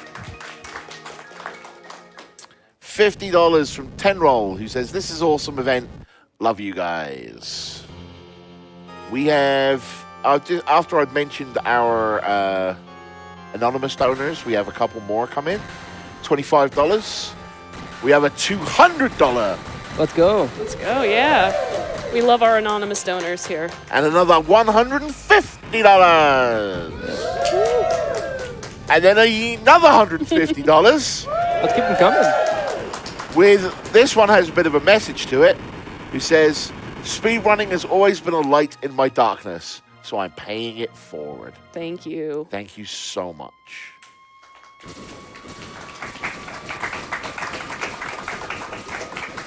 And for those of you who don't know, and this is your first RPG limit break, this run of Chrono Trigger isn't the last thing you will see in this marathon. Once we're done here, we're going to have our finale where members of our community that are here on site are going to get to talk about and share some testimonials about their experiences with mental health and things. It's one of the cornerstones of Limit Break that we like to have every year. So I highly recommend sticking around to check that out as people share their thoughts. That was a really big wave that came through. I have $15 from Sakti, who says, librarian here, donating during this interview, I get that was a while ago, to show my appreciation for the public library love. We love our communities and we need your love. Yes, support your local libraries. $10 from Plozatron, who says, welcome Nami Ratergade. For those of you who weren't here, our Nami representative Ray here in Colorado decided that his username would be Ratergade. So if you ever see Ratergade around, please welcome them. Well, that was a whole lot that just happened. Yep. No, I think we still have you muted. This might be my run now. I only play randos though, so I don't know what I'm gonna do. Okay, there we go. There we go. And we have $250 from the World Fan, who say, so excited to finally catch this event live. I guess I'll throw it back to you, puwexil. All right. So after that long bit of stuff happening, we get to choose a party, and we actually, for the first time, we actually have full control over it. Up until thus far, Chrono has actually been locked into being our party leader, but now we can actually build whatever party we want with the characters we have right now, and then I'm putting my party into a very, very specific order at this point too, because of the next fight I'm going to be doing. So, so yeah, there was a catastrophe that sank Zeal Kingdom because of their own hubris. I mean, hey, using a device called the Mammon Machine. Well, drawing power from an alien, unknown thing. An alien parasite, yeah. So yeah, Lavos shoots down Zeal Kingdom, and I kind of view it as the Lavos equivalent of hitting the snooze button too. So Lavos just kind of shoots down Zeal Kingdom and then goes back to sleep for another couple thousand years, because it isn't quite ready to cause the apocalypse yet. So we're kind of just trying to get our bearings now in this kind of somewhat ruined world that's largely underwater now. But we very quickly find out that Dalton is still alive, that he escaped from the Ocean Palace and wants our time machine. Before Star, before you leave the room, can I read your donation? $100 from Star Anise. Nice. Billy says, 10 years. Thank you for being part of my favorite super cozy, ultra-friendly marathon. You've all been so wonderful this week, and I'll see you again at Limit Break 2026. Can I say, I remember when you first came to Limit Break. It's been nice to meet you this year.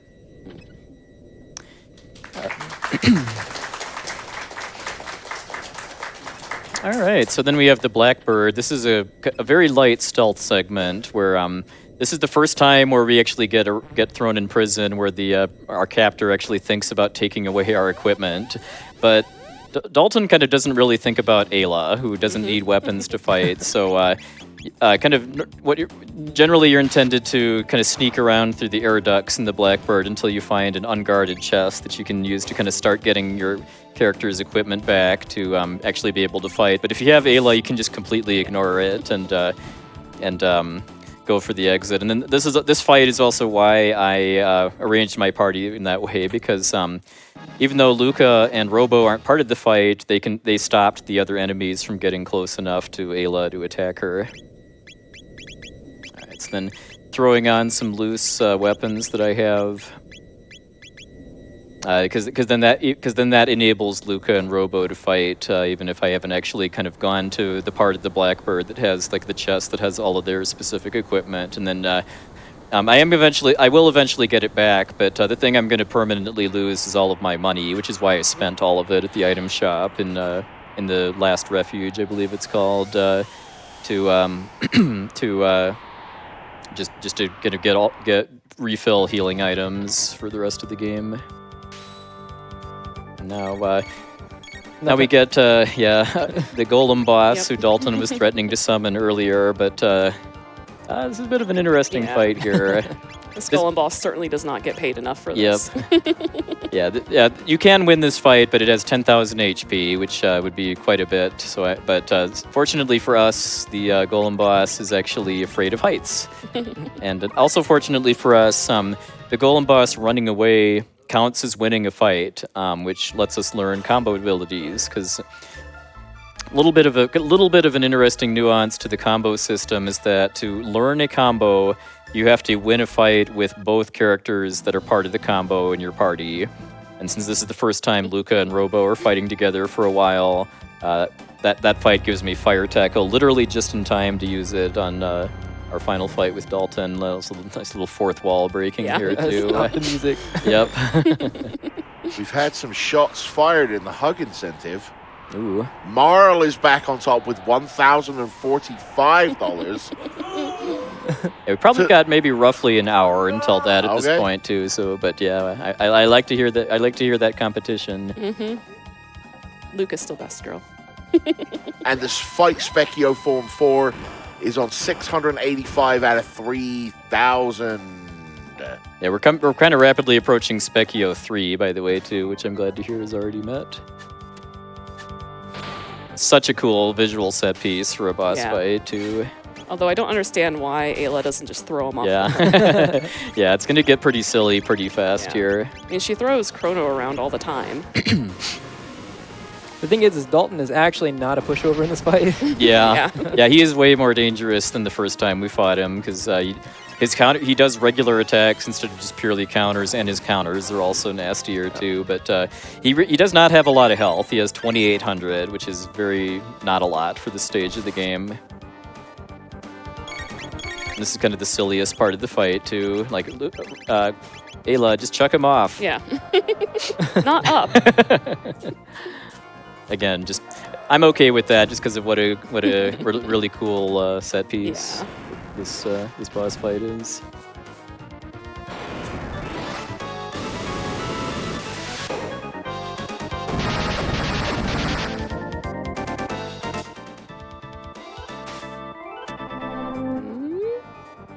And nothing happens.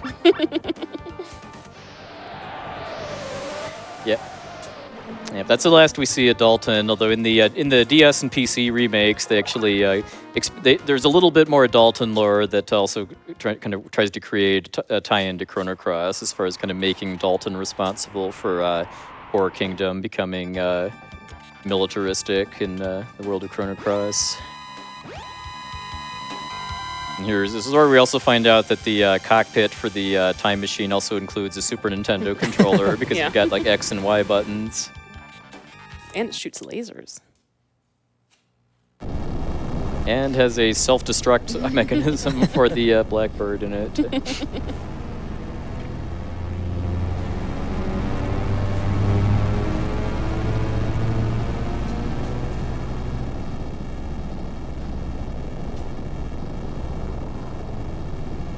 All right, and thanks pretty much purely to Dalton's efforts, now we actually have our airship. We have wings. We truly have our wings of time.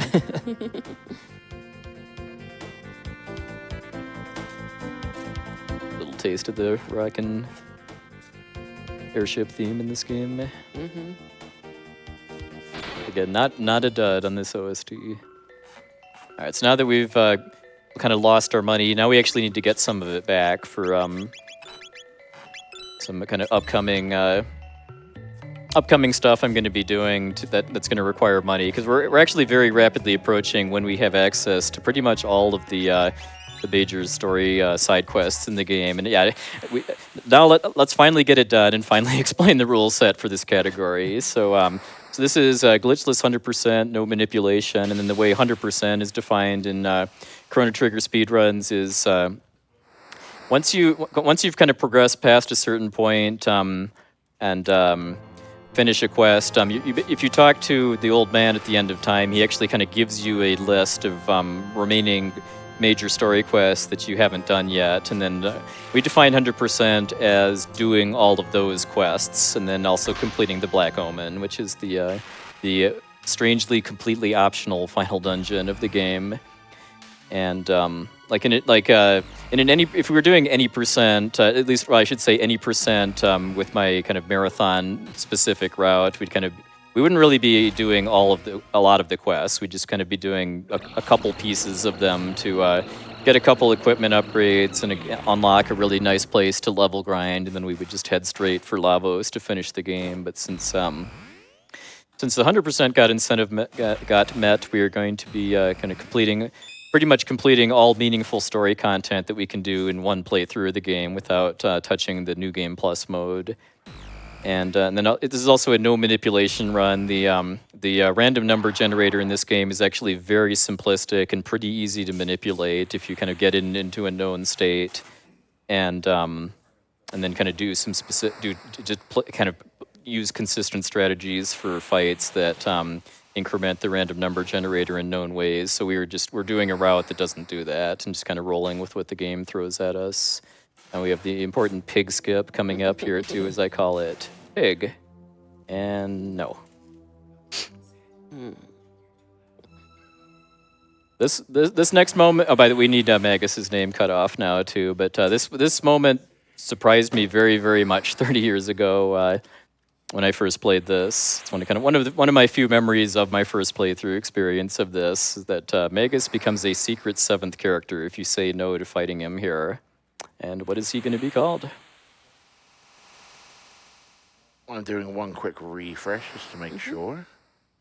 Magus will be named Dr. Joe. All right, capital D, lowercase r, capital J, lowercase o, lowercase e. All right, Dr. Joe.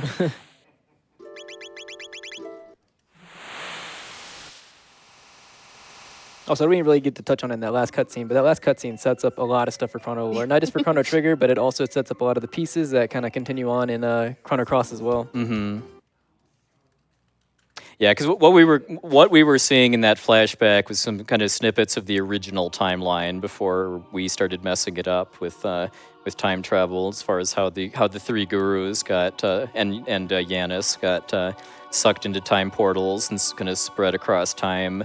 And then Yanis kind of was sent to the Middle Ages and kind of then became Magus, and was on a quest for revenge against Lavos for kind of stealing his childhood and his sister away from him. And now suddenly this appears. Yep. But we're just gonna ignore that. Yeah, yeah. I mean, I'm sure I'm one of many people that just saw this cutscene and figured that's exactly where we're supposed to go next, and then just getting destroyed utterly by the first mini boss in there. That's the Black Omen, which is our final dungeon. So we'll be going there in I don't know, probably like about an hour and a half or so. All right, so we are starting what's called the Fated Hour. That's the name of the chapter if you save your game here, where you have access to basically all of the major story side quests. Oops, and so we have a lot of, because we have the winged epoch at this point, we have a lot of flexibility as far as what order we tackle them in. So we are starting off with Frog's Quest because it doesn't have a boss fight or difficult fights, and we have to do some kind of errands around the overworld as part of that. The very first one is actually going to be finding out why this game is called Chrono Trigger, which is, other than just our main character's name being Chrono, hasn't really been too impactful yet. And that's where we talk to the old man that's been our guardian at the end of time, and then we find out that he is in fact the guru of time. And then he kind of tells us that there is actually a chance to kind of save Chrono from being destroyed by Lavos, and that's with this thing called the Chrono Trigger, which is also known as the Time Egg. And that the Chrono Trigger represents possibility, the possibility to bring Chrono back. There's a lot of we're not going to be needing this for a while, but it works out. It helps with movement efficiency a bit to grab it now. And then this is also where we're going to be doing our third Spekkio fight. Thanks to everybody for donating to make that happen. Speaking of which, the fourth is sitting at 785 out of 3,000. How long do we have before the fourth? Like maybe 40 minutes or so. You heard puwexil, chat. Yep. And if we meet that, that will sail us past 95,000. So let's get that working. So I'm actually kind of technically cheating a bit here, by the way, too, because the form that Spekkio takes is tied to your party leader's level. Basically, every 10 level ups that you get, Spekkio levels up to, but it's only your party leader. And Magus is very, very strong at this point. He's level 37, and the rest of my party is in like the mid-20s at this point. But because Magus is not the party leader, his level doesn't matter for which Spekkio I fight. And yeah, this is letting us take care of Spekkio version 3.0.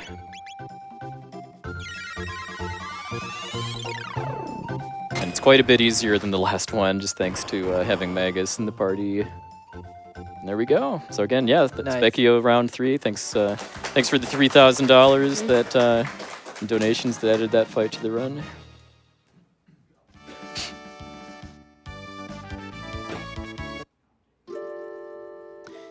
Okay, so when we return from the end of time, we always spawn in the center of the overworld map, and since we have to, it basically just takes us closer to where we need to go next. So even though we don't need to get the Chrono Trigger right now because we're going to use it soon, just we need it eventually, and then this just saves a little bit of overworld movement time.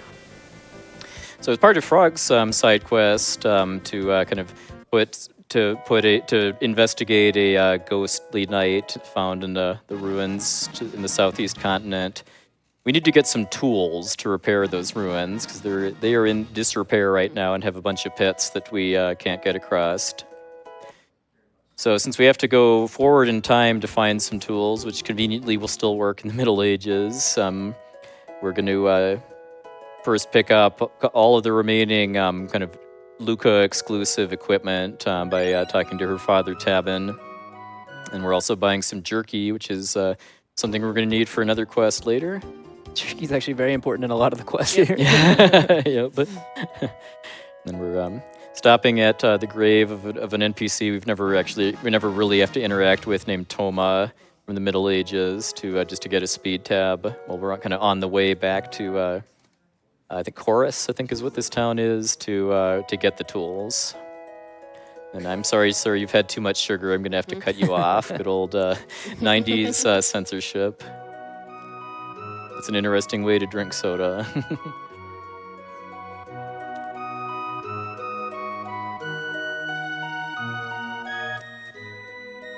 All right, could probably do another donation or two while we're grabbing the tools and then using them to fix the ruins.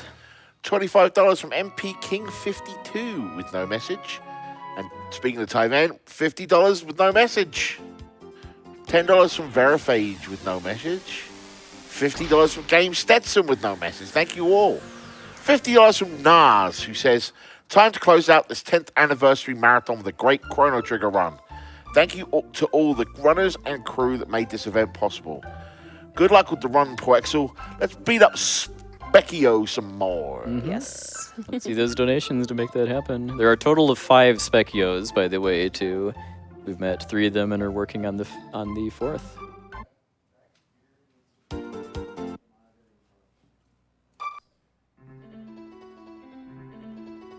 All right, so we're able to kind of get a little bit of access into the ruins now, but the carpenters are scared of the ghosts down here, so they want us to take care of them before they'll do more repairs here. So you're only really capable of hurting these ghost knights with either fire or lightning magic. Okay, nice. And then kind of the main annoyance with these fights is that the knights can use final attacks. I think they're technically counters, but they can still use them when they die too. They can either use Grudge, which does about like 225 damage, or they can use MP Buster, which takes away all of the person's MP. So we ideally want to see neither, but we especially would prefer not to see that. Yeah. At least for the first 2 fights, because then we have to go into the menu to use an ether.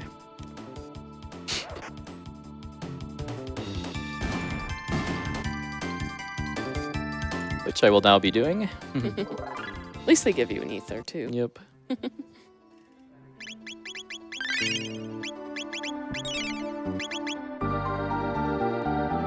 And we have the last round of them. This one, it doesn't really matter because after this fight, I'm going to be sheltering before I do any more fighting.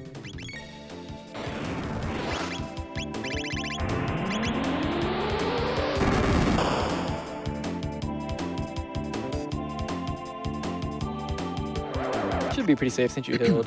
Yeah. Yeah. Yeah, I mean, oh wow, a double. I'm glad I healed then. Yeah. Yeah, getting a double grudge here is pretty rare, and I really want Magus to get all the experience here, just because there's a set of fights coming up in the near future where I do want Magus to get a level up from his starting level.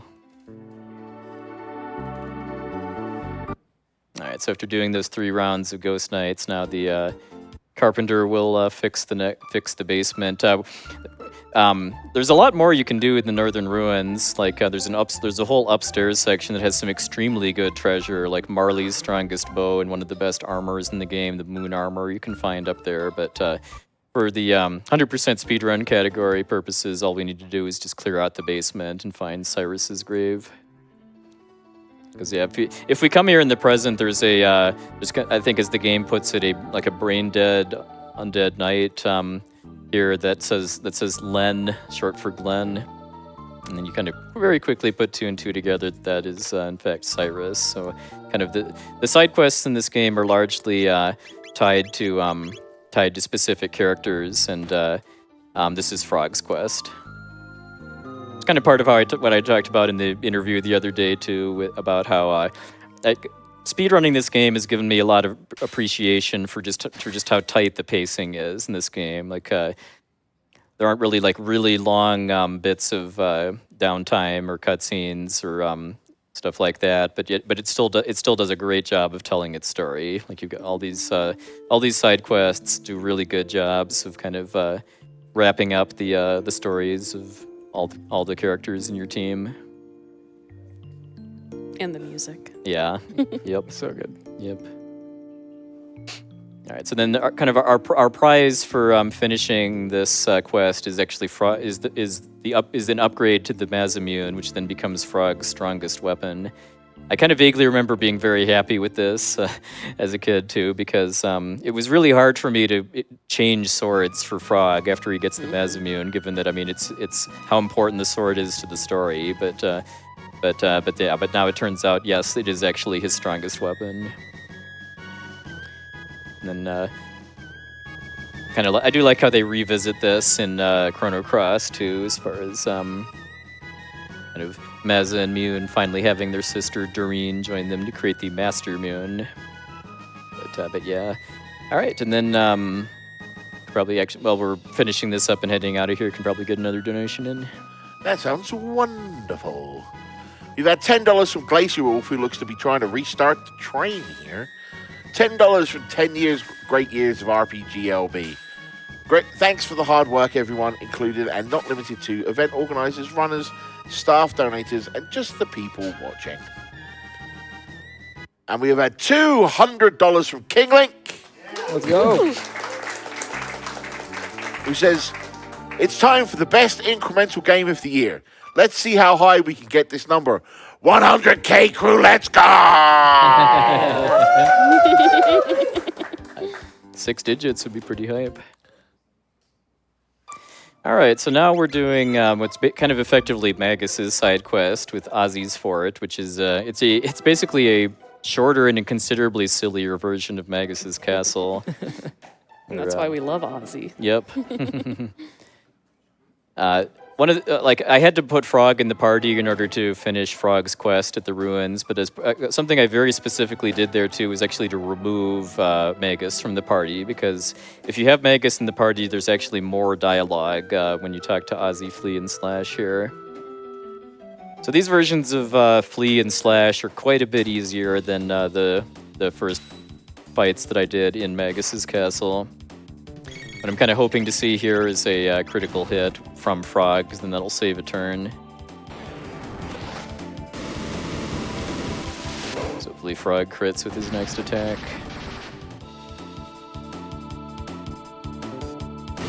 Have to wait another turn then.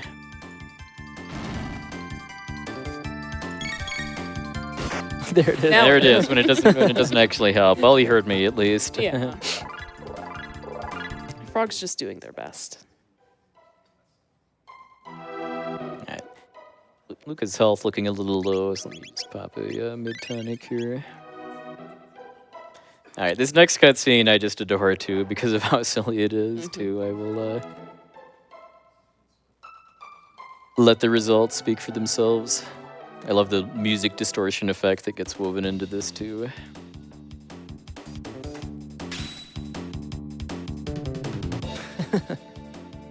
Oh.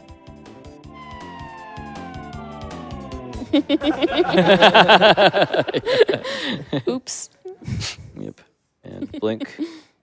Ozzy's in a pickle.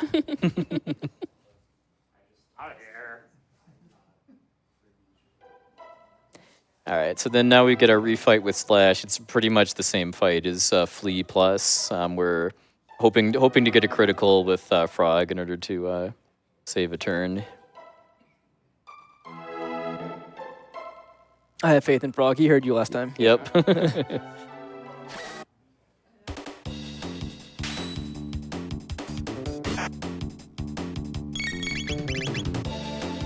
Yeah, if I get the crit on the first or second hit, it's sometimes possible to beat, especially Slash and sometimes Flea too, without them getting a turn at all. Ah, watch him crit again now. The last one. Oh, okay, no, I guess not. All right, so we are actually not. We're not going to be finishing this dungeon right away because the last fight with Ozzy is way too strong for me at this point. But the reason I'm coming here first is actually to steal Ozzy's treasure that he was taunting us about. You know, they've got those guillotine traps here. I think we can make it. Yeah. What? Oh, ooh. Oh. I love the laugh. Yep. So yeah, that's very much intentional too, because the in-game effect. I mean, you can just ignore that and walk away, and then Ozzy eventually just takes off, and you can then go get the treasure safely. But hitting that guillotine actually reduces all of your active characters to 1 HP, which sounds like a bad thing, but there's actually there is some boss fights coming up in the near future there's reasons why I want some characters to be at 1 HP. All right, so we got a formation change. Get used to this set of characters, by the way, too. This is going to be kind of my A team for a lot of the rest of the game now. It's because Luca's the best girl. Which one's Mr. T? I believe that's Magus. Actually, Robo's more shiny, so it could be him. Yep. All right, so we're kind of busting in midway to a quest called the Rainbow Shell quest, which we were kind of meant to interact with Toma the Explorer. Also, by the way, PSA, you can sit on what used to be Azala's throne to laugh. But yeah, well, this quest is basically looking for a legendary treasure called the Rainbow Shell,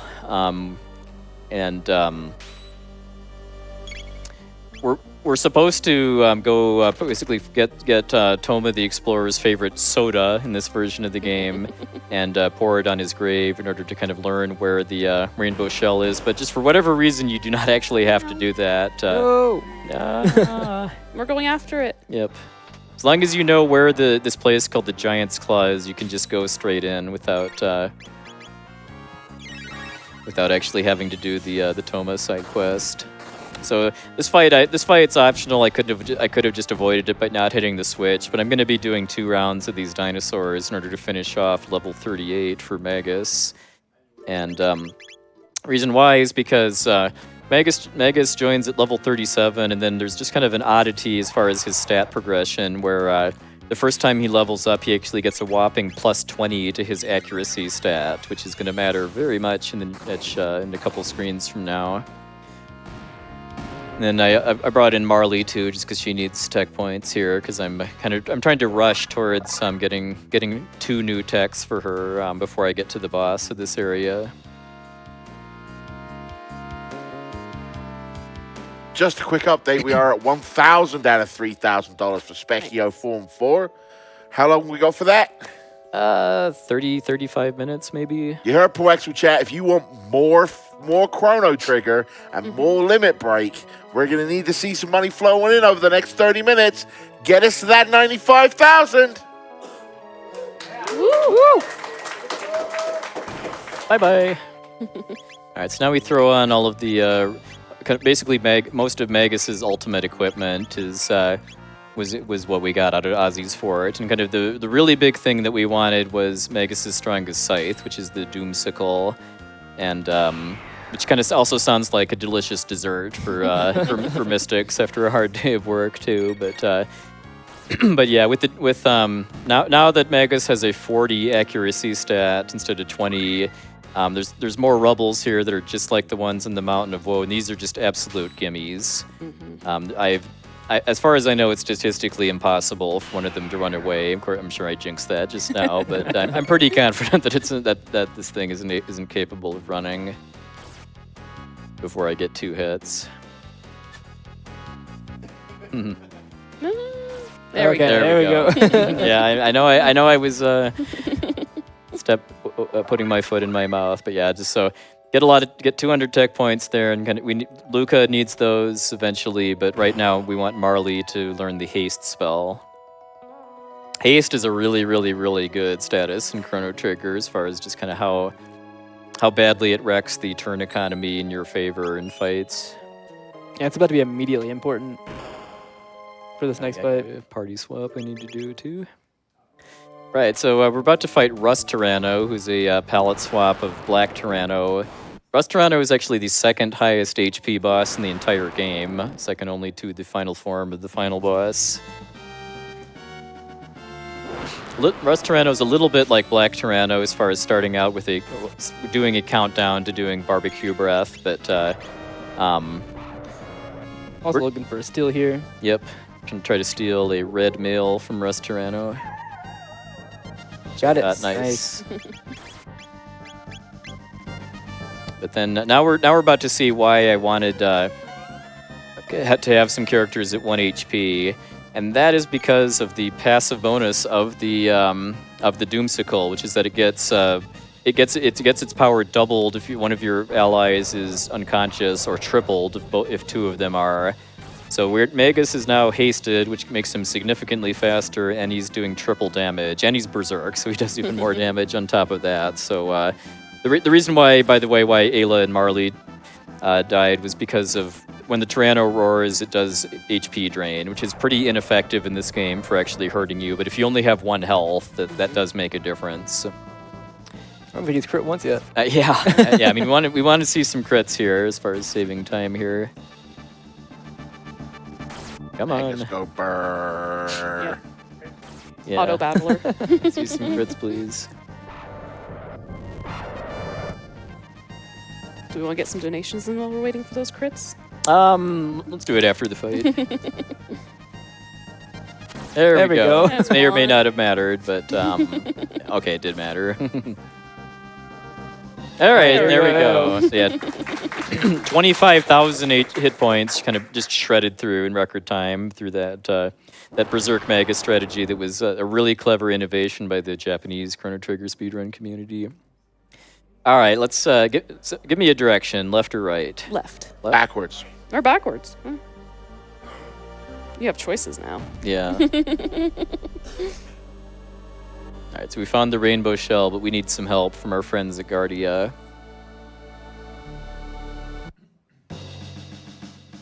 Yep.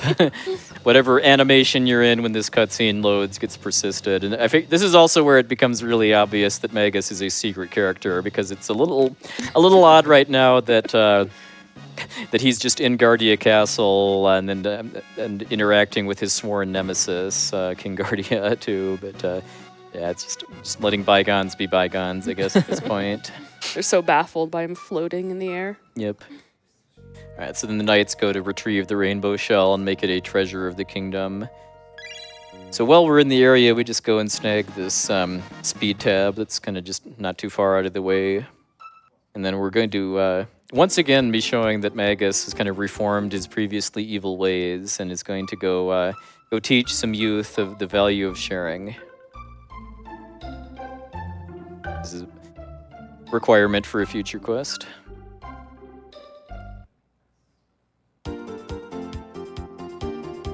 All right, so then next order of business. Now that we've kind of acquired some equipment that gives us really nice fire resistance, now we're going to go be fighting Son of Sun, who's the guardian of an item called the Sunstone. This is a really dangerous boss, so we have a lot of preparations we need to make here as far as kind of decking out our whole party with fire resistance and/or absorption, along with throwing on the really nice Tabin equipment that we picked up to while we were in the area. All right, so the Son of Sun fight's not really a traditional boss fight. It's kind of, I like to call it kind of a game of whack-a-mole, where you need to get once the boss does a flame roulette, one of its 5 flames is going to become its weak point, and we need to hit that 10 total times. And we could just play a guessing game, but it's way faster to use this strategy, actually developed by a runner named Hannibal Graham a number of years ago, where we put Luca in that specific point, and we can hit 3 of the flames without hitting the eye in the middle, and then okay, nice. the way we're able to tell what the weak point is which one does not counterattack. So since all 3 of them did, I knew it was either the top or the left one, so I just had to guess at that point and kind of hope to win a coin toss. So we need 10 total hits on the weak points. That's 4 queued up so far, about to be the 5th.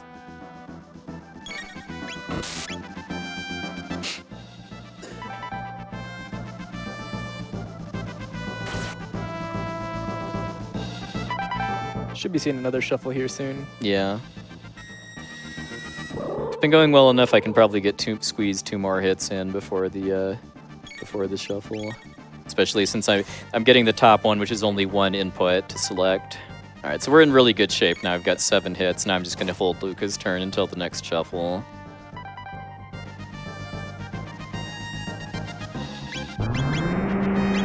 So again, hitting these 3 and just trying to check if any of them do not counterattack, because then I know that that's the boss's weak point. It's always in the same order, too. Okay, so it's the lower right one.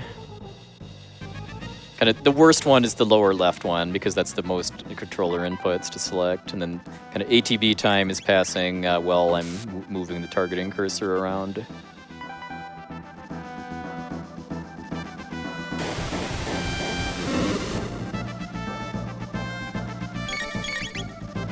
And then even though we've gotten our 10th hit now, the fight isn't going to end until kind of the main boss kind of progresses its AI script a little further. So I just have to hang out a little bit here, but yeah, I'm reviving Luca so that she gets the experience. All right, pretty clean fight. Nice.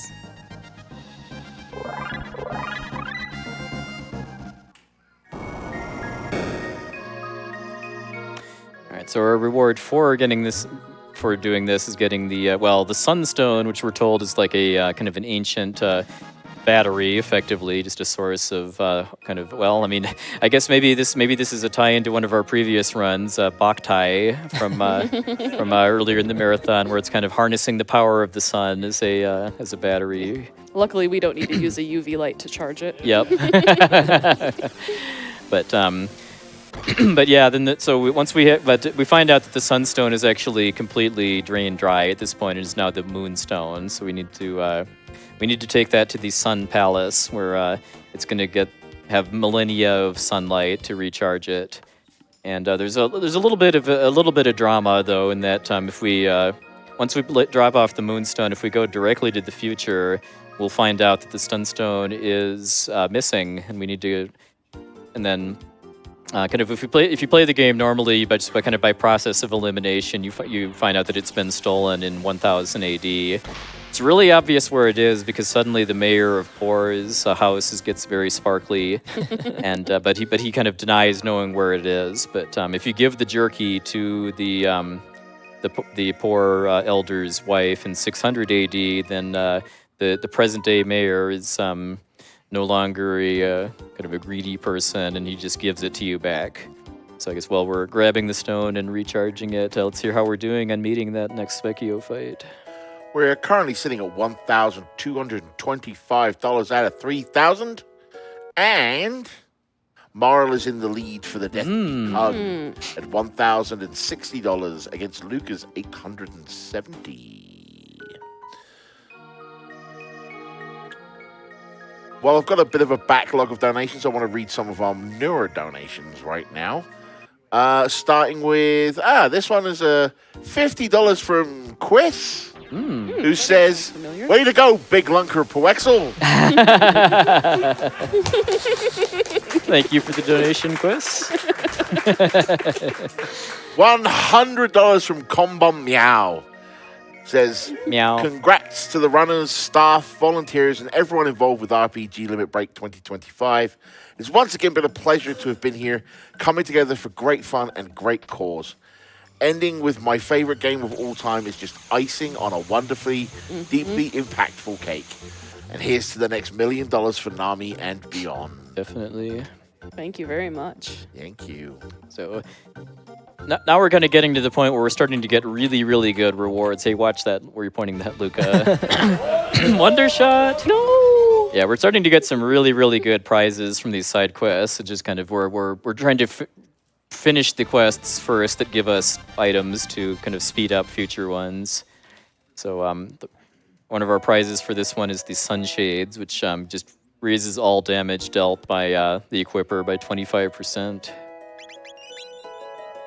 Now we're going to be finding out why we needed those silver points over 3 hours ago at this point.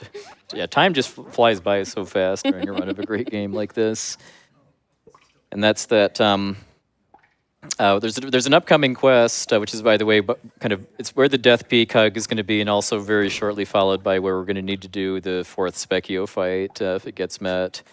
And that's that we need to have a Chrono clone doll, because you can kind of spend the silver points on various types of collectibles, and one of them is having kind of life-size dolls of your party members. But we end up actually specifically needing one of Chrono as part of Chrono's side quest, which is the quest to bring him back using the power of the Chrono trigger. And we do have to have the Chrono trigger in order to be able to get the doll without Chrono being in our party. And we also do a kind of a speed up trick there too, where if you're doing the mini game to get the doll, kind of at this point in the story, if you fail it, you can pay money to just get the doll without having to completely do all like 22, 23 inputs in the Simon Says mini game. If you have 60,000 gold, you can actually just completely skip it altogether. But if you have 30,000, you can fail intentionally after 4 inputs, and that still saves a solid chunk of time. All right, so now just because we're in the area, after getting the Wonder Shot, we are going to be doing, kind of finishing off Marley's quest.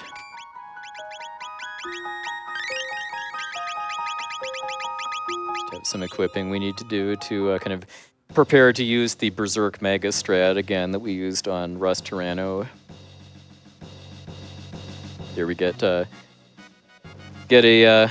bit of exposition about kind of Marley's childhood too. That her mother passed away when Marley was at a young age. But so according to the Chancellor, at least, Marley's father, the king, didn't care. He was too busy to attend to his wife, and according to the Chancellor, indirectly killed her through neglect. So that makes Marley extremely upset, and if you go talk to the king, they have a pretty serious fight over it. That's all optional though, so yeah, we're just we're at the point in the storyline now, though, where once we have the rainbow shell, we find out that the rainbow shell is actually missing at this point, and that the king is being put on trial for stealing it. I don't quite understand this story beat, given that I mean, he's the king. In theory, he owns all the treasures of the kingdom, but somehow the justice system here is putting him on trial. Yeah, if only we hadn't done something in the past to make a justice system. Yep. We've had more shots fired. Luca back in the lead Ooh. with $1,070. Tomorrow's $1,060. Oh, that's close. Thanks to a $200 donation from our very own Dowolf, Yeah. who says, sorry, Marl, but today, May 24th, is National Give an Engineer a Hug Day. Ah. Yes.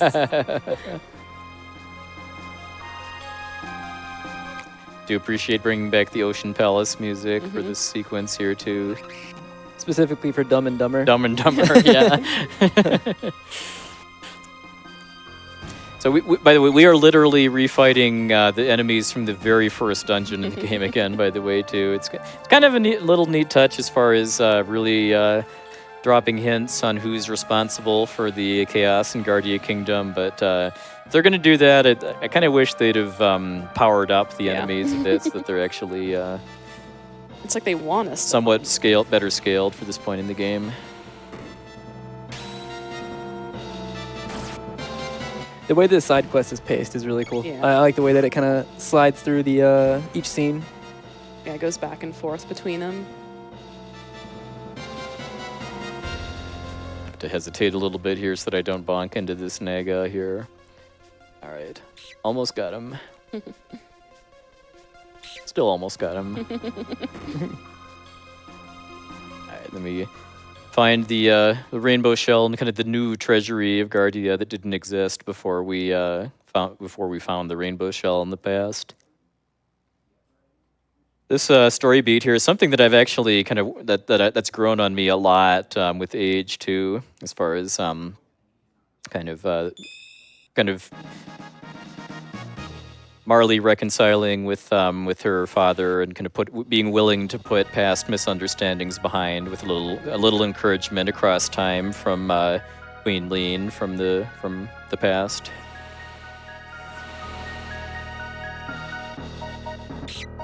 Yep. Better luck next time.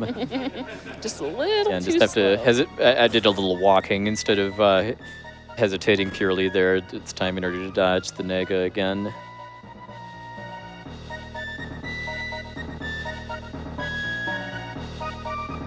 Time for a quickie. Yeah, I've got a cutscene here before we fight the boss, but yeah, just one thing I always like to say, just as a public service announcement, keep an eye on the judge during this cutscene right here. But yeah, with that, take it away, Bob. We have $250 from Tim in the North.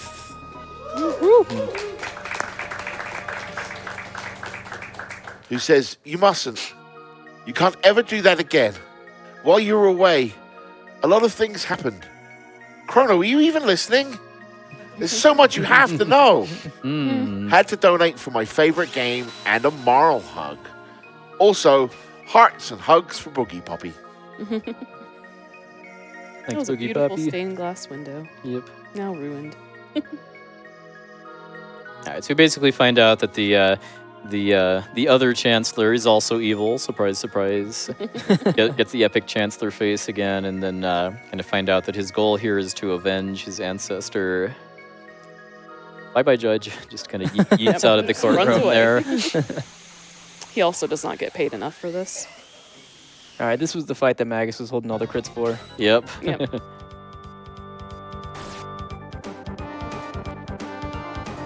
All right, so Yakra the 13th is always going to kill Frog in the first turn because again we want Magus to kind of solo this boss fight.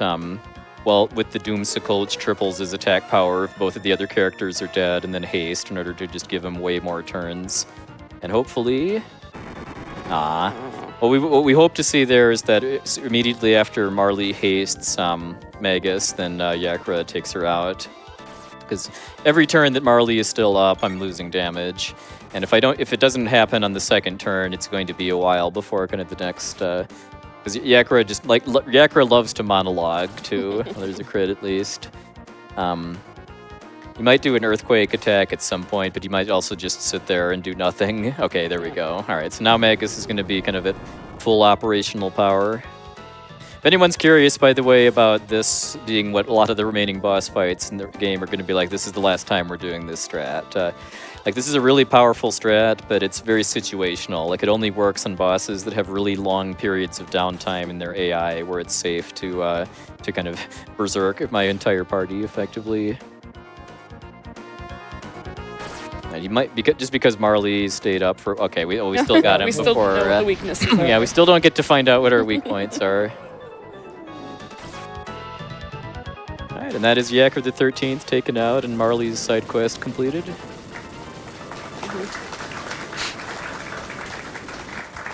See, we're getting close to 95,000. Yep.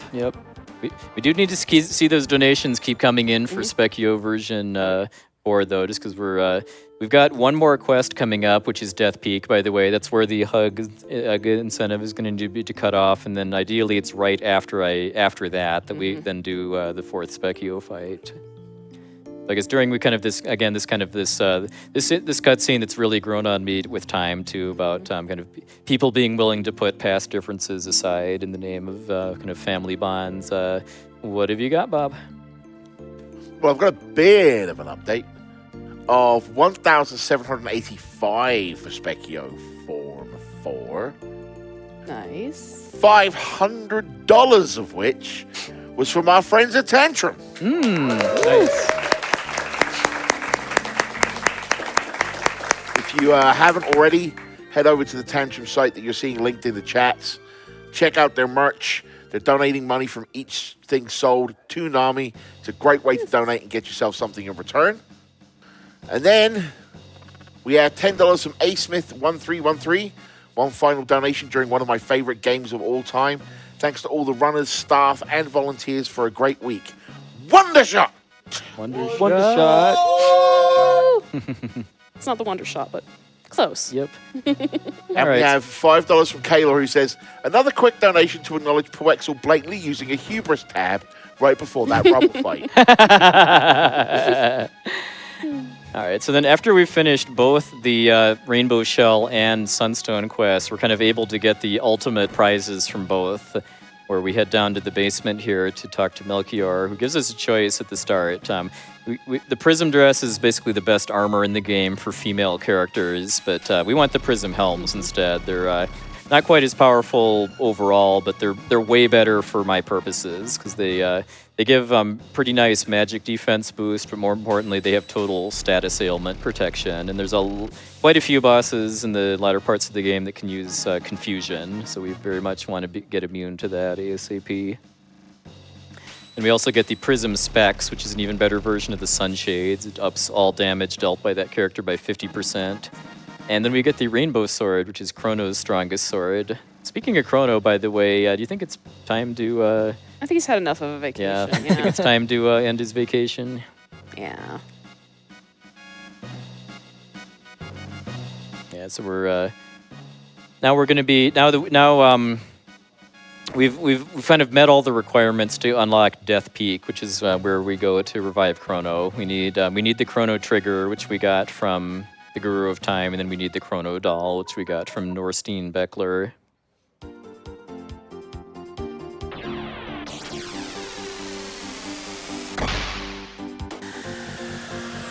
$500 from 95K. Yeah. All right, so then I guess let's say too, there's going to be a training montage on Death Peak early too, and let's just say after that training montage is complete, and I'll make sure that we know when that is. Let's make that the cutoff for the Death Peak hug. That sounds good to me. Currently, Luca in the lead with 1,095, and Marlon second place with 1,070. Oh, that's very all close. to play for. It's so close. Yep, we're getting real close on that. And you have opinions on this hug. Now is the time to express them with your donations. All right, so this is where you become very sad if you forgot to actually pick up the doll from Chrono's house. That's a fairly easy mistake to make, especially when first learning the run. Probably do another donation or two, Bob, while we're... Sorry, you caught me with a mouthful of warm bean juice. Chaz informed me I'm not allowed to call it coffee because it's decaf. Oh.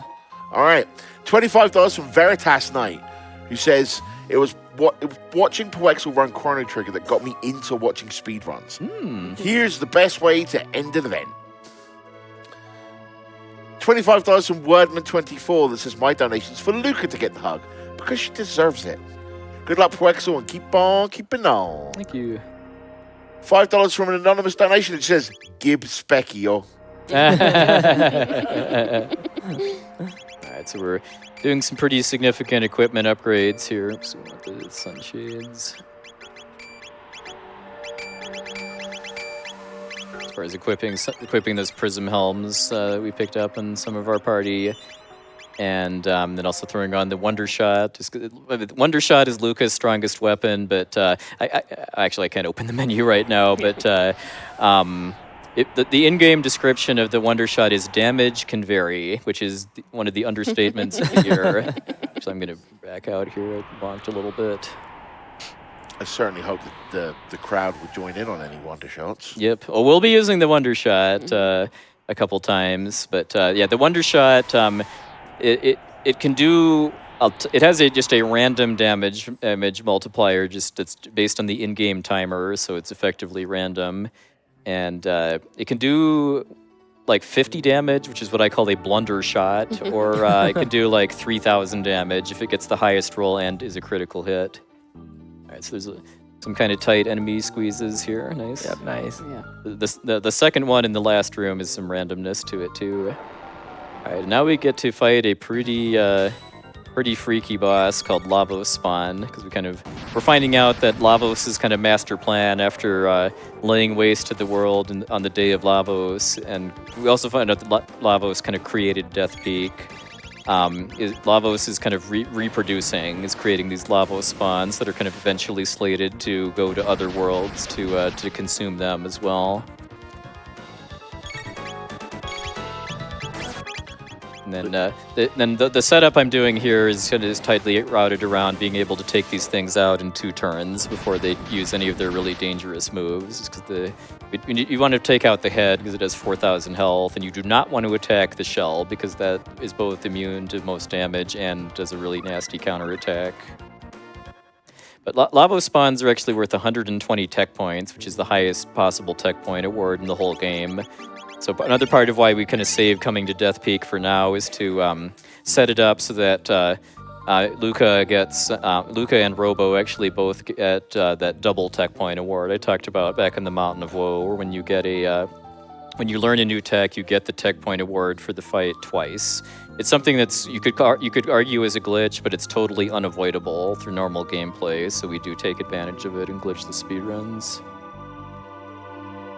I like seeing that donation bar starting to fill up for next Spekkio too. Luca is at 1,175, Miles at 1,070. We are running real close, chat. If you have opinions, it's time. Don't sit and ready to get a snipe. Get your donations in ahead of time. Yeah, we just ran away from a boss, by the way, too. Yeah, there's 3 Lavos spawns in total, and the second of the 3 is, for whatever reason, not flagged to be inescapable. All right, so now it is time for a Snowy Mountain training montage. Kind of like in Crystallis earlier in the week, actually, where I'm going to be fighting 5 rounds of these enemies here, just because they're worth really good experience and tech points. This is more or less the best grinding spot in the whole game, but it does take a bit of practice to consistently get the most bang for your buck out of getting 6 enemies in here. So yeah, again, 5 fights here, and then once I'm done with the 5th fight, then let's call it on the Death Peak hug, as far as which of our heroines gets to hug Chrono when he comes back. Sounds good to me. Because there's going to be a montage. Yep. And since it was just mentioned on the couch, I have $50 from Uranium Anchor. Thanks, Yui. Thank you. He says, it's certainly not my favorite RPG. I do have to give mention to Morris Revenge for being the only RPG I can think of where staying at a cheap inn can actually mean you catch a disease or have your stuff stolen. Who even puts that sort of stuff in their game? Now that I say that out loud, maybe awful block submission for later. It's been great to see RPG Limit break in person again, and already looking forward to the next one, but only if puwexil pronounces Crystallis correctly. I do, Crystallis.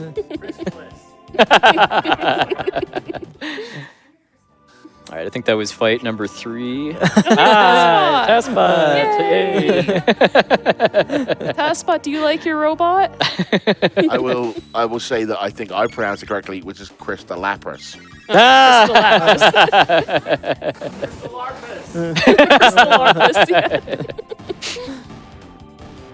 Yeah, I do have to say it's been so much fun to both see so many new friends at Limit Break this year, but also so many returning friends that haven't been able to make it for one reason or another for a number of years too. Yeah, it's so awesome. Shout outs to all the returning and new friends for sure.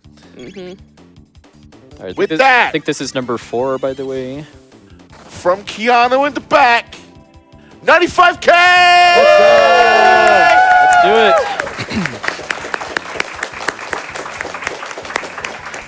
And standing right now, Mar, $1,320. Luca, $1,225. Now is the time. Yep. Do not wait. Yeah, actually I miscounted. Let's go ahead and cut it off once I start the next boss fight, which is in just a couple seconds.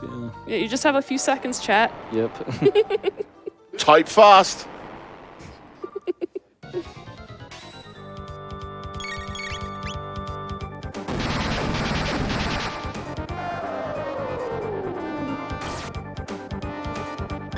This is exactly the same as the first Lavo spawn. I mean, I do a little bit more damage because of having grinded a bit, but it's still the same number of attacks in order to do 4,000 damage to finish off the head. And I have my party's speed all set up nicely just so that I can do all that before it gets another attack off.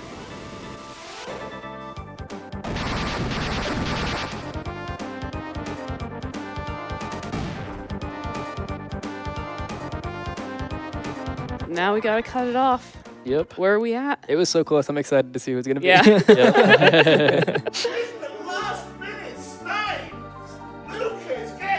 All right. And I said that without my microphone on. Yeah. Did you hear me? Yep. They might have heard you. Let's see. Did chat hear me? Yes, they did. All right. Wow, just looking at the layout too, that looks like it's the better part of $3,000 Yeah. just on this bid war. That is really cool. Luca was So, at yeah. 1,425. And Marl's at 1,370. See, I was just trying to save you time because now you don't have to change your party. Nice.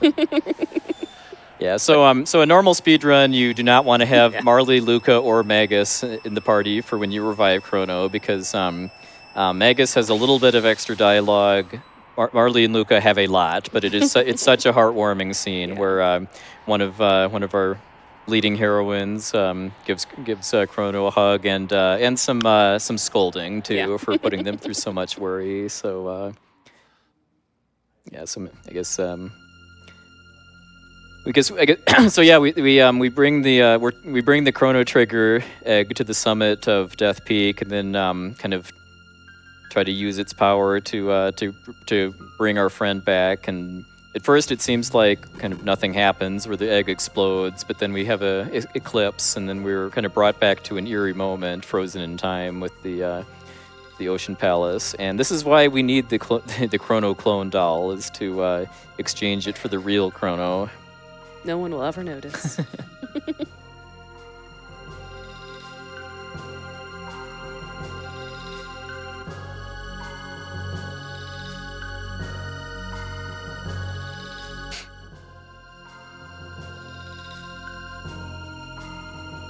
I could potentially put off Spekkio 4 for a bit, but I'd really like to do it now, just because there's a really fun a fun thing that happens with the music if we fight Spekkio 4 right now. by the way. But we do still have some more dialogue here, too. Oh, yeah. I'll slow down the text mashing just a little bit so that Luca You heard fans him. can get their money's worth, too. 2,245 out of 3,000. We can get there. Mm-hmm.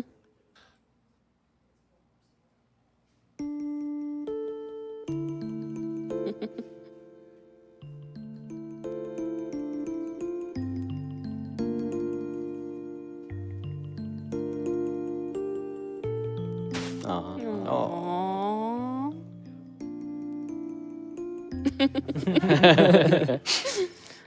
Such a beautiful moment, too, with Yep. the way everything else fades away.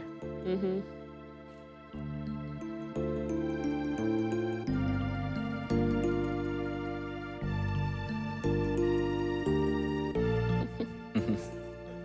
All right, yeah. All right, thanks again for all the generous donations Yeah. for the Death Peak Hug Bidwar.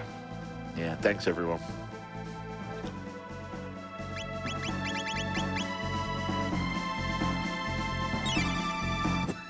All right.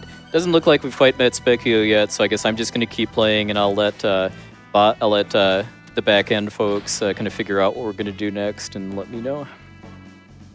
Will do.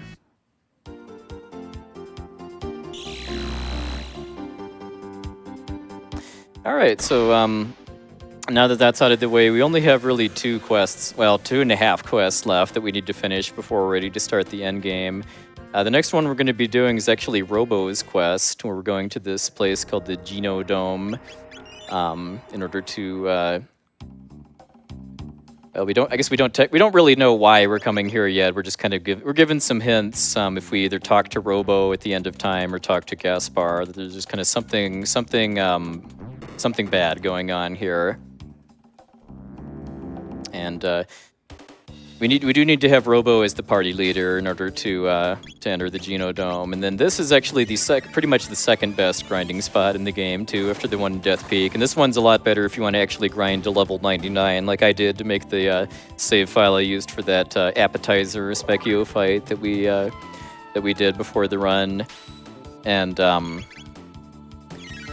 just because all you have to do is just mash spells and then periodically like use shelters or ethers or something when you need more MP. Puwexil, friend. I got $800 donation. Who says I found this thing called a rainbow shell? I don't have much use for it, but maybe you do. Spekkio Form 4 met. Let's go. All right, let's go. Fantastic. Well, I should be able to go back and do it after finishing this place. Just need to double check my levels. Because I need to be less than... My party leader needs to be under level 40.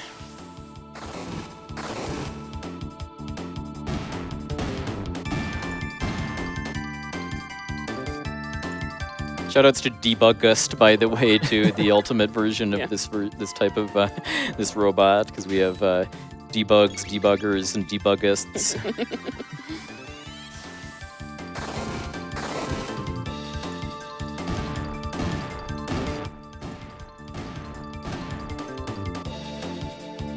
I just love the conveyor belt. Is this kind of a training montage? It almost is. Oh, it almost is, yeah. Yeah. It counts. All right, so now that we're done with that, now we kind of go into the Geno Dome proper. So this kind of the idea here is that there's two what are called Poyozo dolls that we need to find that are keys to get to the end of the dome. And this is also where we're actually going to be doing kind of the biggest skip that's allowed in Glitchless, because the way you're intended to get the second doll is actually to go upstairs in the dome and then kind of cut around to the back and flip a switch that reverses the conveyor belt that I just walked past. But just through some really, really, really tight movement, it is actually possible to barely make it to up the conveyor belt without reversing it. And even though that's skipping something that's pretty clearly intended, because it's something we're skipping purely through movement, the logic for the glitchless rule set is that just anything that you can skip just through optimized movement is fair game. And that just on all fights in the Geno Dome are unrunnable too. And nice. We got a very brief graphical glitch on that robot there. So I mean, it'd be nice if I didn't have to actually fight everything in here, but I mean, I still need experience and tech points to get to the point I need to for the end game. So this is all just kind of routed in. Also, this movement right here is very, very specific. Yes. Well, the first round's kind of free, but the second round is Oh yeah. Yeah. The long one. yeah, like this one we're actually doing purely as intended. So chat may have noticed that we've opened up another incentive of Spekkio Form 5 for $3,600, and the observant among you may notice that would get us to 100k. So let's not only see yet another fight, but let's get to 100k. Nice. All right, first try.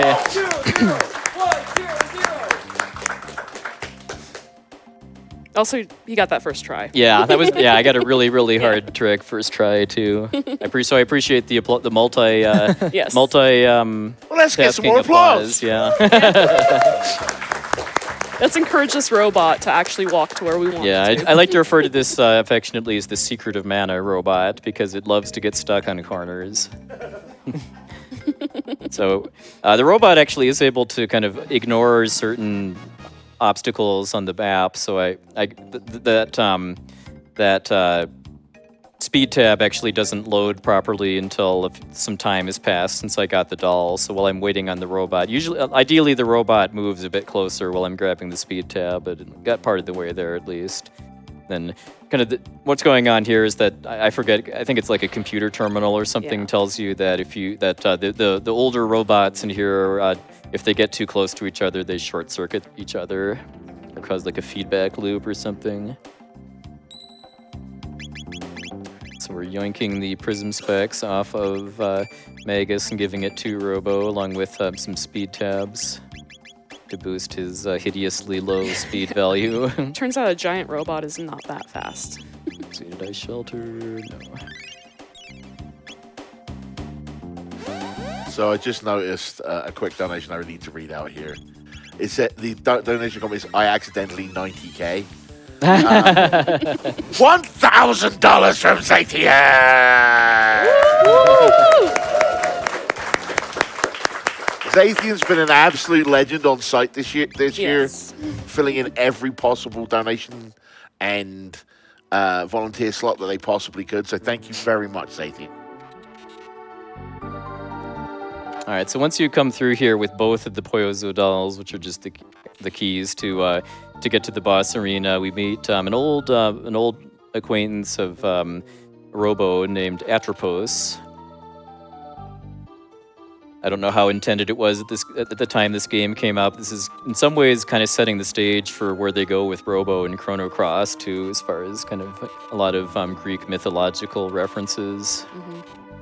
And kind of the theme of fate that goes into Chrono Cross, but could be that they just said, Greek reference is cool when they made this game. But Atropos has been reprogrammed by the mother brain of the Genodome to be a battle robot, and so we have to do a one-on-one fight with Robo and Atropos now. So kind of an interesting thing about this fight is that you actually don't even have to win it. If you just survive a certain number of turns, Atropos kind of cycles through a bunch of Robo's single techs, and then once she runs out of them, she self-destructs. And and I love the animation there, but I found out a number of years ago when I did a big reroute of this category that grabbing the Giga Arm on Death Peak, and then combining that with the Prism specs to raise Robo's damage output by 50%, I can actually deplete Atropos's, I think it's 6,500 HP, and have that be faster than just kind of waiting out the fight to end naturally. This fight's kind of a check on my mashing too, because I was a little slow in getting into Robo's menu at the very start of the fight. But if you're really crisp, you can skip that last Uzi punch that she uses. Okay, I got 47 for Robo's HP. I'll explain it a little more later, but just kind of suffice to say, kind of right now, I'm keeping an eye on the ones digit of Robo's HP for kind of a silly reason that's going to matter a lot after we're done with the Genodome.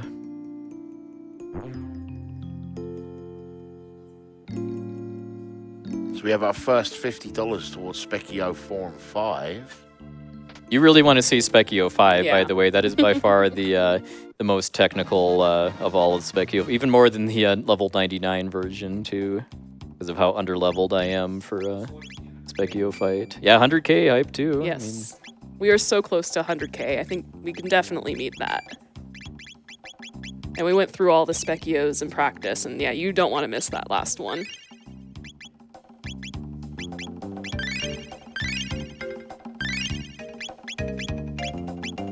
Keep getting lost in the music. Yep. Yep, I don't blame you.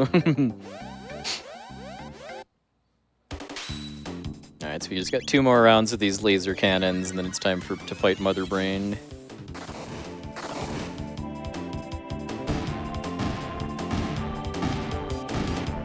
These things are quite fast, by the way, too, so I'm mashing decently hard to try to make sure Magus gets his spell off before the laser cannons go.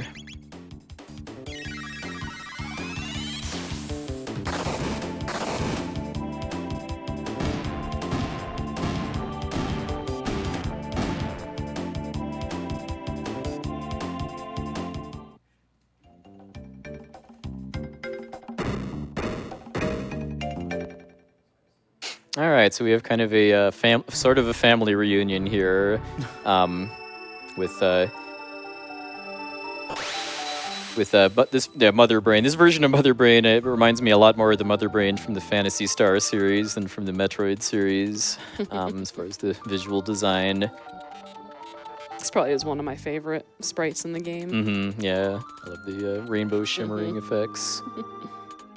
But yeah, Mother Brain tries to kind of convince Robo to get reprogrammed like Atropos, and of course we say no.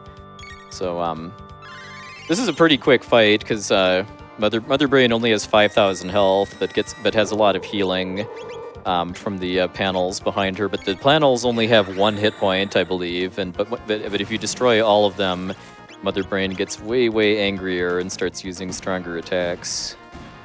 But because she only has 5,000 HP. And I'm able to do that damage in 4 attacks. I just kind of blitz her down.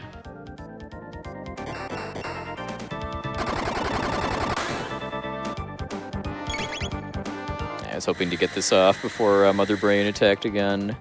Hopefully this doesn't do a lot of this. Okay, yeah, it did damage ending in 0 to Robo.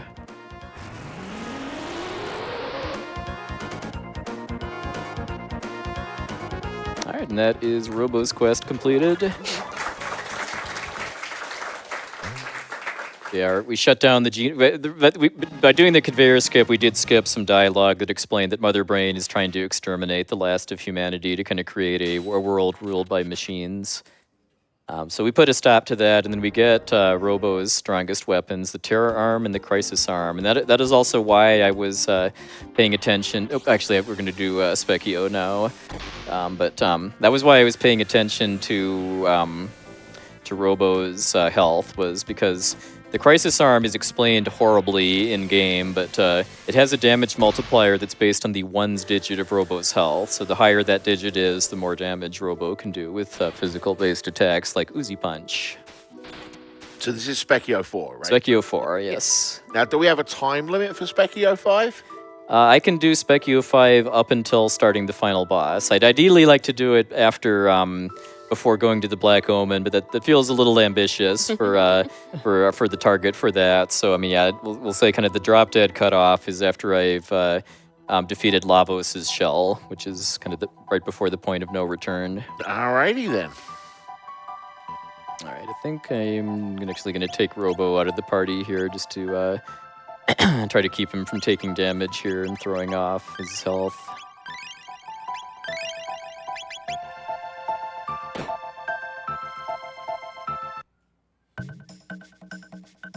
All right. If we'd have done this fight actually after getting kicked to the end of time after reviving Chrono, there's just kind of a weird thing where it doesn't use Spekkio's music; it uses Chrono's music because that's kind of that music is locked in during that visit to the end of time. But this music is so much better. Yep.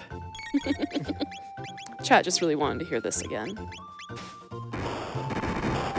This is another, like the last fight, I'm kind of cheating here a bit too by, I mean, this is level 30 through 39, Spekkio, and Magus, I think, is above that at this point, but since he's not the party leader, his level doesn't matter.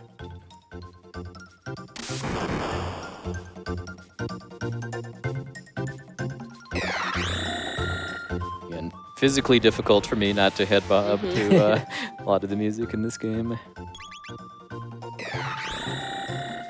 This is not a terribly hard fight, just because, again, I'm kind of cheating in order to bring up a stronger character that I'm supposed to have. All right, Spekkio 4 down. Again, thanks so much for all the donations. Yep.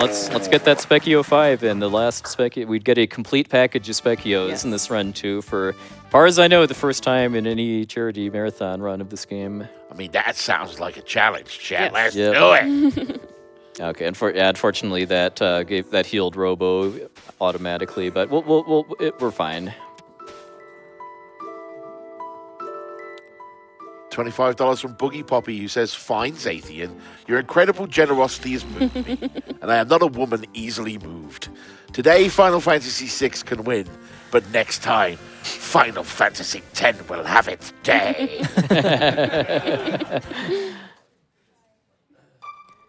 All right, so then this is by the way, this is the quest that's a little different than the rest of the series, where this is the quest that we had to talk to Plant Lady in Zeal Kingdom and tell her to kind of plant or kind of care for the plant that the Guru of Life gave her. We need to do that in order to gain access to this area called the Sunken Desert. What? Oh, sorry, I didn't. Mike was on. You okay over there? We just got a $1,250 donation. Whoa! Nice. Which apparently went to fighting Spekkio. All right. So we're now at Oh. 1,430 out of 3,600. Sorry, I didn't realize my microphone was on. It's okay. All good. Damn that puwexil, he'll never hear me. I think we can still hear you with your microphone off, but you know.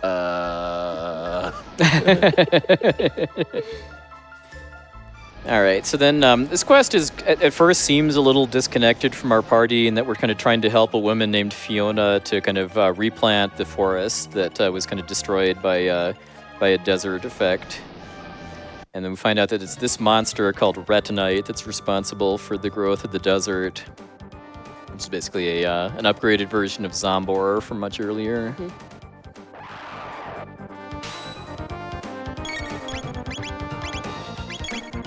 So then we need to use ice in order to actually be able to hurt Retinite with physical attacks, and this is why we'd want to have a nice crisis arm number for Robo, because if I have a 9, like I did in my practice run earlier, it does like over 3,000 damage. Since I don't have that, we're actually going to be breaking out the Wonder Shot to kind of try to round off the extra bits of damage that we need to take out the legs.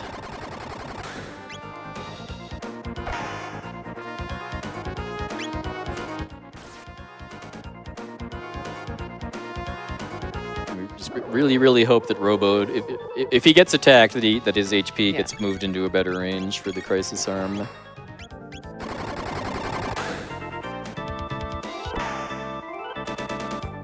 All right, there's the legs down. And it's still floating. Yep.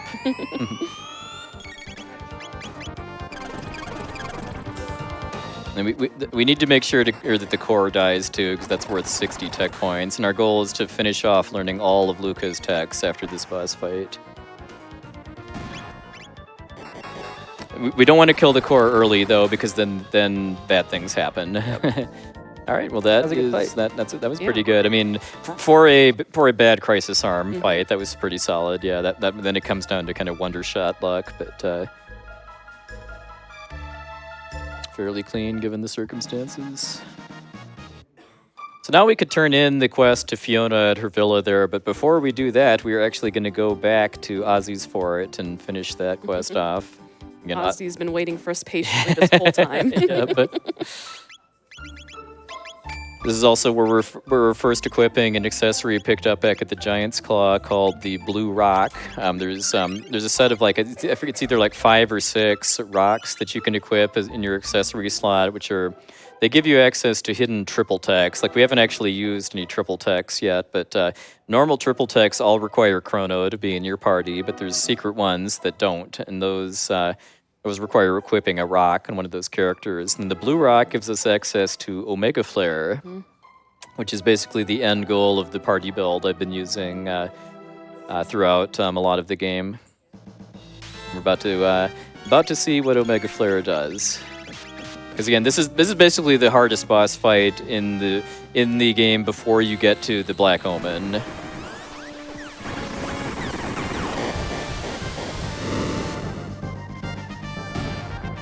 Not quite done yet, but Ozzy can't really do much now.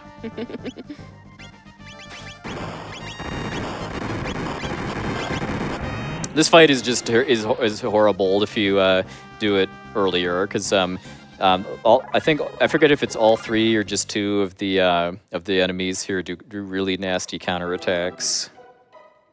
I think they all do, because I think I've accidentally gone to this way too early when playing the randomizer for this game. Yeah. Yeah, if you attack Ozzy directly when both Flea and Slash are around, you get hurt really, really badly. But if you can just one-shot 2 of them with Omega Flare, then it just doesn't matter, and you just win. And that justifies coming back here, too, about splitting this place up into 2 trips. Adios, amigos. Yeah. And we only fell down 1 floor. It's okay. We'll just go up these stairs here. There we go. Yep, we were back. This is one of my favorite gags in the entire game. Yep. Where's my battle HUD? Yeah. Oh, what was Meow. that? Ah. Plot cat. Yep. Deus Ex Felina. Just leaves. Yep. Wrong lever, crunk!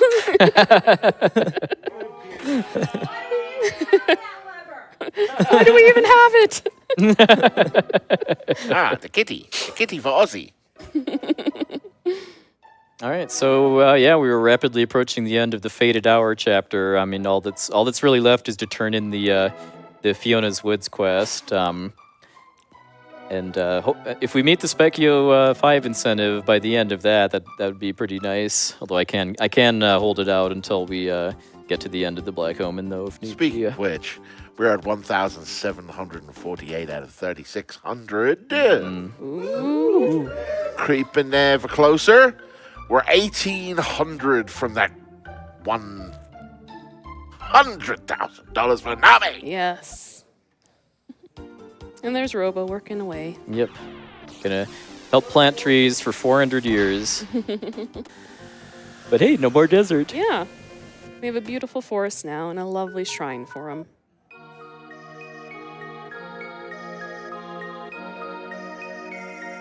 Unfortunately, it doesn't really take Luca too long to kind of clean up 400 years of rust.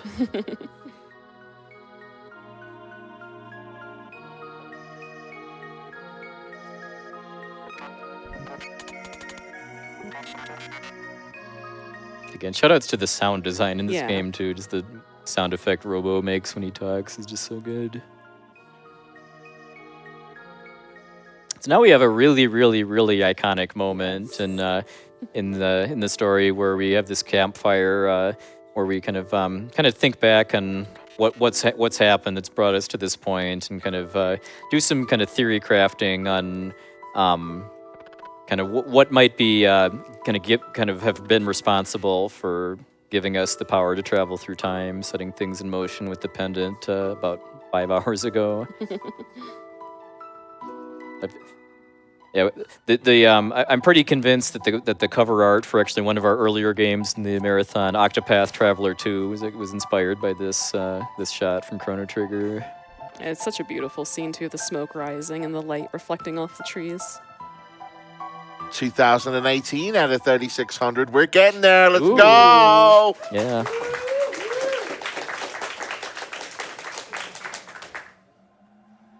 Yeah, we may have another last incentive in store, by the way, too, if we meet the Really now? Yeah, if we meet the final Spekkio incentive in time. Hint, hint.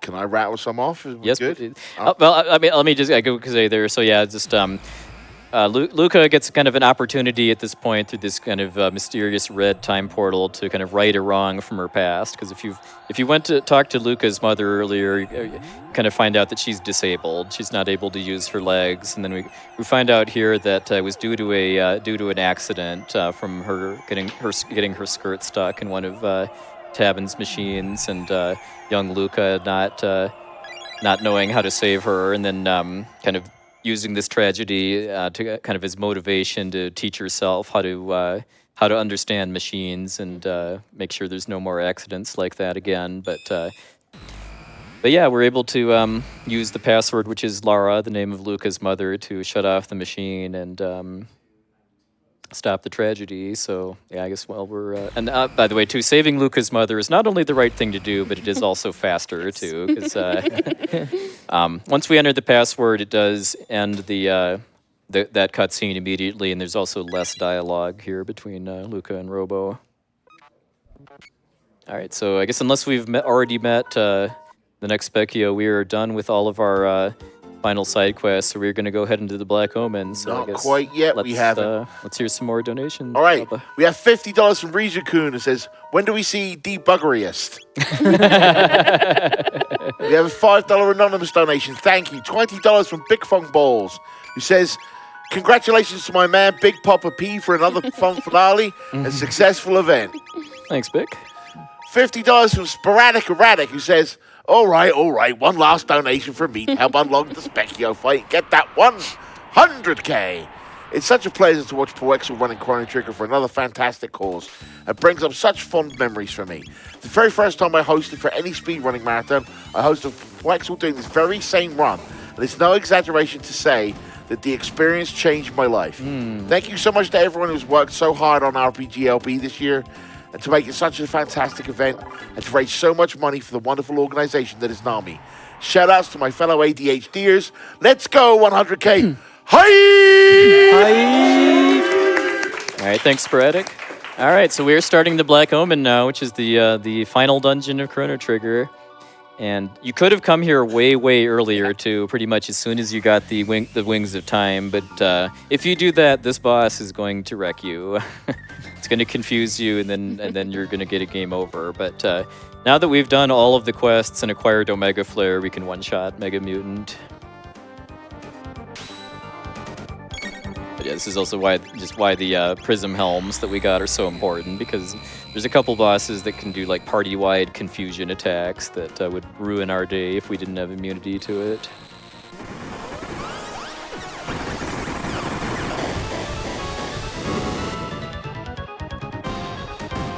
We're like $1,400 from meeting this incentive. Come on, chat, we can make it.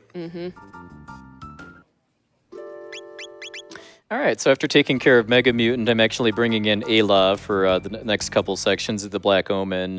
It's going to be a while before I actually have another mini-boss. So Ayla gives me two advantages. One, she can steal stuff. There's really good stuff to steal inside the Black Omen. And then also, she's also faster than Magus. So this gives me access to a 16-speed character, which, combined with putting it on battle speed 2, usually lets me run away from pretty fast enemies here without them getting attacks off. All right, so in this next fight here, this one I'm actually going to be trying to steal an accessory called the Gold Earring from, using kind of a cool setup where I buffer running away so that whether I get the steal or not, I just run away afterwards. All right, let's see it. Nah, got the rear steal, I think, actually, but that's okay. We can just reload the fight here. In a normal run, I would only really make one attempt at this, especially if it was like a serious PB attempt. But I really want to show off the strats the Gold Earring lets you do, so I'm just gonna keep reloading this. The odds are pretty good in your favor. I mean, it's even. Yeah, we've already gotten the rare one. There we go. Right.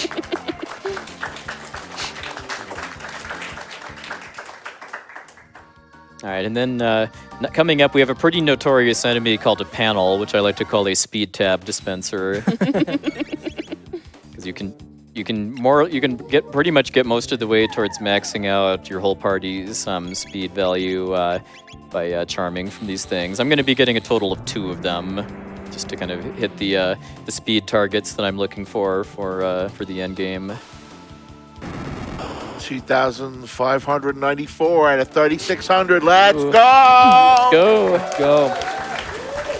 Remember, this is to see Spekkio 4 and 5. The first time, I believe puwexil said that we're going to get to see all 5 forms of Spekkio in a charity marathon. Technically 6 too, because we did the new one before the run. And the 6th. Yep. So let's make history. Yep. It's just another set of panels here. Again, I'm going to try to charm a speed tab.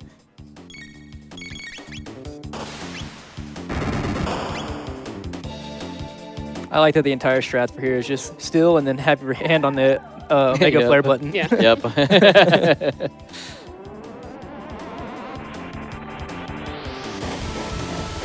We're $1,000 from Spekkio 4 and 5. We're $700 from 10 from 100,000. Let's go! Yeah.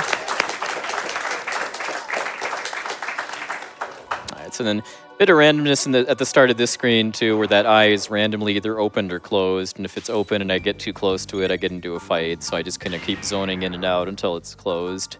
Sometimes I can have to re-roll a lot. Getting it second try is decent luck. And for that second one, I just had to kind of wait a bit for it to get out of my way, and then the third one's unavoidable. And just walk around these here. Yeah, there's just a lot of fun movement and enemy fight trigger skips in the Black Omen.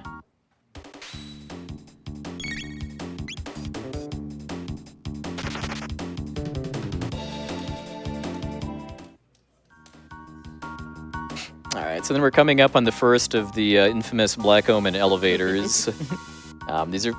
What makes them infamous is that there is a random number of fights that I'm going to have to do here between 0 and 3, and there's 2 elevators. So before we head down there, let me just use some tabs.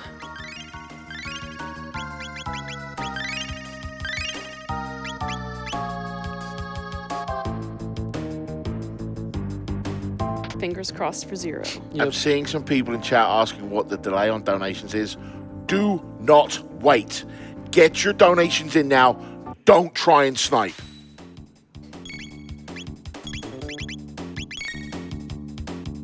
I forgot to ether Luca, but hopefully it won't matter, because hopefully this will be the last fight here. Yeah, if not, more time for people to get donations in. Yep. I mean, these extra battles do make my run slower, but they do give more time. Speaking of, we're at $2,985 for that donation. We are at $99,758 for Nami.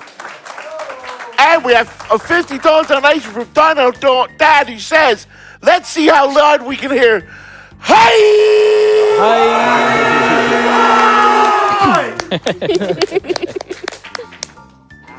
I think we just woke up the rest of the hotel. Oh, come on. How Only does it like 9. feel? That's what I'm talking about! Oh, yeah! Oh! All right, now you're just teasing us, Yeah, Jack. just teasing us. Come on, chat. $3,145 out of 3,600. $99,918. Let's go. Let's go. Let's go. Let's go. Let's go. Let's go. Let's go. Let's go. Let's go. Let's go.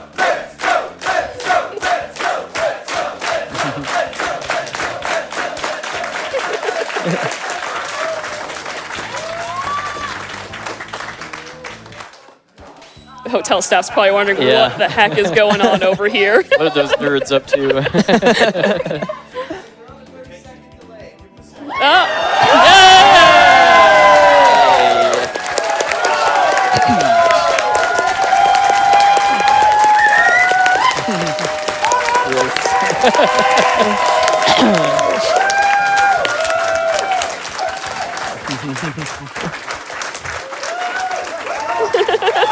I know that there's a bunch of you sitting off camera to the side. Let's get over here. Yeah. Can We someone have a point party this going camera on behind us. Y'all get on this camera. Show everyone the height. Yeah, keep it going.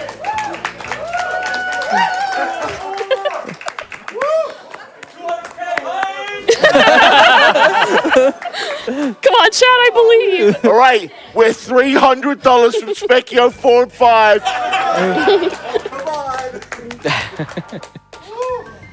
All right, I think we all need to calm down a little after that. Yeah, by the way, there's a run happening. Yeah, oh, no biggie. We missed No out on biggie. some amazing music from the robots, but it's okay. Yep. Now I'm gonna drink some It's more. okay. We're about to get more amazing music from Fighting Spekkio. Oh, yes. Yep. Oh. Oh. Come on. All right, so this next encounter, I'd say, brought to us by the Legend of Zelda franchise. Inspired too. by Newtopia. Inspired by Newtopia, too, yep. Spekkio 4 and 5.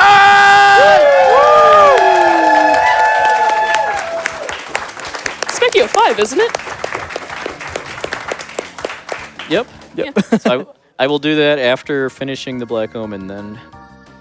Luckily, they give you a way out. Yep. Alright, so I had to kill a little bit of time there to get that turret to rotate away, because if it sees you, then you get into a fight. Empty. Robbing Queen Zeal of all these delicious speed tabs. I do apologize to everyone in the chat that was like, that man's shouting a lot. Yeah. No apologies, Chat doesn't need ears anyways. Sorry, not sorry. Alright, so we're coming up on our next mini-boss, who's actually probably the most dangerous mini-boss in the entire Black Omen.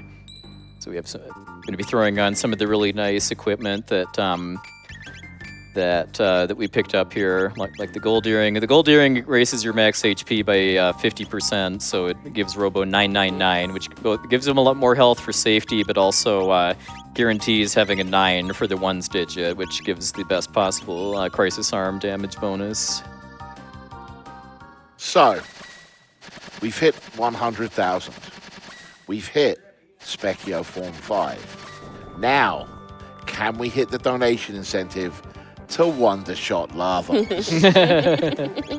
The incentive for that is $2,500.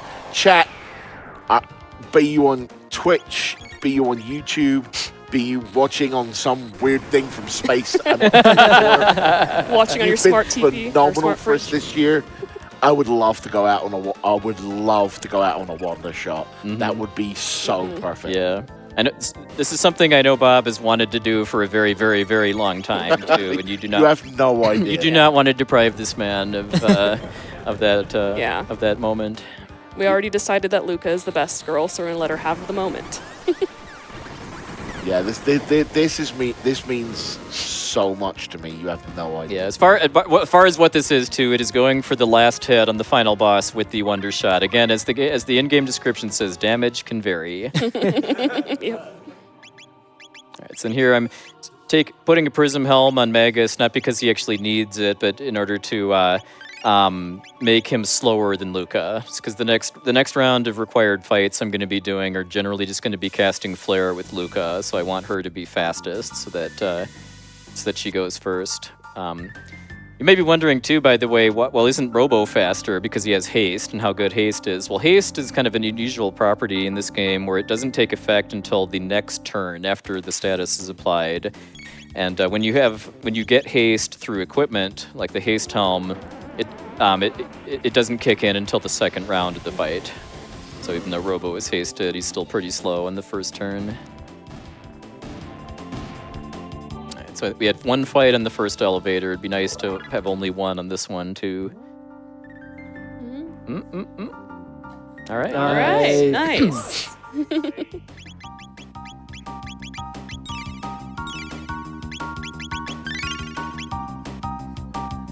Alright, so in this particular screen, all fights are unrunnable, but the second one I can avoid.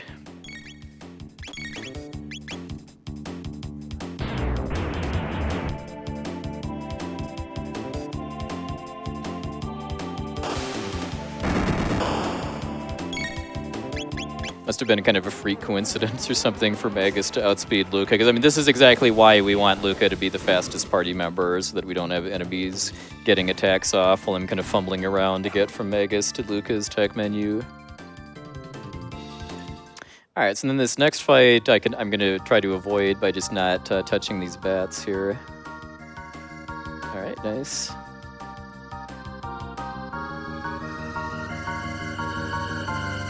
And then these enemies only do counterattacks, so if I just melt them with a flare, then easy peasy.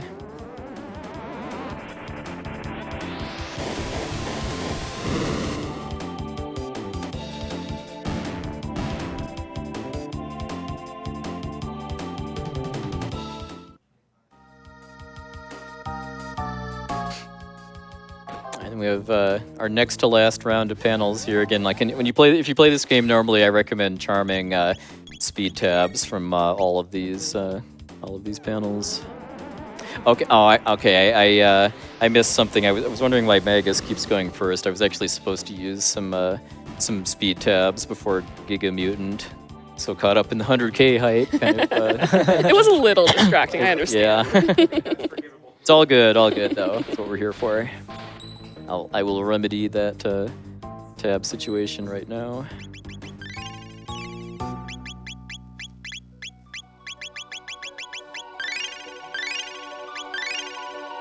All right, so yeah, now Luca. It's right. It's because I haven't done Spekkio yet. Yeah, Luca usually has 16 speed at this point. $101,000. Mainly because we're already $450 into the Wondershot Lavos incentive, thanks to a $250 donation from Dowolf. Thanks, Duel. Thank you. Who merely says, Wondershot! All right, so Terra Mutant, by the way, Terra spelled wrong, by the way, there should only be one R, is way easier than Giga Mutant, because it has less dangerous attacks, and only the top part really directly attacks you.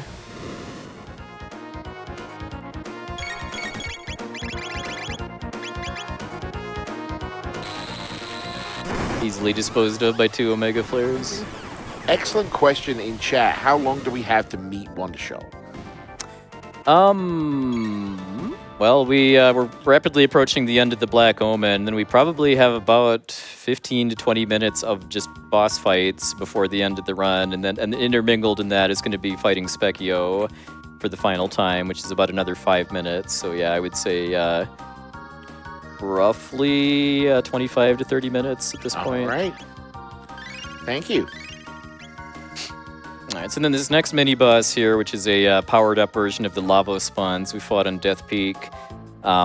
This is the kind of the main payoff for getting that gold earring steal earlier in the Black Omen, because like the other Lavos spawns, you do not want to attack the shell or you get needle counterattack. So it's not really safe to use Omega Flare here. So we're just going to take this out with Robo's Uzi Punch.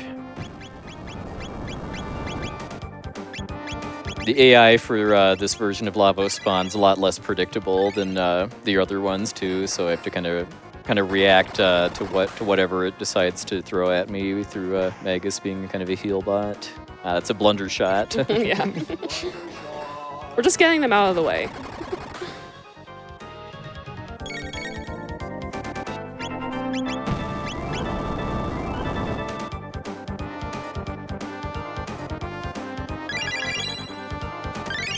Making sure to get Robo up to full health. All right. Well, that's a little better. Up to full health, so he has that 9 to give him the best possible Crisis Arm damage bonus. All right, so Luca sadly didn't really contribute much to this fight. If I get some good Wonder Shot rolls, I can skip an Uzi Punch.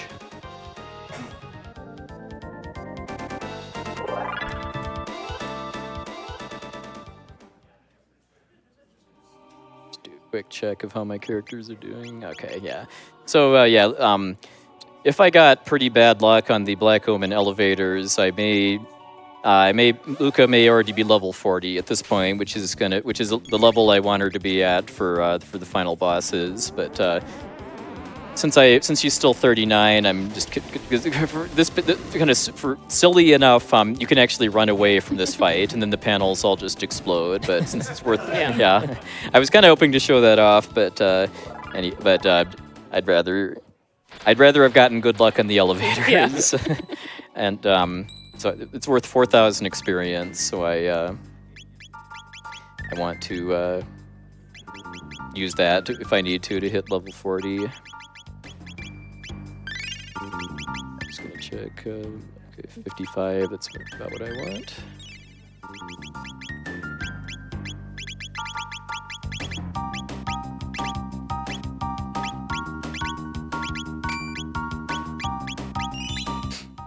All right. Well, that is the end of the Black Omen. We'll have a little interlude to fight Spekkio again after we defeat Lavos' shell. But now it is otherwise time to start the final boss gauntlet of Chrono Trigger.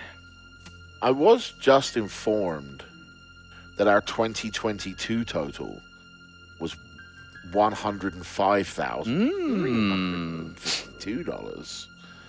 So if we get a move on,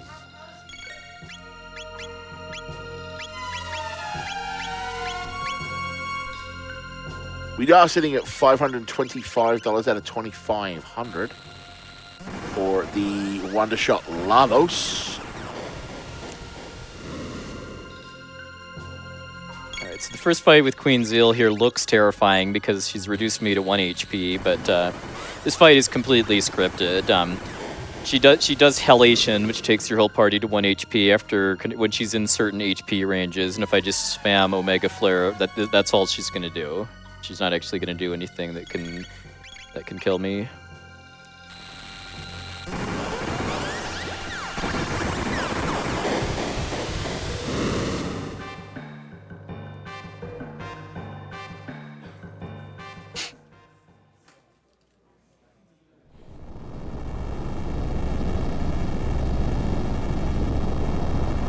Next boss is the Mammon Machine, which has been upgraded with combat capabilities, apparently. Immediately mashing out a Mega Elixir. Mega Elixir, like in most Square RPGs, full HP, MP refill at any time. They're really, really nice in this game, especially, too, because of how... especially with this party build, I just don't really have good ways to heal my entire party, just using techs. Robo has Heal Beam, which is an AoE heal, but it's not a full heal. And I am going to need full heals for the last bosses. Yeah, Mammon Machine powers up every time you attack it, either with magic or physical attacks, but Omega Flare. Yeah. We can just take it out before it actually counterattacks at all.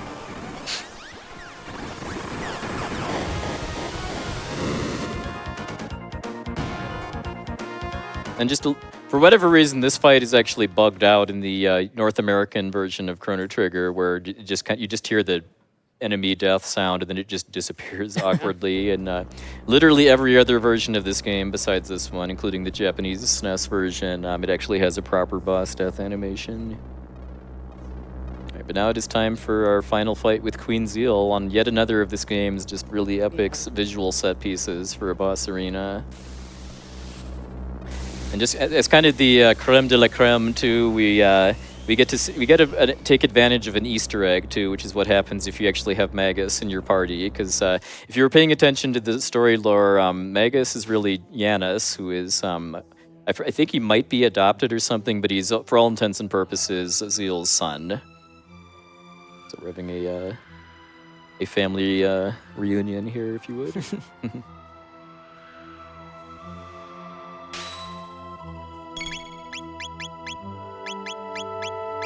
And then we get the Magus boss theme again for the Zeal fight if we have Magus here.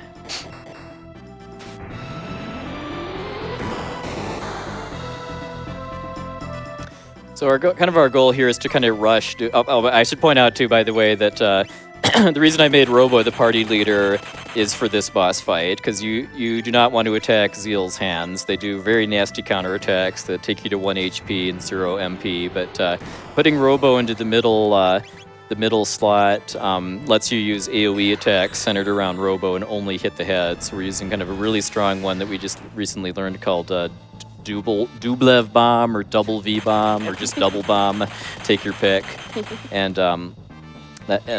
that's by far the kind of the safest and most consistent way to get through this fight. So we're trying to rush towards doing 10,000 damage in order to, because Zeal will use Halation once she's below half of her 20,000 health, and that will overwrite a much nastier water elemental attack that you'd normally be using called Hexagon Mist.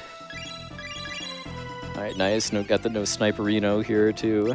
Because depending on how the turn order goes, it sometimes can happen that, well, my party is at 1 HP, one of the hands gets an attack off and is able to snipe one of my characters. Oh wow, nice. Got the MP Buster skip too. All right, and that is Queen Zeal. Good fight.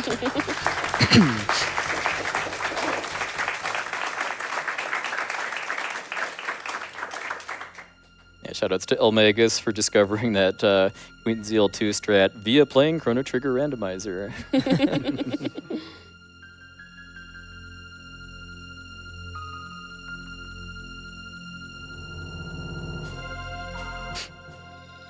All right, so that is the end of the Black Omen. But it's not the end of the game, though. We still have a planet-destroying parasite to deal with, and Zeal has lost, but before she kind of fades away because of losing her power source in the form of the Black Omen just being destroyed, she kind of tries to take us out with her by awakening Lavos using the power of the Black Omen. So now we fight. Now we do what's called the Lavos shell fights. So an interesting thing about this game, compared to most other RPGs of the era, is that you actually have access to the final boss very early in the story. Like around the time we did the first Spekkio fight, about 4.5 hours or so ago, you could actually go through a special bucket at the end of time to go to Lavos, but kind of something that the developers put in, among other reasons, to kind of stop you from actually challenging the true form of Lavos if you're not ready for it, is a boss rush. Lavos is kind of pulling together energy from or kind of mimicking a lot of previous bosses that we fought throughout the story. Aside from just where pieces of bosses are on the screen, these fights are completely unchanged from their original version. So all of these are very, very easy. And we're also busting out Chrono again, by the way, to break out the Falcon hit for a few last times here. Falcon hit has a slightly faster animation than Omega Flare, and it also because the main optimization for Lavos Shell is MP management, and not using the Omega Flare party kind of goes into that. Because when I finish the Zombor phase, it's gonna use MP Buster, and then kind of works out that after that, then I switch back to the Omega Flare party and don't have to do quite as much menuing to refill MP. So I guess with that, we've got several minutes of boss refights here, and I think this is a great opportunity to have a nice, long, mostly final stretch of donation comments before we start heading towards the end of the game. I've got a bit of a long one here, but I think it's worth reading out. It's from a longtime friend of everyone here, $5 from Katuria. Hello, RPG Limit Break. Katuria here. One of my favorite parts of RPG Limit Break is the finale segment. Since I could not participate in person this year, this donation will have to suffice. Unfortunately, due to US politics, I know it is a scary time for all of us right now. But please remember, due to one thing, we're all in the middle of the most important RPG playthrough we'll ever do. It's called life. We only get one attempt, so make every action count. Evil banks on ordinary people believing their actions won't be enough to make the world a safer, fairer, kinder place for all. Do not give them the satisfaction of a self-fulfilling prophecy. If you can help someone, do it. If you see injustice, call it out. If you help make the world a better place for those around you, you'll be making it a better place for you too. One day you'll need compassion from others, so earn it before you need it by being kind to those around you. It's your move. What will it be? Donation goes to Runner's Choice if anything remains.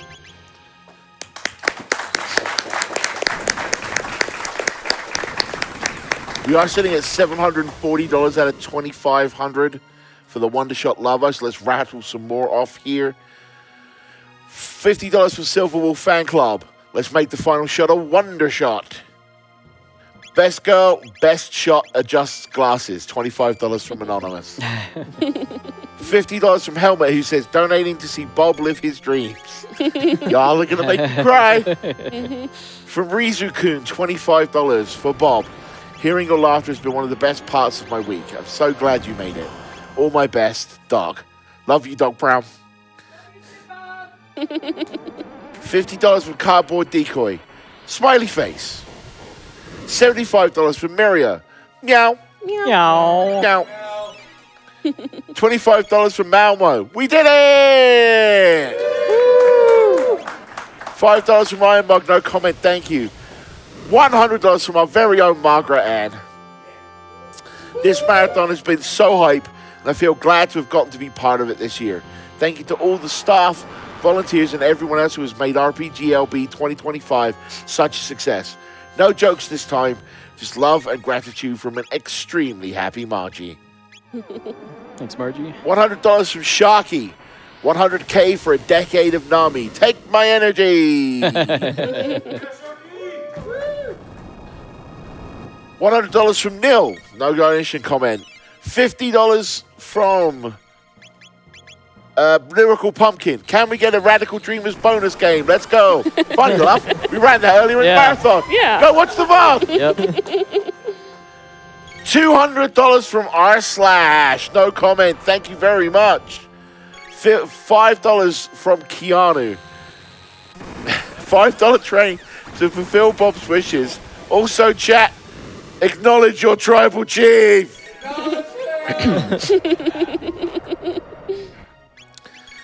$25 from Tabby. Just want to say this event has been amazing to work on. You are all great. Less than 3. $25 from Sin Spitter X, another one of our volunteers. 100K hype! $25 from Lord Bob Bray. Let's go 100% Spekkio. $80 from Kobahi. Good luck on the rest of the run. Let's get that 100K and Spekkio. $100 from James Picard 007. Just a little something to help push us towards stroke over 100K. Much love, y'all, especially the captain reading this.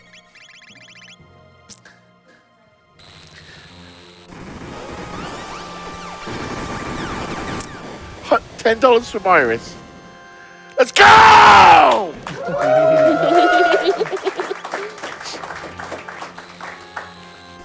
$25 from Loraxia. RPGLB is a yearly highlight. Thank you for all you do.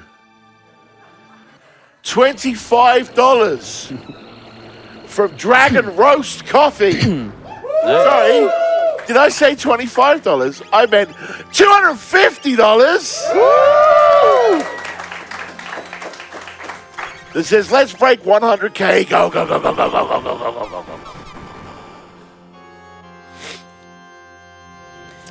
So we're in the final phase of Lavos' shell now. Kind of during the boss rush, at one point, I also shifted my equipment around a little bit to combine with the magic tabs I've given to Luca over the course of the run. Now makes it so that my Omega Flares are doing over 5,000 damage. And then the final forms of Lavos, starting with this one, all have HPs that are multiple of 10,000. So being able to do 5,000 damage a turn just helps a lot as far as optimizing the fights.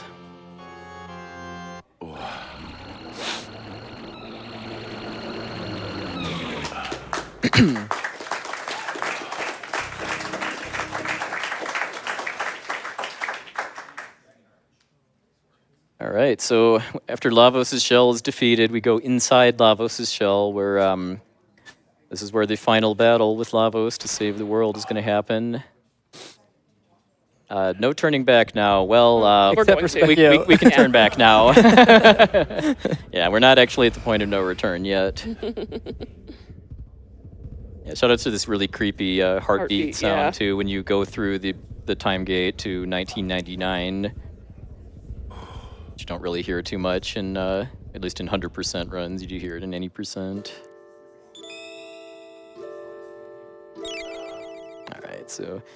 All right, so the last version of Spekkio actually has a fairly involved setup where just because we can't use the Omega Flare Party, just because keeping Robo alive is pretty difficult. So I'm going to be swapping in Marley so that she can use her haste ability.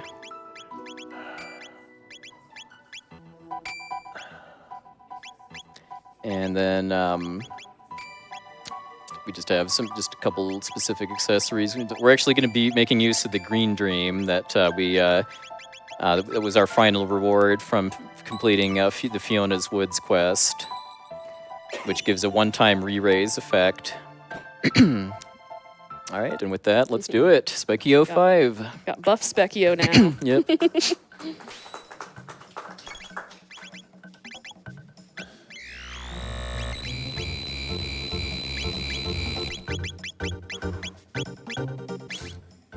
So that's why we do the Green Dreams, so that Marley can get back up. Got this song again. Yep. This is a last chance to donate for the Wondershot incentive. Mm-hmm. It is, and we're sitting at $825 out of $2,500. So if you want to see that Wondershot try and end Lavos, we need to get those donations in now.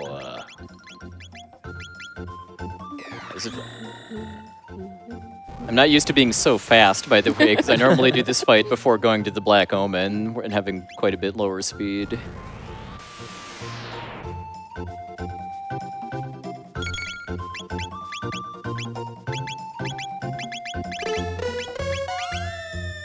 But yeah, again, you can't use Omega Flare here because Robo just doesn't have the. Well, I guess I don't know. Maybe he does now, actually, because of the gold earring and stuff. Well, I guess we wouldn't be able to. I don't know. I mean, the setup I normally use for this fight, which is a little earlier in the run, this is the fastest way and most consistent way to do it.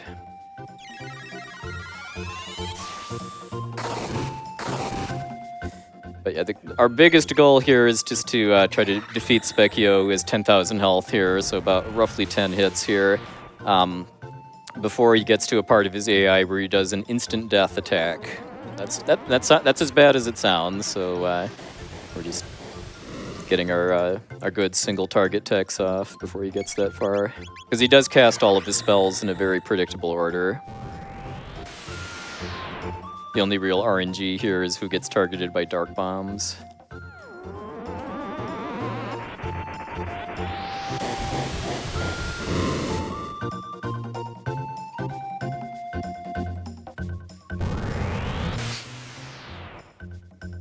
Mine does more damage.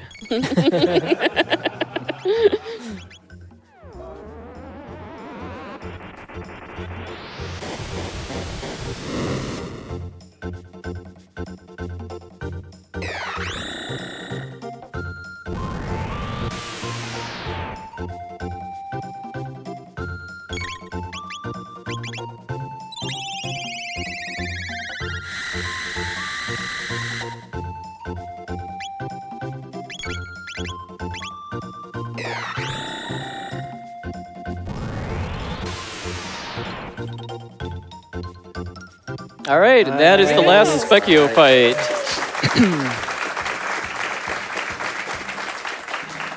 We are at 955 out of 2,500.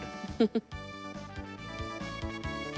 right, and then one of the prizes we get from that, too, is a speed tab, which ordinarily I would give to Luca, but since Luca's speed is already maxed out, I'll give it to Robo instead.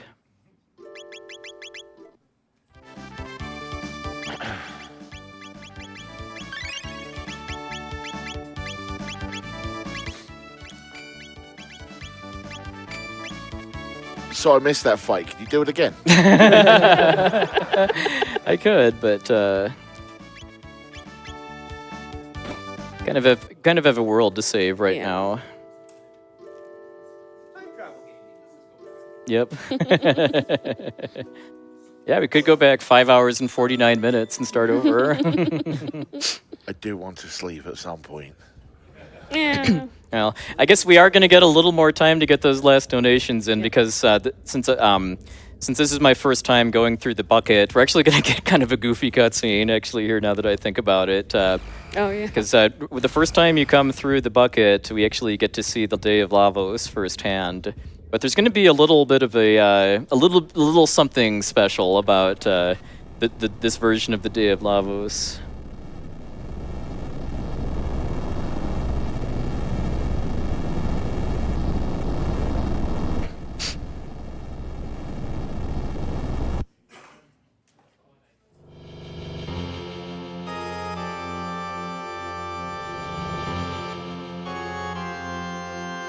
And that's that Lavos doesn't have a head. Yep. Because we already defeated it. And we get the epic music starting in along with our characters making their declarations. But and then normally this is where you would start the boss rush too. But we've kind of already done it, so we just get to go straight back into Lavos' shell now. Chat, if your stream is broken, just go ahead and refresh it.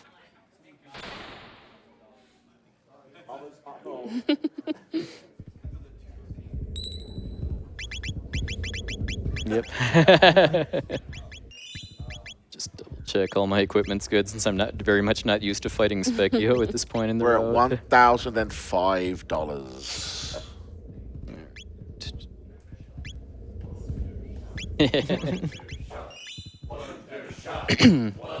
Let's see those donations to make it happen.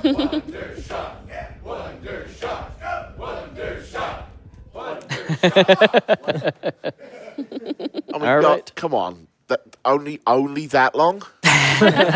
Well, people are already getting I'm sure are getting hyped for this music we're about to hear, by the way, yeah. too, called World Revolution, my personal favorite battle theme in this game. It's so good. Mm-hmm. So the start of this fight is why I specifically wanted Luca to be level 40, because then she has enough health and magic defense to survive this, and then that lets me get the fight started on much better footing.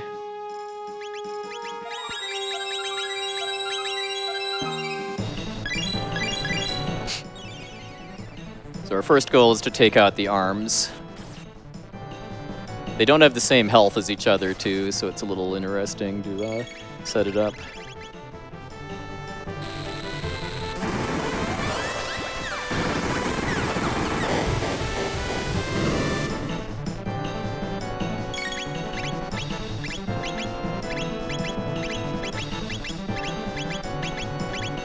Yep. Ah, wondering where the turn was. All right, there it goes. Oh, jerk.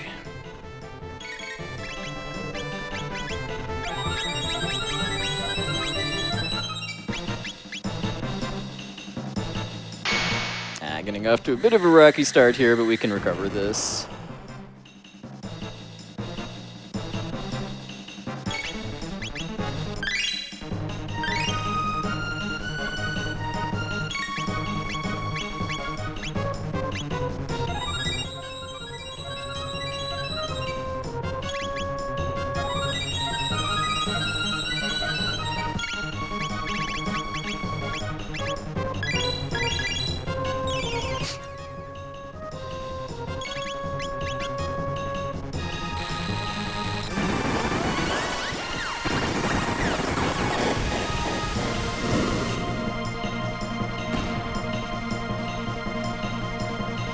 Okay, this is not a part I normally see, but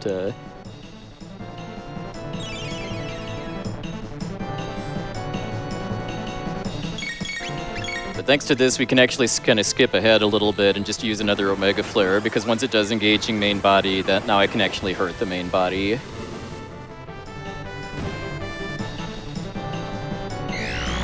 Normally I have to wait for this attack to go off after I've taken out the arms.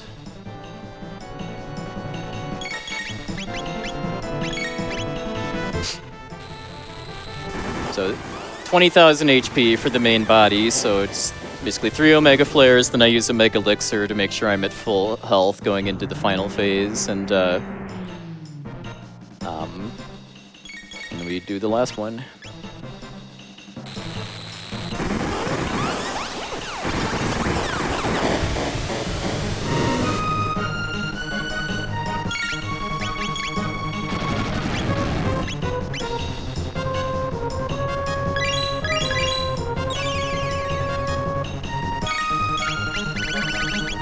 We're sitting at 1,500.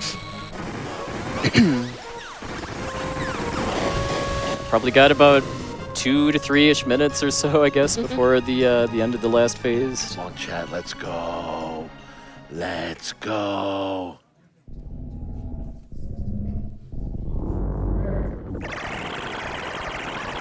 Love that sound effect. Yeah. It's suitably alien sounding.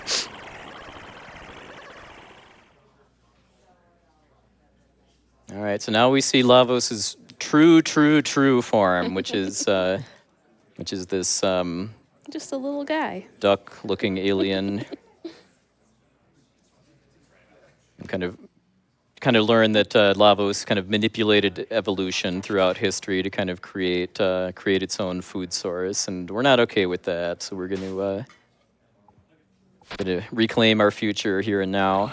We almost get it. $1,045. All right, now it's time for Lavos Core, the final boss. Oh, just when I beat the final boss too, a few seconds later, there is some fairly heavy screen flashing, by the way, too. So it only lasts a couple seconds though, but just in case anybody doesn't want to see that. We've got to get it done now, chat. Let's push it. Let's go.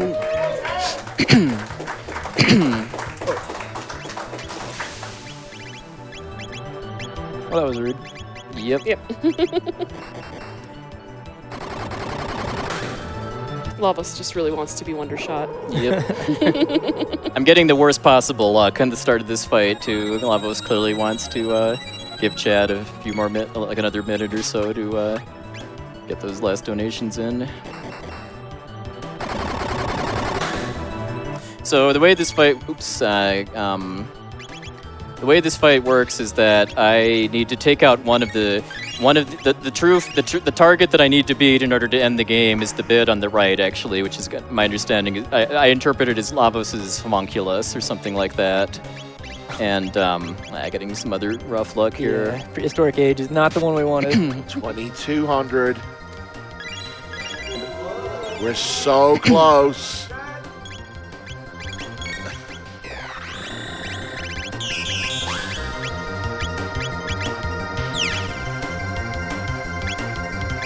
Yeah, this is why Grandstone is only available in the prehistoric age, and it is heavy.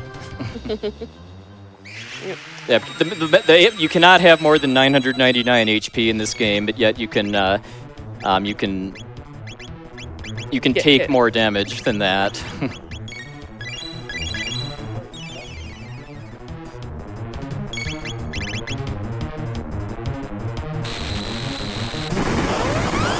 So 30,000 hit points for the final boss.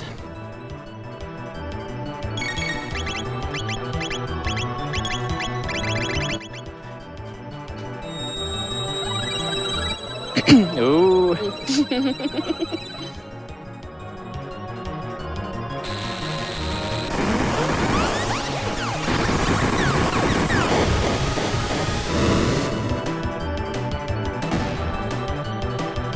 $2,300.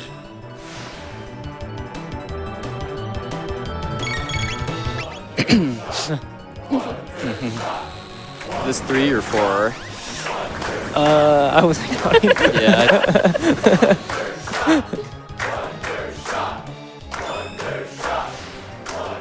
I think that was 3. I think so too. I wasn't counting. Because I didn't do anything before the last Mega Elixir, so yeah, this should be it based on MP. I believe so. Warning headphone users, warning headphone users, warning headphone users. Wondershot!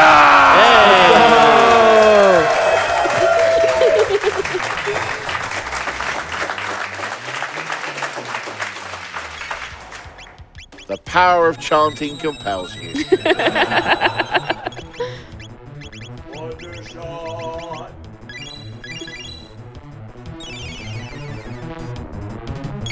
to get some of that Hungarian throat singing.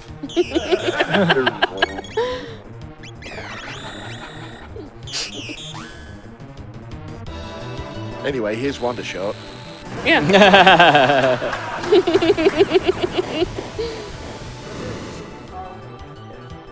We've had so many cool donations get in. I will try and read as many of them after the Wonder Shot happens.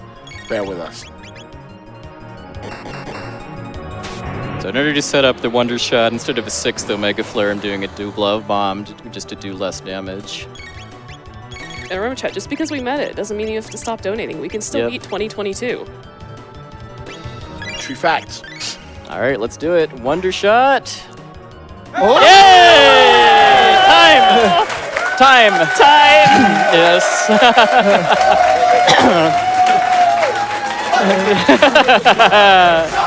Wonder Shot! Wonder Shot! Wonder Shot! Wonder Shot! Wonder Shot! That was the highest possible That damage was, roll with the Wonder Shot, by the way, too. The game heard you all. Yes.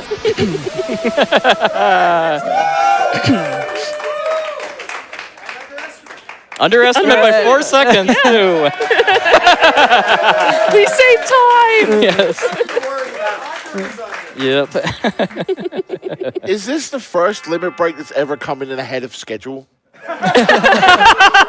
Or before midnight? Yeah. That's never happened before.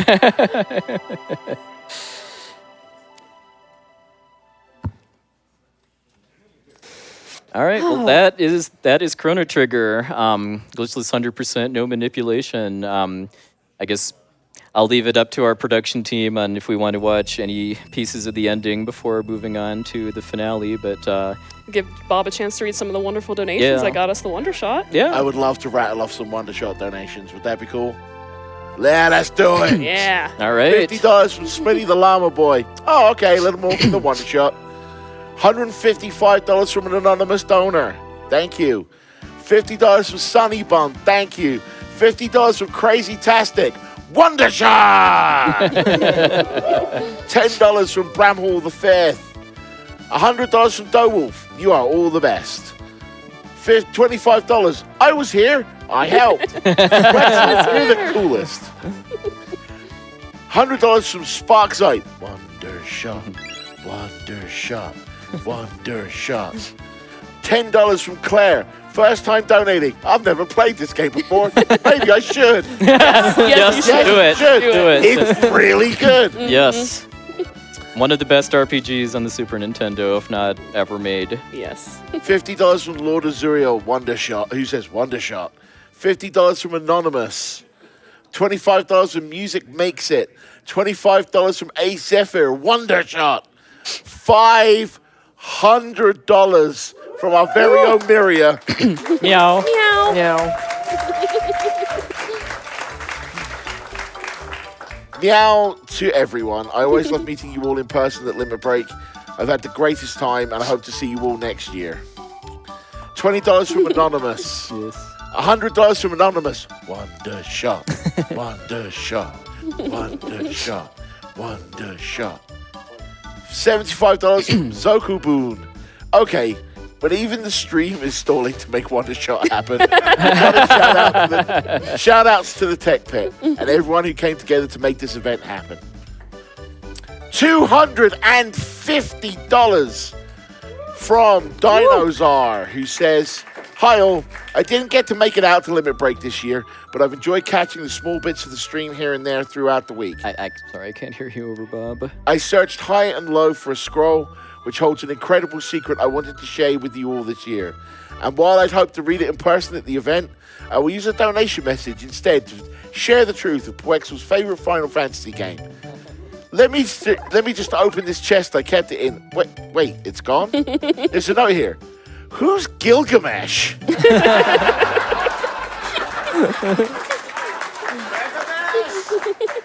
$20 from Snowfire.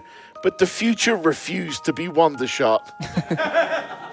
$25 from Magius, who says, "Hey RPGLB crew, sorry I wasn't able to donate much this year. Never apologize for that. Yeah. Doing some shout-outs for Chrono Trigger. But glad I was able to finish up my latest speed run in time to catch the final part of the run. With this, wish I could have been in person this year. Good luck with the RNG and the final battle. Let's make a wonderful shot of success." $50 from Anonymous.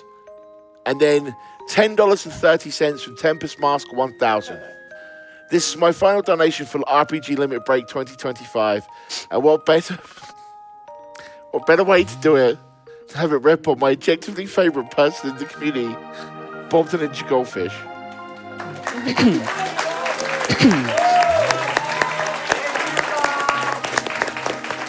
And on top of that, during a masterpiece by my sensei and the inspiration by my love for manga and anime, Akira Toriyama. Yep. Chrono Trigger is a masterpiece. Groundbreaking and practically revolutionary. It is for that reason that its 30th anniversary is something I had to chip in for. I won't lie that my mental health has been in a bit of a loop from time to time while trying to carve my future from here on. Between my good days and bad moments, one thing remains. As long as we look out for one another, as long as we give each other hope, the darkest times are but one magical spell away from being defeated. To be surmounted. Because if there's something like Chrono Trigger, Dragon Ball, or even the series that is inspired like Fairy Tail, the bonds of friendship will always light the future. I hope this message can be heard, even if to some it might not be immediately understood. And so, until next time, RPG Limit Break, be the storm that is approaching. From your friendly gamer, Steven.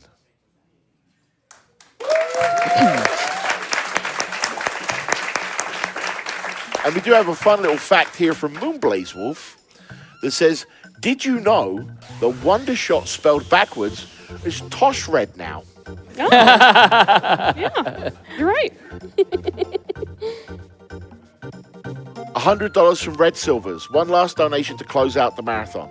Thank you, everyone, for an amazing week and for raising so much for Nami. A big thank you from my FC and I for letting us honor our lost friend Ashtad in the Chrono Cross run. Tossing in to get some of that Wonder Shot. $50 from Red Shifter. I've had a fun time at RPG Limit Break. Let's see if we can get to the Wonder Shot. KR Shush, $5 trade for Bob. Let's go. $25 from Cobb the Great for the Wonder Shot. We have a bunch of people with no comments here. A $150 non-autonomous donation, a $50 anonymous donation, and $5 from Dent in Your Head, who was around earlier in the marathon. $10 from Neon Grey. Spekkio, more like Specky, ooh, let's fight him.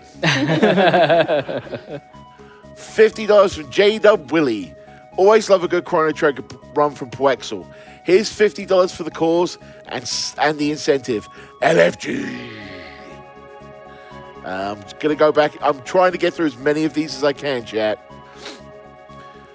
We had a $250 donation from Curl Vistre. We had a $100 donation from Iron Furs. We had a $100 donation from a cat named Despacito. I'm not hearing any clapping. We had a $160 donation from Diana Fire. I agree with Selkuth. Luca is the best girl. Wow, that was a while ago. Yeah. It's still true, though. Here's a bit toward the Luca hug. Good luck, puwexil. Thanks for always for the best Sunday evenings ever. Thanks, Diana. $100 from Corgiba. Had to donate for my favorite game of all time. Congrats on the awesome event, Limit Breakers. $200 from Rain. He says, this event has been a yearly bright spot for me since 2016. Thanks for bringing together wonderful communities filled with amazing people in support of a great cause. And $100 from Elegant Fugue, who says, less than $400 you mean? I have no idea what that would be, but thank you for your donation. I mean, we have less than $400, or less than $500 to get to 104. Yeah. I have a donation for $20 from Fiuzu. I probably butchered that. I probably Fiuzu. Faizu, yep. Mental health is a cause near and dear to my heart, and the Spekkio Form 3 fight is a very tasty bonus. Good luck on the run, puwexil, and so many thanks to everyone involved in RPGLB for improving my mental health too. Thanks, Faizu. $50 from Uncle Dave, who said, I've had mental health issues, too many to list, for most of my life. Donating so that someone can get the care I wish I'd had when I was younger, and also for Spekkio. $10 from Luna, who says, I want to share a shout out to my awesome partner Ronnie, who has spent the whole, I might be Roni, I apologize, the spelling is unclear, who has spent the whole week watching runs with me. I can't wait to go through the VODs with you. Thanks to all the awesome runners and good luck, puwexil. $10 from the Bamboo Shadow. Puwexil is one of my all-time favorite RPG speedrunners. Oh, thank you. Unfortunately, I almost always miss his streams because I'm located in the EU. So I'm really glad to catch this awesome Chrono Trigger speedrun live. Good luck for the run and greetings from Germany. Yeah. Thank you. That is true. Bamboo does live in Germany. Thanks, Bamboo. $20 from Silkin. In loving memory of Yoho. His humor touched everyone he met, whether you wanted it to or not. Big Milk will always love and remember you. Hey. I love Zelda.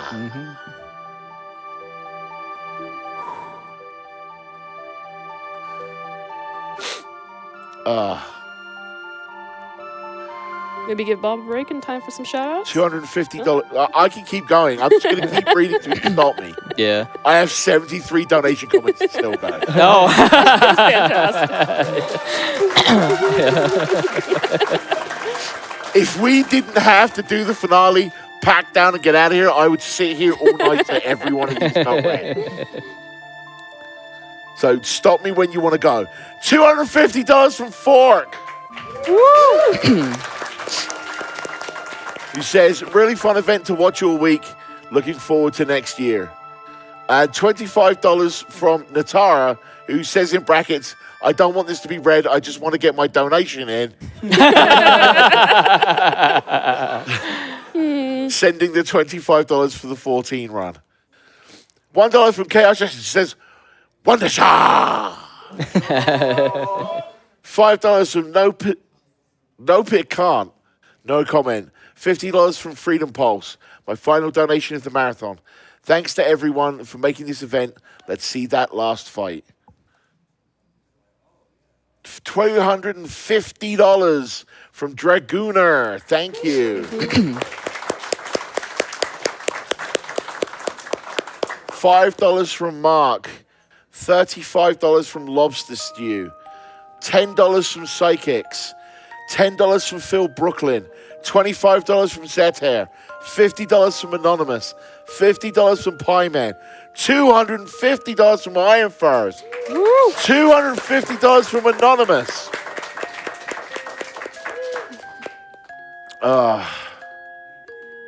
$50 from Pie Man. $100 from Chibi Shala. $50 from Tim in the North. $25 from 17 Puffins. $250 from Anonymous. $25 from Helmet. $25 from Anonymous. $50 from Anonymous. $50 from Anonymous. $10 from Z. These all don't have comments, by the way. $200 from Anonymous.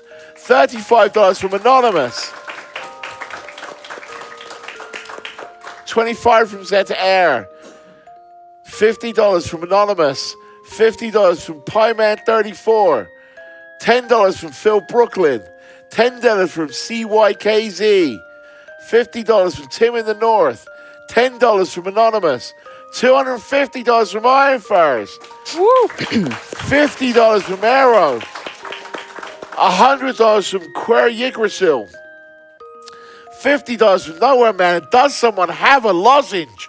Well, how about if I just do let's take a quick break and let me just do a couple shout outs for Chrono Trigger specifically. Then we can wrap up our donations, then move on to our finale. So Yeah, as far as Chrono Trigger goes, the first shout out I wanted to give is to somebody that Bob and I are pretty familiar with, and that's Abda Jr., who did, yes, he did the finale run of Chrono Trigger at Awesome Games Done Quick 2014 that I had the pleasure of being on couch for, and that run was a big inspiration for me to learn to run the game myself. And then shout-outs to my friend Essentia, one of the fellow founders of RPG Limit Break and a former staff member who kind of brought back the glitchless category probably 7 or 8 years ago at this point, and kind of reignited my interest in running this game. I'd like to thank Red Slash, Elmagus, Hannibal Graham, and all other Chrono Trigger runners, past and present, for just so many individual unique contributions to just optimize little pieces of this game here and there. Shout outs to the Japanese Chrono Trigger community, whose videos kind of gave me a lot of really great strat ideas that have helped kind of bump the time for this down quite a bit. Like, in fact, actually, the world record for this category was almost exactly the same as the time that this run was, that included fighting Spekkio and other incentives and stuff until about, well, the better part of a decade ago at this point, but until we were kind of able to pool our thoughts. And yeah, and I guess some individuals I wanted that specifically that helped give me ideas to were Zenamp, Yufu, TSK, Fishblue, and a couple of others. And yeah, I guess that's it for my Chrono Trigger shoutouts. So. and I guess also, yes, shoutouts to everybody that donated for all of to add all of these great incentives to the run too. It's so much fun to just do a run like this. That it's special to me because it's commemorating not only the 10th year of RPG Limit Break, but the 30th anniversary of Chrono Trigger, and also the our first RPG Limit Break since the passing of Akira Toriyama. So it was very special to me to get to do this run for the event this year, and for so many reasons. So yeah, so happy.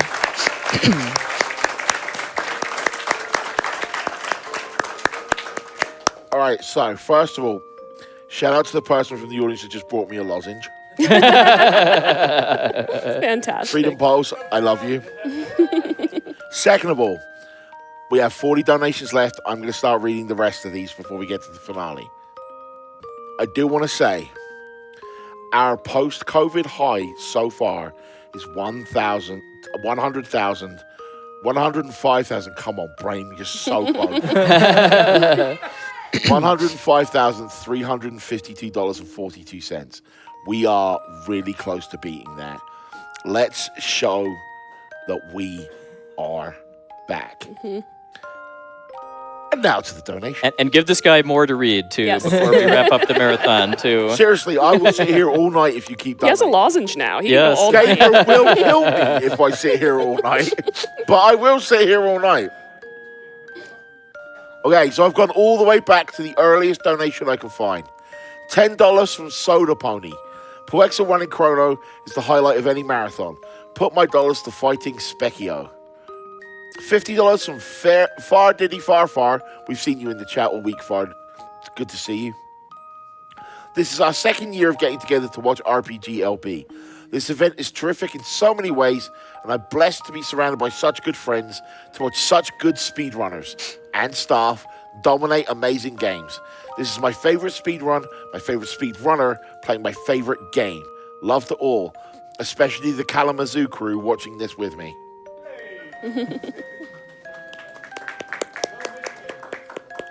$20.25 from Luca Ashtier, who says, "That hug will be mine." Good luck, Puwexil. As someone who's tried this run, I've still never gotten past the Dragon Tank. And good luck on Pig Skip. Thank you. $50 from Gensic Gunlian. Thank you, RPGLB, for being here and raising money for a great cause. I wish I could have watched more of the runs this week, but at least I can catch Puwexil and Chrono Trigger. Good luck and party on. Oh, you'll hear that from me later. Yeah. One thing I forgot too, shout outs to Ambelie and SuperHandi, by the way, too, for joining me on the couch during Thank this you for run. having me. Yes. That was fantastic. Yep. Hope you folks had a fun time. Oh, yeah. $10 from Ryan. Shout out to Shiva Kola for volunteering all week at her first RPGLB. Welcome to the family. $5 from Hakisawa. Hello, puwexil, and everyone in our wonderful retro gaming community. Thanks for so many years of good energy and positivity. You, puwexil, are truly a gem, and we are so lucky to have you. Oh, thank you. Thanks for helping keep special games from the Golden Age alive. Big shout out to the Enix Quintet trilogy. Tonight, it's Chrono Trigger. I don't think anyone or any game is better suited to end such a memorable event. Sending everyone peace, love, balance. I've been delivered more lozenges. Good health and more pixels. $60 from Liquid Cypher. More Chrono Trigger.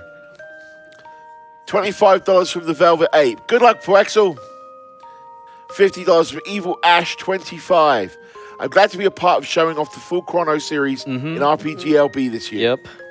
Really happy with how that worked out. Thanks to everyone for putting on a great event, and good luck on the run, puwexil. $25 from Fuzzballs.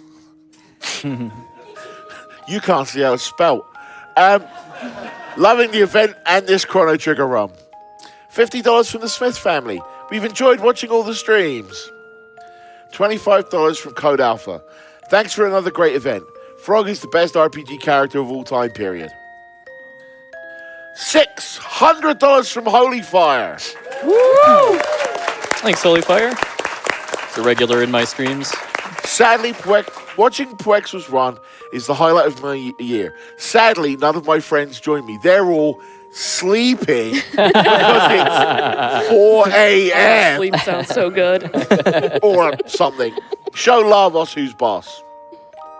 $25 from the dude who just sends a heart. $10 from Amanda G. Thanks for everything you do. I've loved this event. $125 from Some Diener. Hey. I love you, RPG Limit Break. I love you, RPG Limit Break. Ah. I love you too. Yep.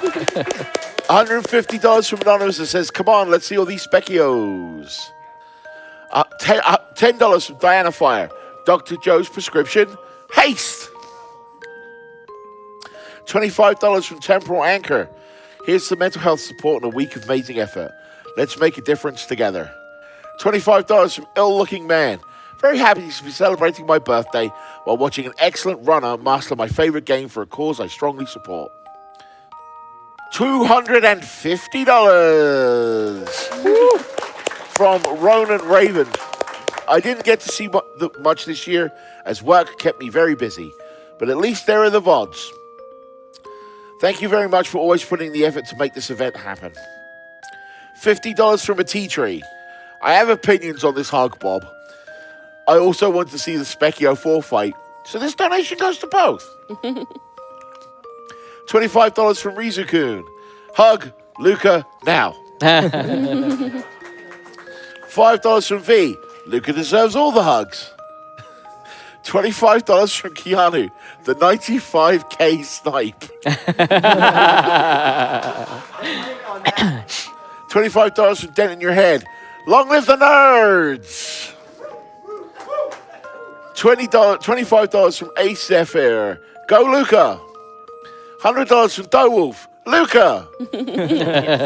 We got to get there for a Blitzball tournament. Yeah. $25 from Tim Tastic. I've been popping in and out all week, and it's been a joy to watch. Some amazing people play some amazing games. RPG Limit Break volunteers, attendees, and sponsors, give yourselves a round of applause for putting on another amazing event. Keep doing amazing work for incredible causes, and remember, you all matter and you're all incredible. $5 from G Klein 88. More Spekkio. $10 from KR Shush. Okay, I said last donation last time, but 100K and Spekkio 5? $200 from Silverwolf Fan Club. Chat, you heard puwexil. We can witness the 5th Spekkio fight in a marathon for the first time, here, on this stream. $33.30 from Ferret Skin. Okay, fine. I thought I was done. But the hype is too much and I've got to get one more in. $20 from Greg Games Stetson. Plot Cat, the true hero of Chrono Trigger. Yep. $6.66 from Earth Trigger. Chrono Trigger and Final Fantasy VI have been my favorite games since they came out. So you know I've been watching puwexil speedruns for years now. Thanks to all those involved in such an awesome RPG charity speedrun marathon. $100 from Sawney Wrath 11.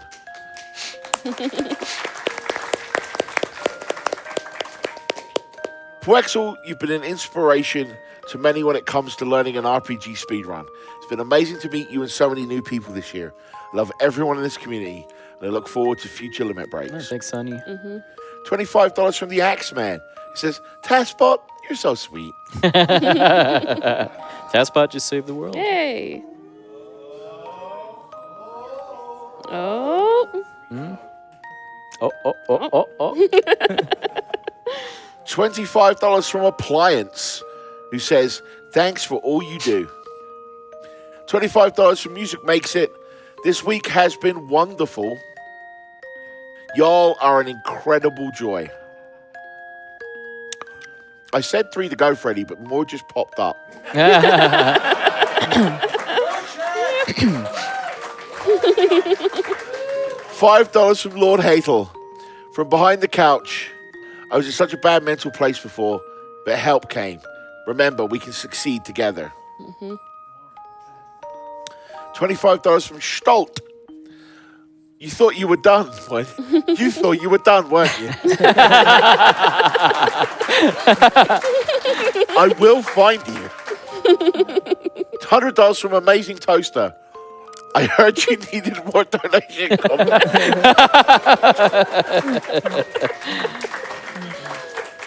Throw me all you like. It's money for Nami. Yep. It's all money for charity. $25 from Amish Priest. Thank you. $25 from Combon Meow. Thank you. $700.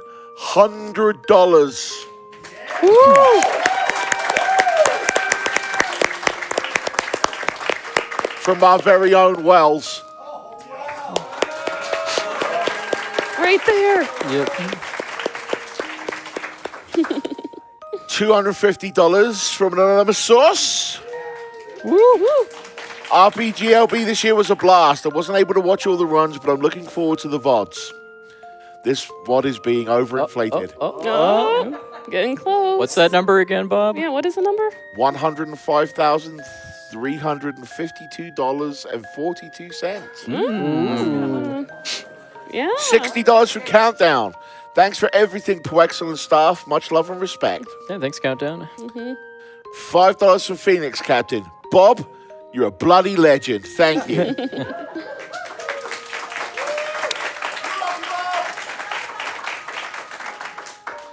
$25 from Anonymous. $250 from Liam Retro. Thanks for putting on another amazing event. Oh my God, more popped up. $20 from Lake Kiki. Wasn't able to see much this time around, but had to dono for one last time. Thanks for all you do and keep up the great work. I appreciate you all being with me through this chat. All these people donated for Nami. I want to make sure all their messages get read on the stream. $50 from Dragon Roast Coffee. Thank you for letting us be part of such an amazing event. We love you. Yep. $5 from Caitlin Casses. Thank you for all that you are doing. $5 from Red Silvers. Trying to beat a record? I'll help. Sadly, I never beat Chrono Trigger because emulator wouldn't let me hit 3 buttons to open the door. Aww. I've heard that story so many times. Merely It always buy it makes me on- sad. Merely buy it on normal content. $100.54 from Sharky. Hey, puwexil. I heard there's 11 more endings to this. We better get started. Yep.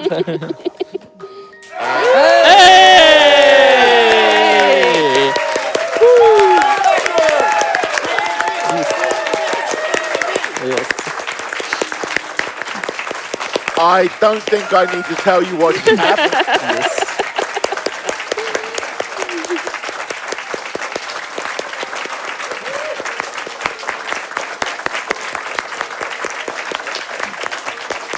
$100 to finish out Sharky's donation. Here's to another decade of the happiest place on earth. Yep.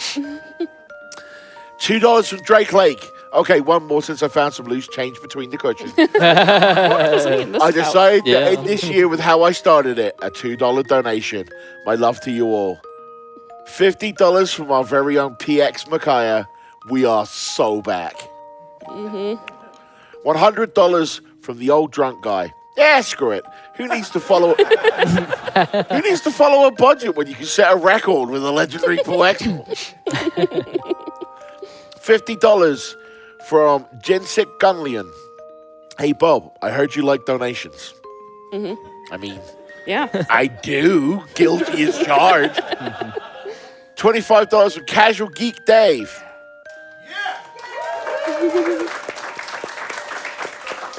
Thanks to all the amazing people who pulled off this event for such a great cause. We appreciate you. $110 from Dragonista. This donation is in honor of my friend Jen. They would have enjoyed seeing Spekkio beat down repeatedly. Thank you everyone for such a great marathon. I know my own mental health has suffered greatly this year, and RPG LB is always a bright spot in this flow of time. $5 from Dr. Swellman. GG on another wonderful RPG LB to the staff and all of the runners. Thank you so much for putting on the best speedrunning charity marathon of the year. Thank you. And our final donation before we throw to the finale. $25 from our very own Mizuki Bara. Yeah, Mizuki. Sad you couldn't be on site with us this year. Love you. What a week. I can't tell you how much I love our marathon. Everyone is just fantastic, and I couldn't ask for a better family. The world keeps feeling like it's knocking me down, and I'm unable to get up before being hit again. Then I get reminded during limit break while I call the event home. When I was alone, a friend told me about limit break, and then made it possible for me to attend the following year. And even being shy and stuck in my shell, everyone was just so kind and welcoming. I couldn't make it out this year due to health issues, and I asked for pictures, and my family there did not disappoint. And I cannot begin to tell you how much that means to me, including moving me to happy tears. I miss all of you, and I hope to see you soon. Oh my God. They keep coming. Well, this has to stop at some point. I mean, we can do more later. $5 from Professor Nez. So you hear the voice that is Bob. What you often chatland don't get to see is Bob is being present throughout the event, not just on mic, gently but firmly making sure things run smoothly. From my first volunteer shift years ago, coaching a brand new donation station lackey on how not to get overwhelmed and probably doing more than my job than I realized, to my shifts this year making sure I didn't flub my second cleaning shift after flubbing the first. To just being a constant reassuring presence at the check-in desk. Thank you for everything you do, Bob.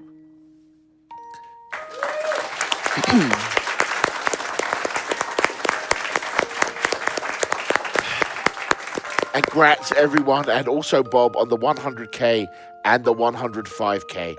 Everything else wild and wonderful and absolutely bananas this year. $5 from Caitlin Cassess. Donating again because you said my last name wrong. Oh dear, I did it again.